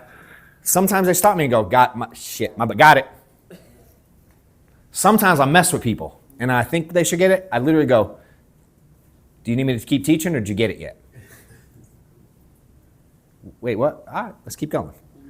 And I'll get there. I just want them to see things different. And I even go, is it possible? Can you see this? Could this be? You're empowering them. Yeah. People got me to see stuff different. That's why I believe different things. Why do I look at a lead differently than most? People got me to see a different perspective. And I'm like, lead's a lead. That pisses a lot of people off. But when you understand why people look at it like that, you can go, oh, holy moly. Anybody wear contacts, glasses, whatever? You ever get like your prescription? So I didn't realize this was a thing. I first got contacts at like 28 maybe. Because when I could see really good, 20/20 I had technically, but I felt like sometimes there was just a little, and when I played football, sometimes I'd miss, and I'm like, maybe I need some contact. I was like blaming things. So I got contacts for football, flag football, back in the day. And I had the same prescription, minus 75, till I was 45. Now every time I go, I don't make it to I'd go 5 years without seeing an eye doctor. Now about 4 months in, I'm like, they don't work quite the same. It's like blurred a little. You know what I mean? And now every year it changes. My vision's a little different. You know what I mean? It's like blurred, and I go back this year. I'm not supposed to go back for a couple months, and I'm like, it's a little foggy. Hell, I forgot, I lost my train of thought. I was going somewhere with it.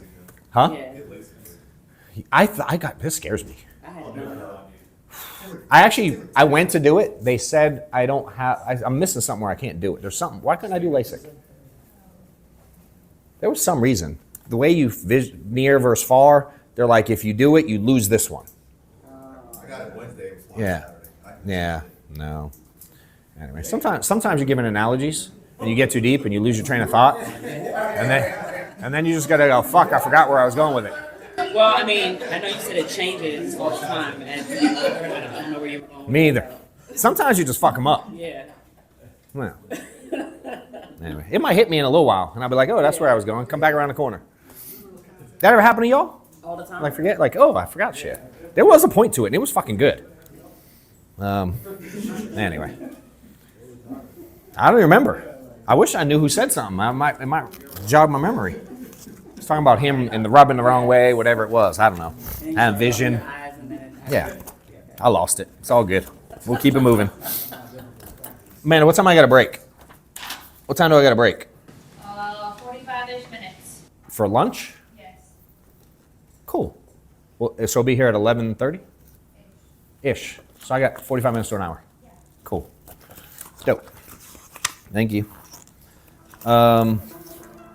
Get effing paid. Get effing paid. Get effing paid. Get effing paid. What up, guys? If you guys are looking to get to a new level in your career, you may have seen that we've been running some workshops in my office in Atlanta. I have them every quarter now. The last one sold out fully. It was a massive success. A couple different levels. You can attend just a general ticket, get you in the door, listen to 2 days of training, interactive, workshop style. We really dive into what you got going on and how to get to new levels. If you're looking to be in a new crowd, higher level up, I have a private mastermind. Last one was at my house. It was insane, all the value that everybody added to each other, and we had a good time, and I heard it was way underpriced relative to what people got out of it. You can check out some of the testimonials here, I'm sure, but if you'd like to attend, click the link below. I do them every quarter. The date will be around here somewhere. Look forward to seeing you there. If you are in the insurance industry and you're looking to scale and grow your business, I highly encourage you to check John Wetmore out. Probably honestly made the cost of the event back in like the first 2 hours of being here. If you want to win and you want to grow, I'd get around John as much as you can. John Wetmore is a beast. So much value in everything that I've learned here. Growing, about building, delegating. He's talking about systems and automating right now. It is worth the price of admission. Make sure you get to the next one. Let's talk about this next step. It's kind of some stuff on scaling and growing, just things we do to, and I can get as deep as you want on this stuff. As I start like getting intentional with this thing, right? It's teaching people skill sets, different ways to do it. But like there's a capacity to that, right? I mean, I can only do that so many times a day. Before I've talked to so many people, I have no more time on my phone, right? No matter what, I'm limited. Now, most of y'all don't start, your limit is, you're nowhere near it yet, you know? And for perspective, I always try to help people. Like, again, I was recruiting when I was new. We'll certainly talk about staff and systems and things. But, so Mike had an assistant. I told you all something about it last night, Danielle. And early on, if I was recruiting someone, she would process the paperwork. But I had to collect it all. I had to send it to be filled out. I had to collect it. I had to organize it. And I had to send contracting paperwork to Danielle and go, here's everything you need. The license, the number, all the shit. Here's the stuff. Filled out, ready to go. And she would send it wherever she sent it.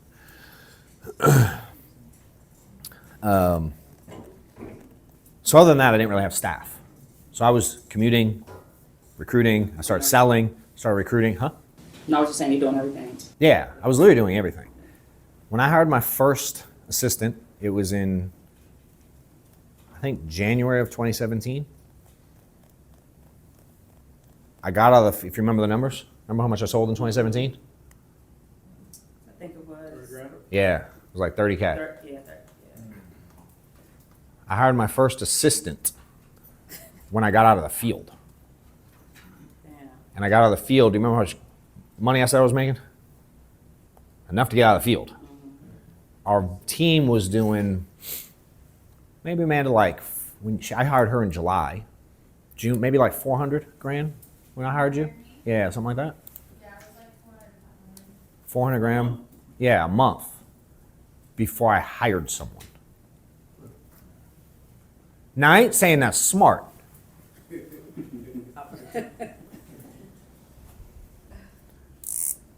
But a lot of people were like, how do I do both? And then if you think about, do you have what I do know in this day and age, in the size of our company now, and there's other companies, almost everyone has someone to do the stuff for them, almost completely. It's all electronic now. You don't have to really send or receive anything. You don't have to organize shit. Does it make sense? I mean, what do y'all do to hire, like, if you don't manage your own team's contracting? You like send a link or something, right? Yeah. Is that what y'all do? Yeah. Do you have, that's it. Yeah, just send one. So like I would have to wait for them to fax early on, e-fax eventually, or swing by the office and bring me every carrier contract we had. You ever seen how many pages those bitches are? Yeah. Okay. And then they would only bring the signature pages. Yes. See? This is real life. Right? I would get them. Do you remember when like e-fax was kind of new? Do you remember when they made it where you could do it on your phone and scan it by taking a picture? Do you remember how shitty they looked? And people would send those to me with the corners folded over, upside down on this page. You can see the spaghetti sauce smeared on one page. They didn't fill out 9 of the pages at all. They made 7 photocopies of the same page and sent it 7 different times. You know what I mean? Like, and this is the kind of the walk uphill and snow both ways thing. And I was selling, driving to people's houses, that was the thing then. In home, paper applications that I had to say, I'll let you know if you're approved in a week or 2. Swap. Did you have to do swap kit? Yes. I didn't sell that product. I wasn't doing that fucking thing. Nah, I'm like, I had one in my trunk. I used to put all the apps, I had boxes labeled in my trunk. I had the swab kits up there. I had the brochures over here. Yes. And then after a year, I was like, these are stupid. I threw them all away, and I never used them in my life. I tried it once or twice. I'm like, that's really dumb. I threw them all out. All the supplemental forms. If they had blood pressure, I had to go to the trunk and get a supplemental blood pressure form. An additional form you had to fill out. And if you forgot it when you sent it in and had to wait a week or 2, and they got back to you and said, you forgot the blood pressure supplemental form, I would have to drive back down to fucking Macon to get them to sign a supplemental form. You deserve the spot you're in. There was no DocuSigns, none of that. Right? So when people go, how do I do both? How do I have the time to do both? I'm like, shut your mouth, think of an analogy. That's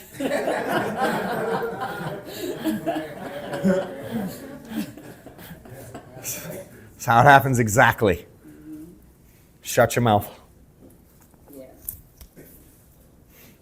Think of an analogy that helps them discover how fucking easy it is.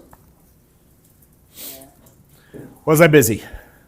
Do you think I was busy? Hell yeah. Selling 40K a month and getting to a team 400 grand? Yes. With no staff? Do you think I was busy? Yes. How much do you think I was on the phone? All the freaking time. Do you think I had people mad at me because I couldn't get back to them fast enough? Yes. Do you think I didn't know the answers to half their fucking mental problems? Yes.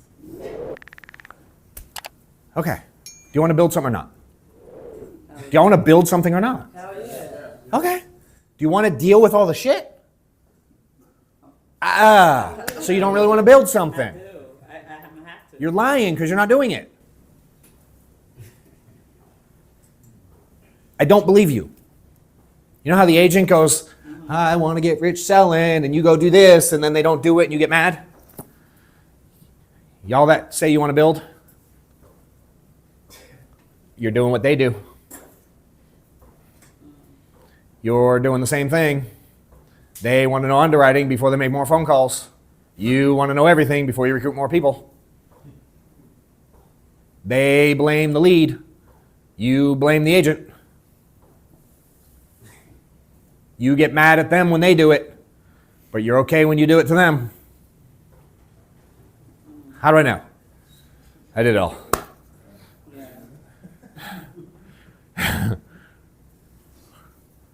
It's the same. When I go like, sometimes I need to listen to my own training. Like, maybe you should listen to your own shit sometimes. Like, coach, maybe you should be coached. You know what I'm saying? Like, you sure you really want it, bro?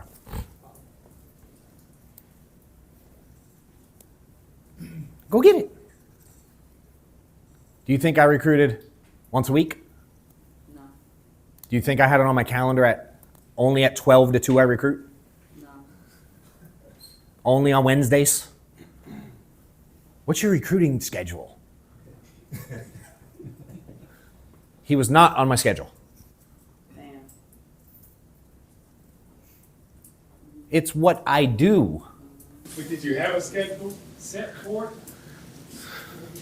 What I'm saying is that you have a set schedule, but still recruit because the opportunity is there. I had an entire schedule. Okay. Y'all saw it yesterday, right? When do you think I recruited? All the time. Everywhere else, there wasn't something on the calendar.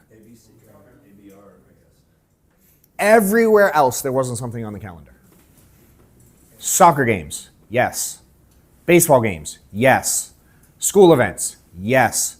Date nights, yes. Was it all perfect? No. Would I make tweaks looking back? Yes. Would I overhaul it? No. Would Stephanie change it? Very little.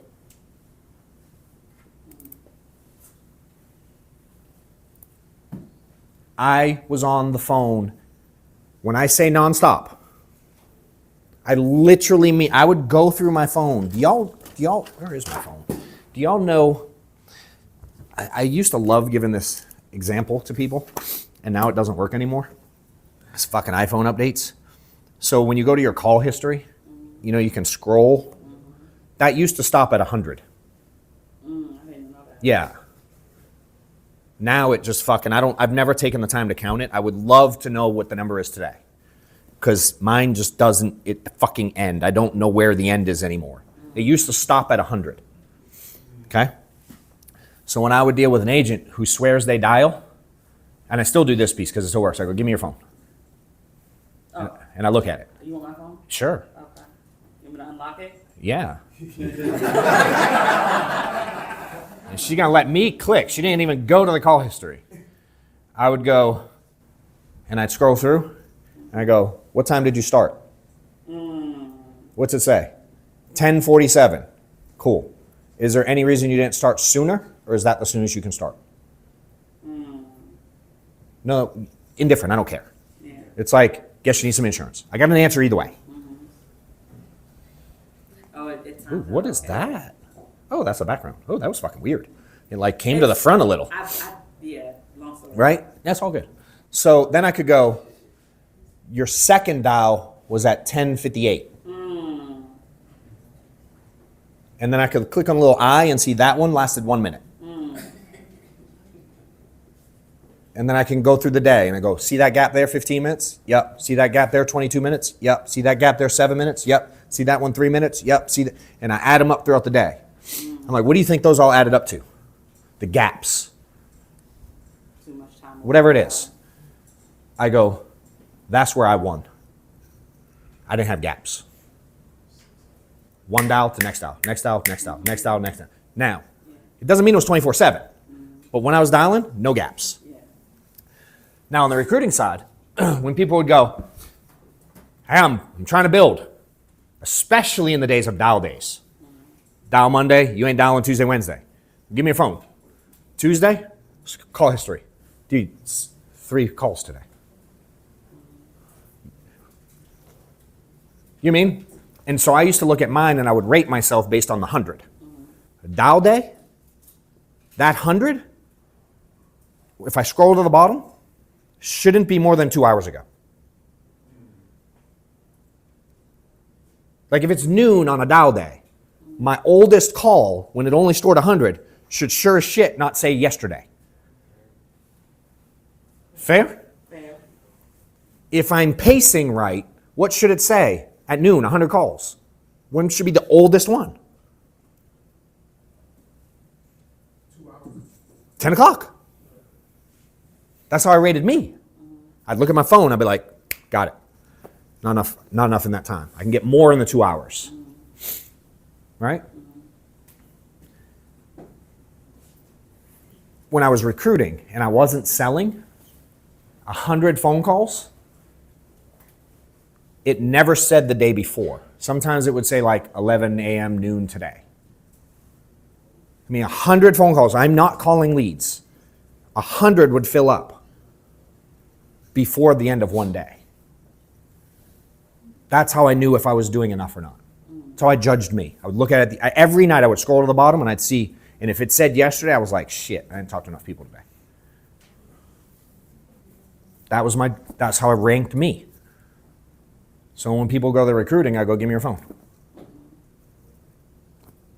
I don't, how many people are you talking to? That works, sure. Hey, what this? Hey, what about this? Hey, what about that? I go, give me your phone. You're playing. You're playing. You didn't make client calls today. And Mom, Susan, missed call. It tells a story. There's not even a conversation to be had. I'm just like, what do you think they say? Oh, well. Well, what happened was. What happened? Right? Yeah. Get to it quick.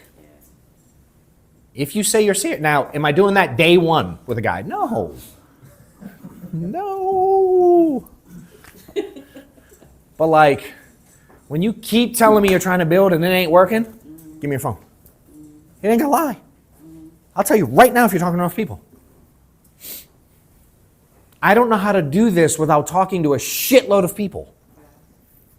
What's the shitload? At least 100 a day. 100 a day. If I didn't fill that 100 in a day, I felt like I didn't do enough. And those from your Craigslist ads or just Anything. Sometimes it was missed calls back and forth. Like you miss shit. It's just 100 the way iPhone organized it. And if I call someone 4 times, it only puts 1. I wanted 100 in the list. That's what their standard, that's what they put in. Now you can still look at it, but I don't know what the number is at the bottom. But if you look at your phone now, look at your call history, some of y'all might see Tuesday like with 1 swipe. Fair? Some of y'all might see January on the screen that shows. I've done it. I've taken I'll scroll to 100, it'll say fucking October. I'm like, you ain't made 100 phone calls since October? This happens and for real. You know, I don't like theory a lot. Like I like theory in the right case, but when we're talking about shit like this, I'm like, let's inspect it. Because be real, she makes 42 phone calls. To her, feels like 685. Just like when I ask people, like, how many agents you got? They go 685 when they got 9. The saying, you don't think that agents fucking lie to you? Give me your phone. Do you mind? Do you really want help? Do you care if I look? I knew you would. I knew you don't give a shit. I don't have to do that. But I'm like, hey, you want to show? And I deliver it in a way. Hey, you want to see how I did it from myself? Because it's true. That's how I did it for myself. Do you want to see how I did it from me? Here's how I did it for me. I don't go, you have. Careful. Does that make sense? I can, but I like if I start with, here's how I did it for me. I don't know how to do it another way. I don't know how to get rich that way. I don't know. I'm not saying it can't be done. I've never heard anyone teach it, how to get rich without a bunch of phone calls. And that's not the path I took. I can just teach you the path I took. Did you say you were still selling when you were doing the 100, or was that after you got selling? Yeah, both. I got to 400,000 a month while I was selling. Yeah, my life was chaos. And the 100 was off the right in front of you days? I always looked at it. I looked at it every day. I always paid attention to my phone because it told me my own story. And so in a dial day, that's where the whole thing, did you dial all day or did you take all day to dial? That's real. Look at your phone. You took all mother effing day to make 72 of them? I fly to Anchorage. That makes sense to me. Got it. You didn't fly to Anchorage today, and you took all day to make 72 of them. I don't understand. What do you expect for results? That's a really good question to ask people. Did you expect to have a big agency recruiting 3 people a week? Are you for real? What's the standard? Huh? What's the standard? I know it ain't 3. I did the first 2 years, I did over 600 interviews combined in 2012 and 2013. I started in the summer, so it's kind of mid-year kind of thing. But the first 24 months, I did over 600 interviews. At the end of 24, do you remember what I said my volume was in 2014? Anyone remember? 14 was 170. Yep. Do you know what my team volume was for the year? Probably 175. After 600 interviews, I accumulated $5,000 in team premium for the year. I was killing it.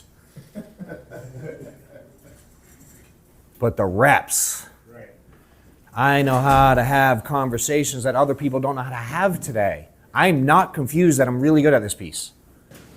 How did you not get frustrated? You think I didn't get frustrated? Did I let that off? Well, what I'm saying is, Ooh, bro, I'm frustrated now.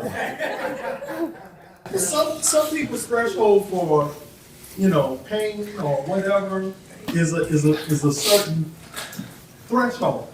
But how do you keep going when you have evidently a goal in mind and it seems like it's not working? I saw other people in the space that had done it. It exists. I didn't invent it. Have you ever read about success? Like anyone that's done anything massive. How many of them talk about struggle? All the time. It's definitely not an accident.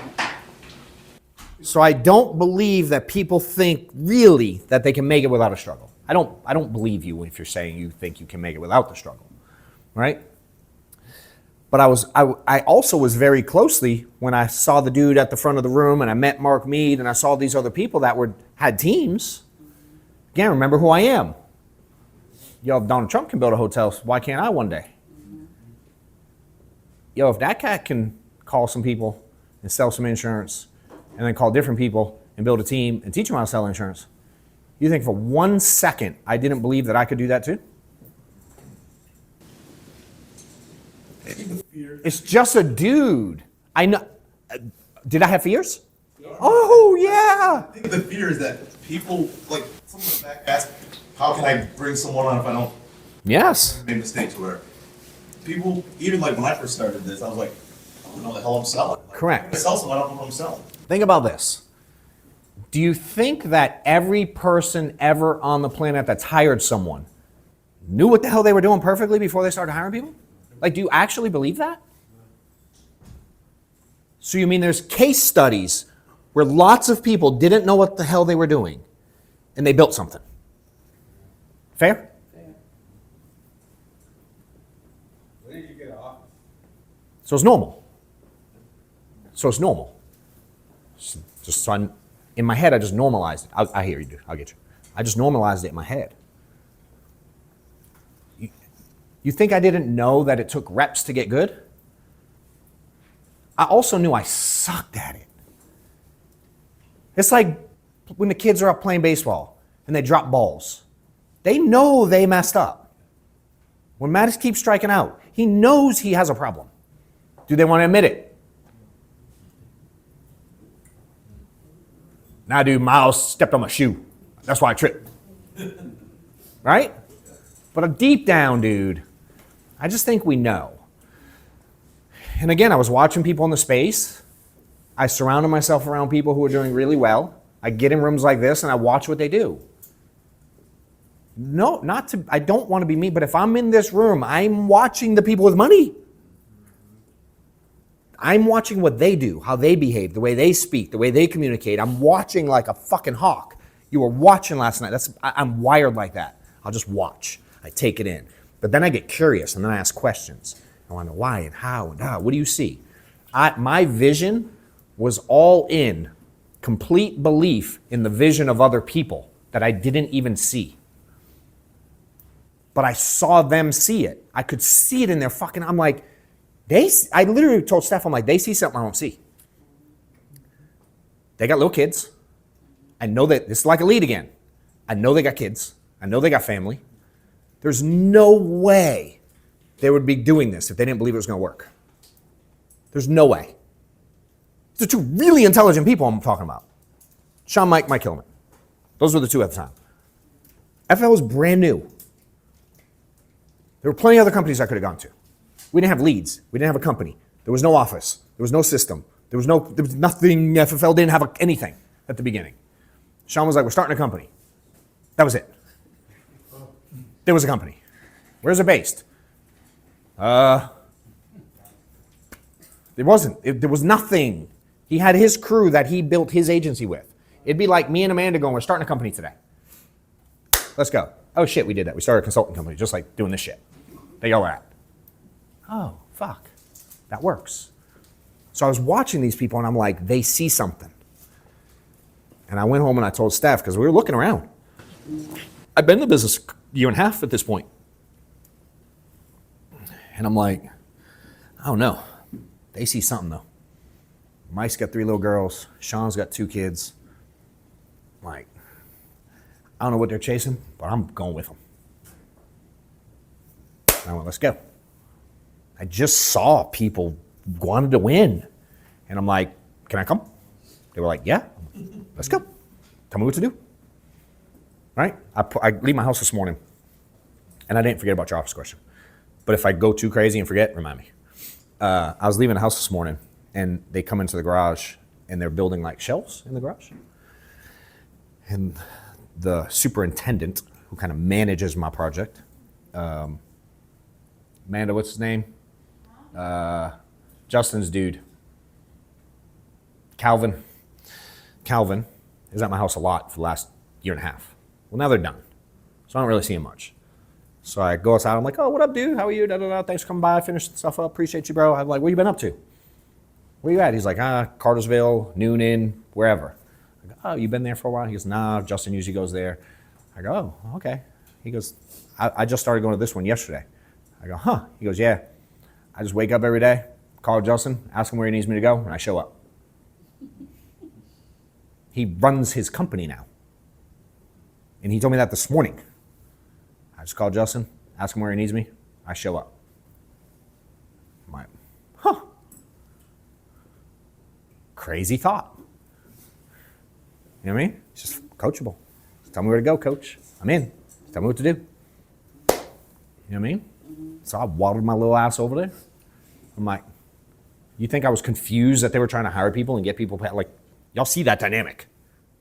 The person on the other end, someone, if it's not the one, because the one who hired me was doing some stuff, but he wasn't trying to do that kind of stuff. So I'm like, cool dude. Who hired him? Also cool dude. Who hired him? Not bad dude either. Who hired him? Oh, I like him. I did the backwards tap routing. I was 5 in depth when I got hired. So you were the stud? Huh? You were the stud. I was the what? The stud. I mean, I don't know what you mean by that. No. I was the dipshit no one knew because I was 5 in depth. Right. I was the part-time accountant in khakis in the back corner. No, I was just saying that's where studs are found. Yeah, yeah, sure. I guess so.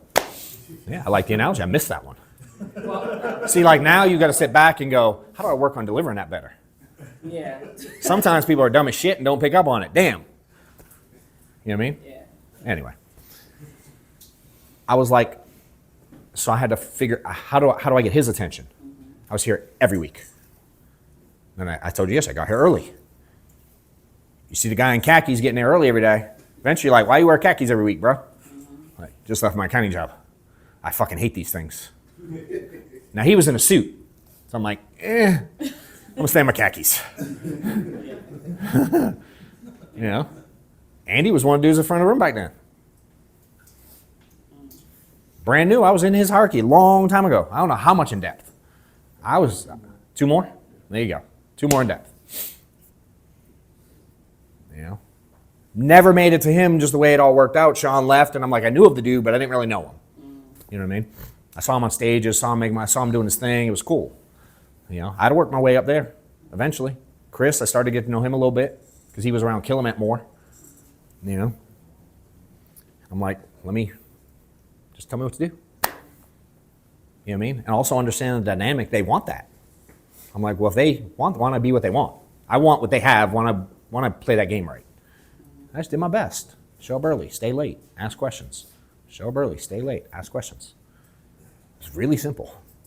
You know? Did that mean it wasn't hard along the way? Dude, it was a pain in the ass along the way. There's already a pain in the ass every day. Is there a day that's not a pain in the ass, Andy? There's a couple hundred agents. Does a day go by that you don't want to motherfucking kill someone? Never. Are you sure you want to build? Or do you just want the override and the money? That's a good question.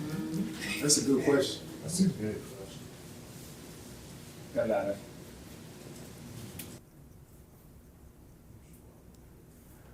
600 interviews.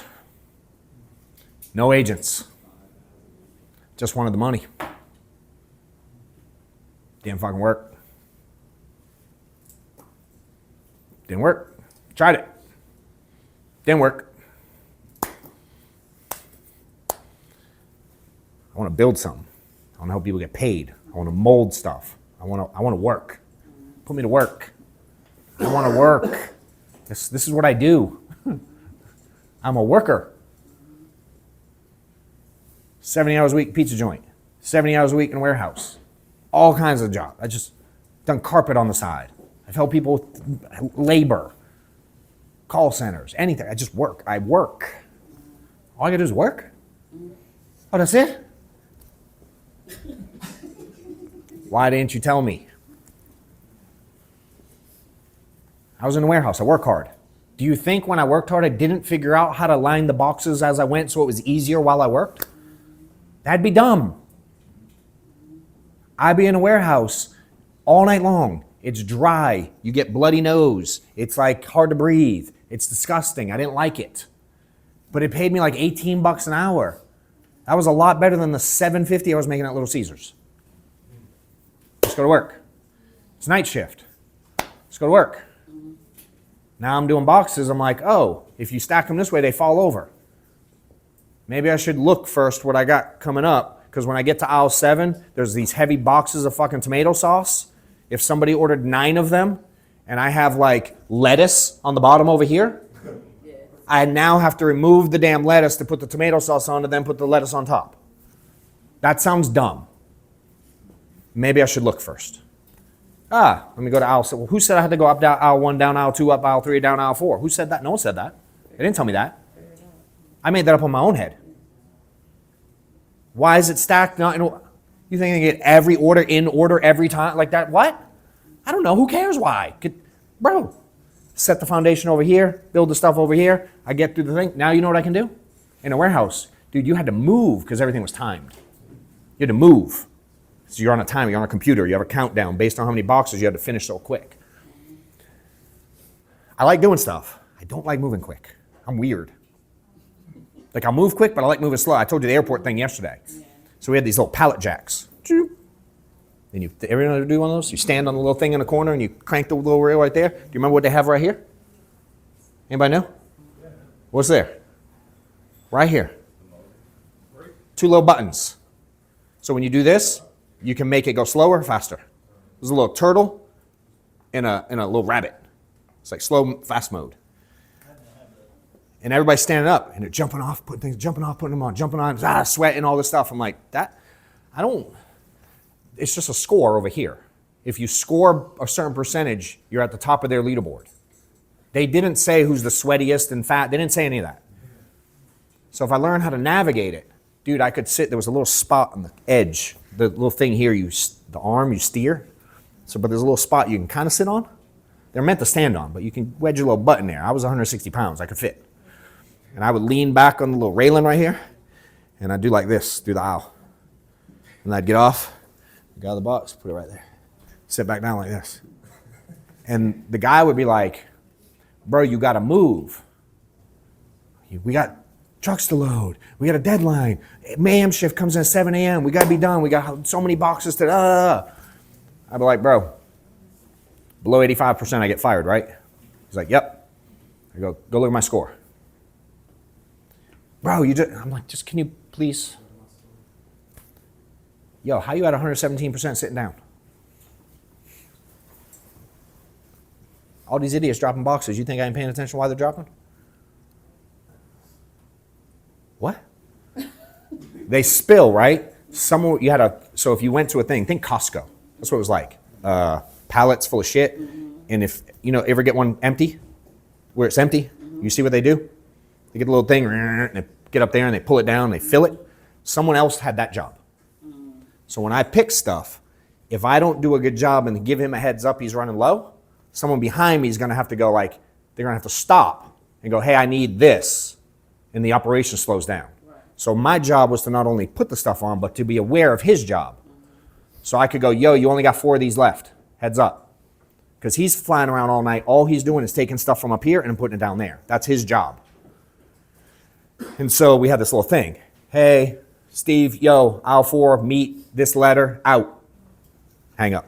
So you had to do that throughout the night, so the megaphone. You don't pack the stuff right, you go up and down the aisles. As it gets taller and taller, the stuff starts doing like this. Someone go around the aisle wrong, packed wrong, shit falls over. Everybody in the warehouse, yard sale, aisle 4. Justin fucked up, didn't pack his thing right, and we'd rag on each other. But then he got in the way, so he gets wore out all night for slowing everybody down. Now I got to go around the aisle different. It fucks up the whole flow. I'm like, there's something here. Why would I not pay attention and be the most effective? Well, it's like the phones.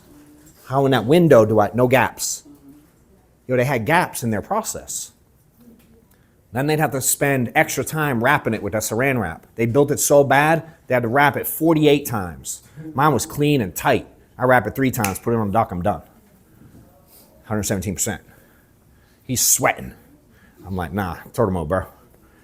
I'm gonna get it. I'm gonna learn it. I'm gonna tweak it. That's who I am. Think that helps? Some of y'all have that. Some of you don't. Remember the pieces I was missing? Personality, communication. I had to work on that. This side of things, in essence, I was in a warehouse. That's natural for me. I just had to apply the concept here. So y'all got to figure out the things you're good at, apply them here. Cool. Why are we not working on the other things? You know what I mean? And then as you're coaching people, are you identifying those things and going, hey, you need to work here? Those conversations are hard to have. Yeah. Then you get friction. Is your delivery right? Like we were talking last night. Like there's something, I can feel there's friction there. They ain't doing, I got it. Fix it. How? You're smart, figure it out. Look, pay attention. Let's move the pieces. You know what I mean? Who knows the answer? People have done it. I can still talk. I ain't worked in a warehouse. That was in, God, my brain hurts how long ago that was. That was like, I was like 20 when I started working there. It's 28 years ago. I still tell you how to load a pallet today. I pack a truck, we move, get out of the way. Just get out of the way, I got it. It ain't all gonna fit, I got it. Moving truck, I'll fit it. Lug, I fit it. It's just, I'm good there. You know what I mean? So it's like, find your thing, work on it, challenge people to work on other things along the way. You know, and it's a lot of work. Yes, it's a lot of work. Turtle mode is merchandise, man. It's a merch shirt. Yeah? Hell yeah. There you go. You hear that, Amanda? They said turtle mode should be merch. Yep. That's a good one right there. Someone design it. Who do you know?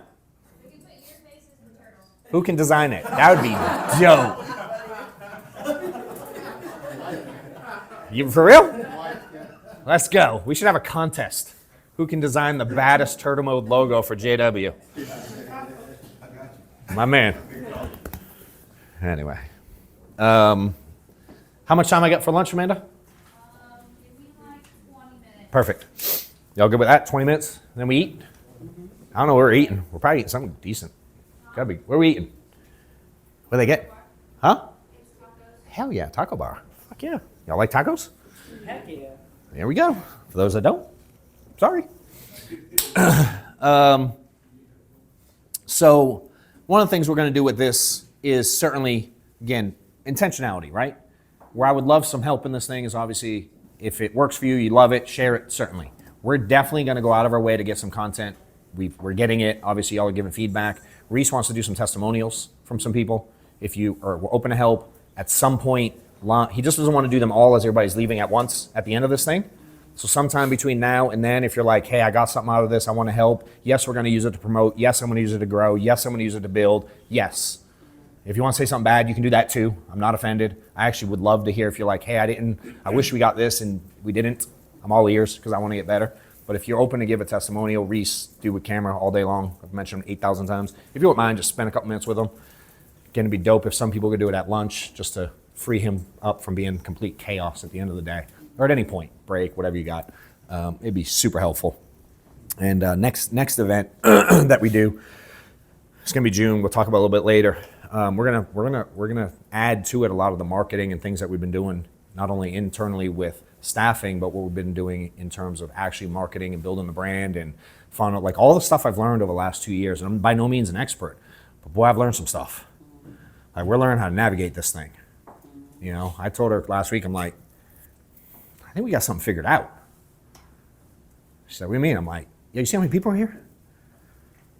Like, we're figuring something out. We're gonna keep pushing.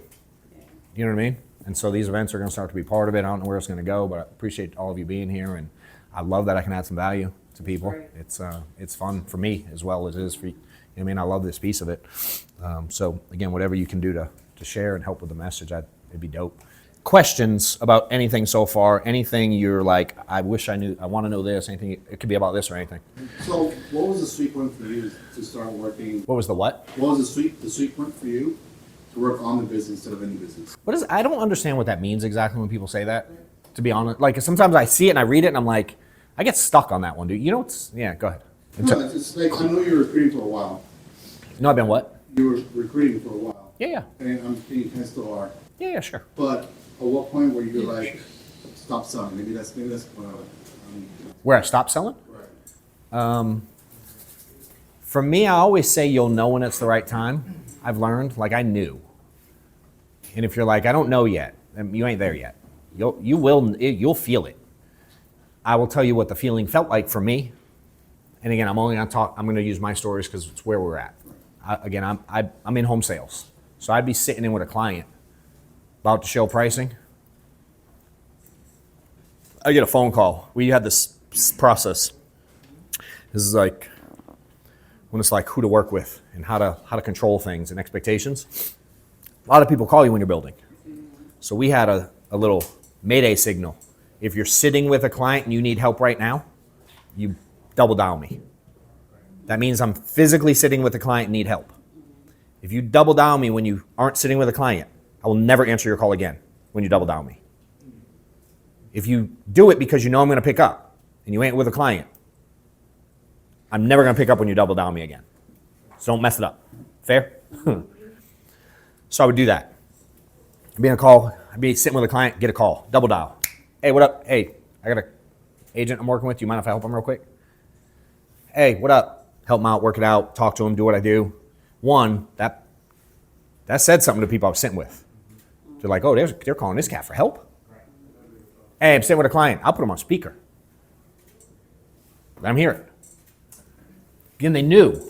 Hey, I'm sitting with a client. What's that? Hey, when you call me and I go, yo, you're on speaker. What's that mean? Be careful. Don't say nothing stupid.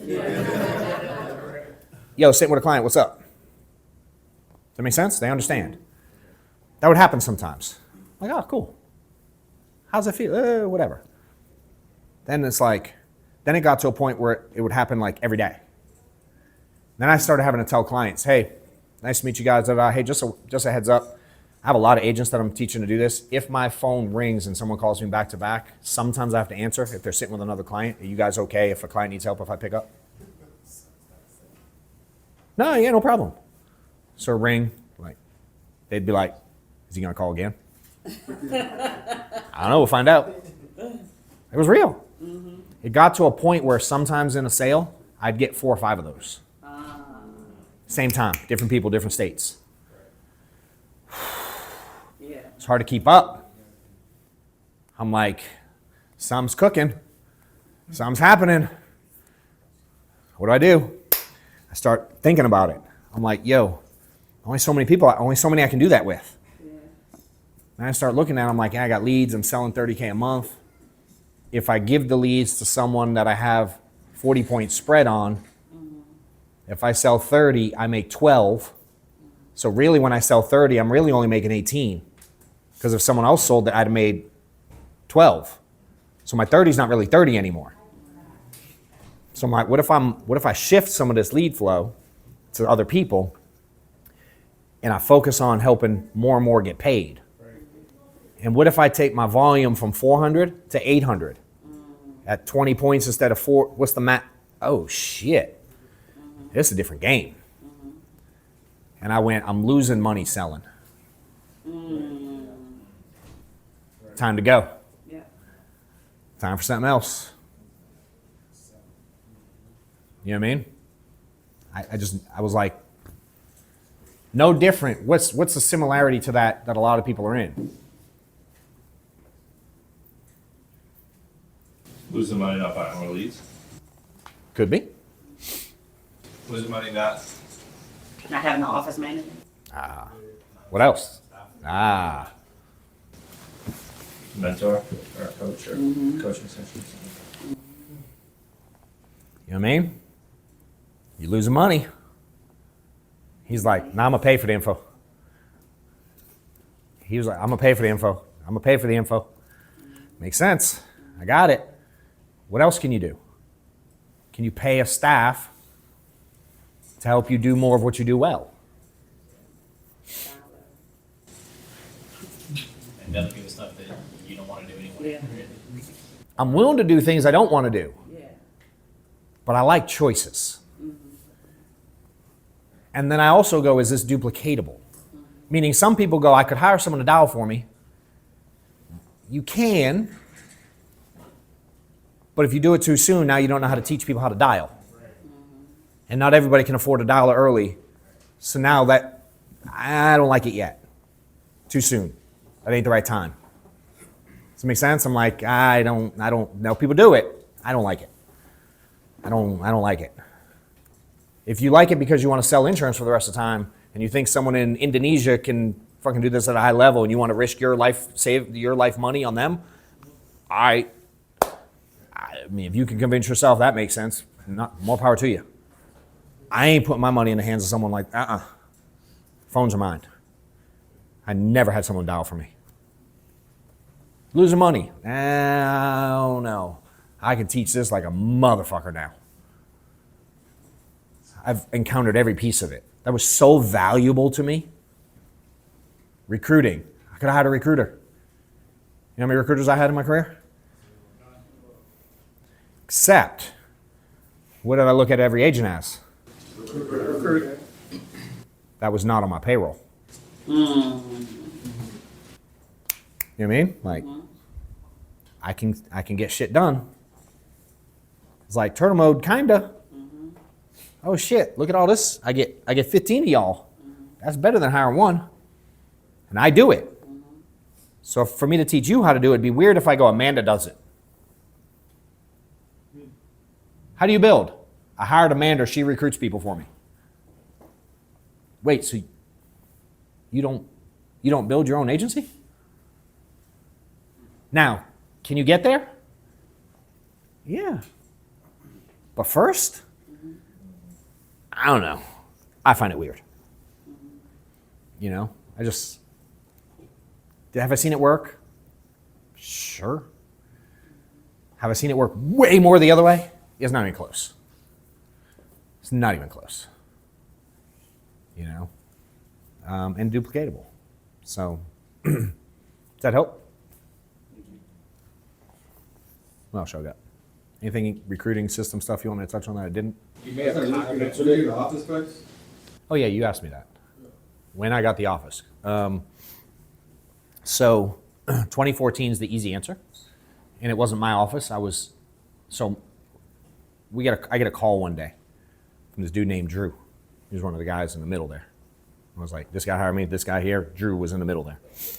He goes, hey dude, Kilomet's opening an office.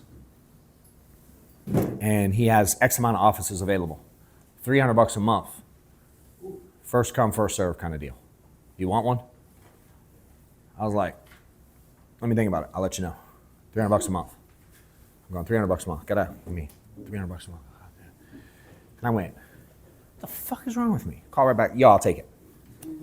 It's exactly 30 seconds. I almost like went off the deep end and overanalyzed $300. Now I wasn't making money yet. Oh, okay. It was month 1 of FFL. Oh, wow. I issued $800 that month. Oh, wow. In personal business. I wrote 1 application that month. Hey, dude, you want to rent an office? I issued $800. I spent $1,200 on leads. It's negative $400 for the month. I get a call from a dude who's rich that had another dude that's so rich he didn't have to call me to say he's getting an office. And do I want to be in one next to him? And I almost said no.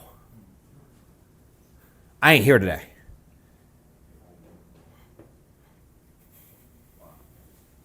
Nope.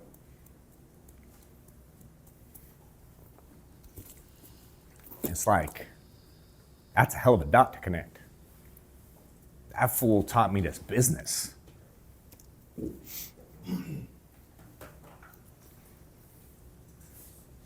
It's like, damn. You know what I mean? Like sometimes decisions are right there.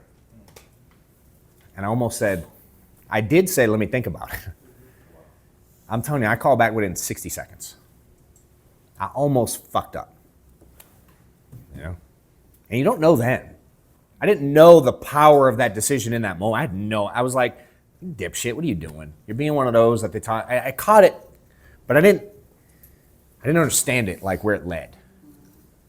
You know? I'm like, damn, you just never know. What if I didn't pick up? What if I didn't call? I didn't know Drew. I knew of him. He was a dude in the hierarchy on the leaderboard. Like I didn't have a relationship with the guy at all. Like, yes. That was it. And I picked the office right next to Mike. Somehow no one picked it. I was from here to Justin of Mike Kilomet for $300 a month. I paid $1,200 for 2 days. You know what I mean? Dude, I got to watch this cat from 6 feet away book appointments like this, recruit people like that, run his office. I was so close to the fire. Other people got it, they booked the one downstairs next to their buddy. I wish I could take y'all on a tour of that office. We had like plumbing problems. The building was falling apart. Literally. There was like rats in the back. There were people dialing in rooms that they shouldn't have been dialing in. Oh, bro. On the toilet. They were dialing, sitting on the toilet. There were so many people dialing in our office. If you wanted a quiet space to dial, you had to go in the bathroom and sit on the toilet to dial. What other crate? Do you remember where else? Remember where Beth used to go? The sewer room? Yep. The sewer room that had not a finished floor. There was a hole to the outside where the big pipe that goes outside to like let air out, whatever the hell it does. That's where she dialed. Remember the one upstairs? when you come up the stairs and you go in, right on the left, before you went down the hallway to my office, right before that office straight ahead, on the left, remember that what was there? The little like hole? Yep, no, right after the hole. Yes, that little room with the fucking paper in it. Yeah. People were sitting there and dial. It's like the size of the rug is bigger than the room. Yes. People in there dialing. Y'all go like, I need an office with a window view of the city before I invite people in to dial. I'm like, yo, fit in where you can. We're making money here. People on the floor, leads laid out, people in a room like this, leads laid out, grab a chair. Get there early, you ain't getting your seat. You like that? You like the sewer room? You better get here early. Because they want for rent. So you better get it. There was only so many for rent. You know what I mean? And that was the environment. But it was like, yo, we're here to make money. We're here to build something. We're here to go. Go make shit happen. Just a bunch of dudes who were like, fuck it, let's go. Let's figure it out. Cool. Any other questions? I just want to say thank you to you and your team. Thank you. Everybody, thank you for.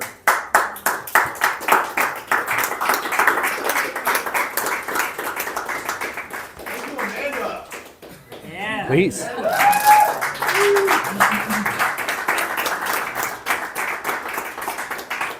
I love it. I had the easiest part of all of this. I showed up and do what I do.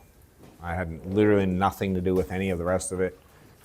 So I appreciate you guys. If I'll be here for a little bit. If you have anything else, hang out, let me know. Otherwise, appreciate y'all coming. Had a blast. Hi guys, hope you enjoyed the video. If you did not attend the previous one, the next event I'm having is early June. If you want to make it to that one, you can use the coupon code YouTube for 15% off. If this happens to be after June when you watch it, johnwetmore.com/workshop. You can always register for the next one. See you guys then.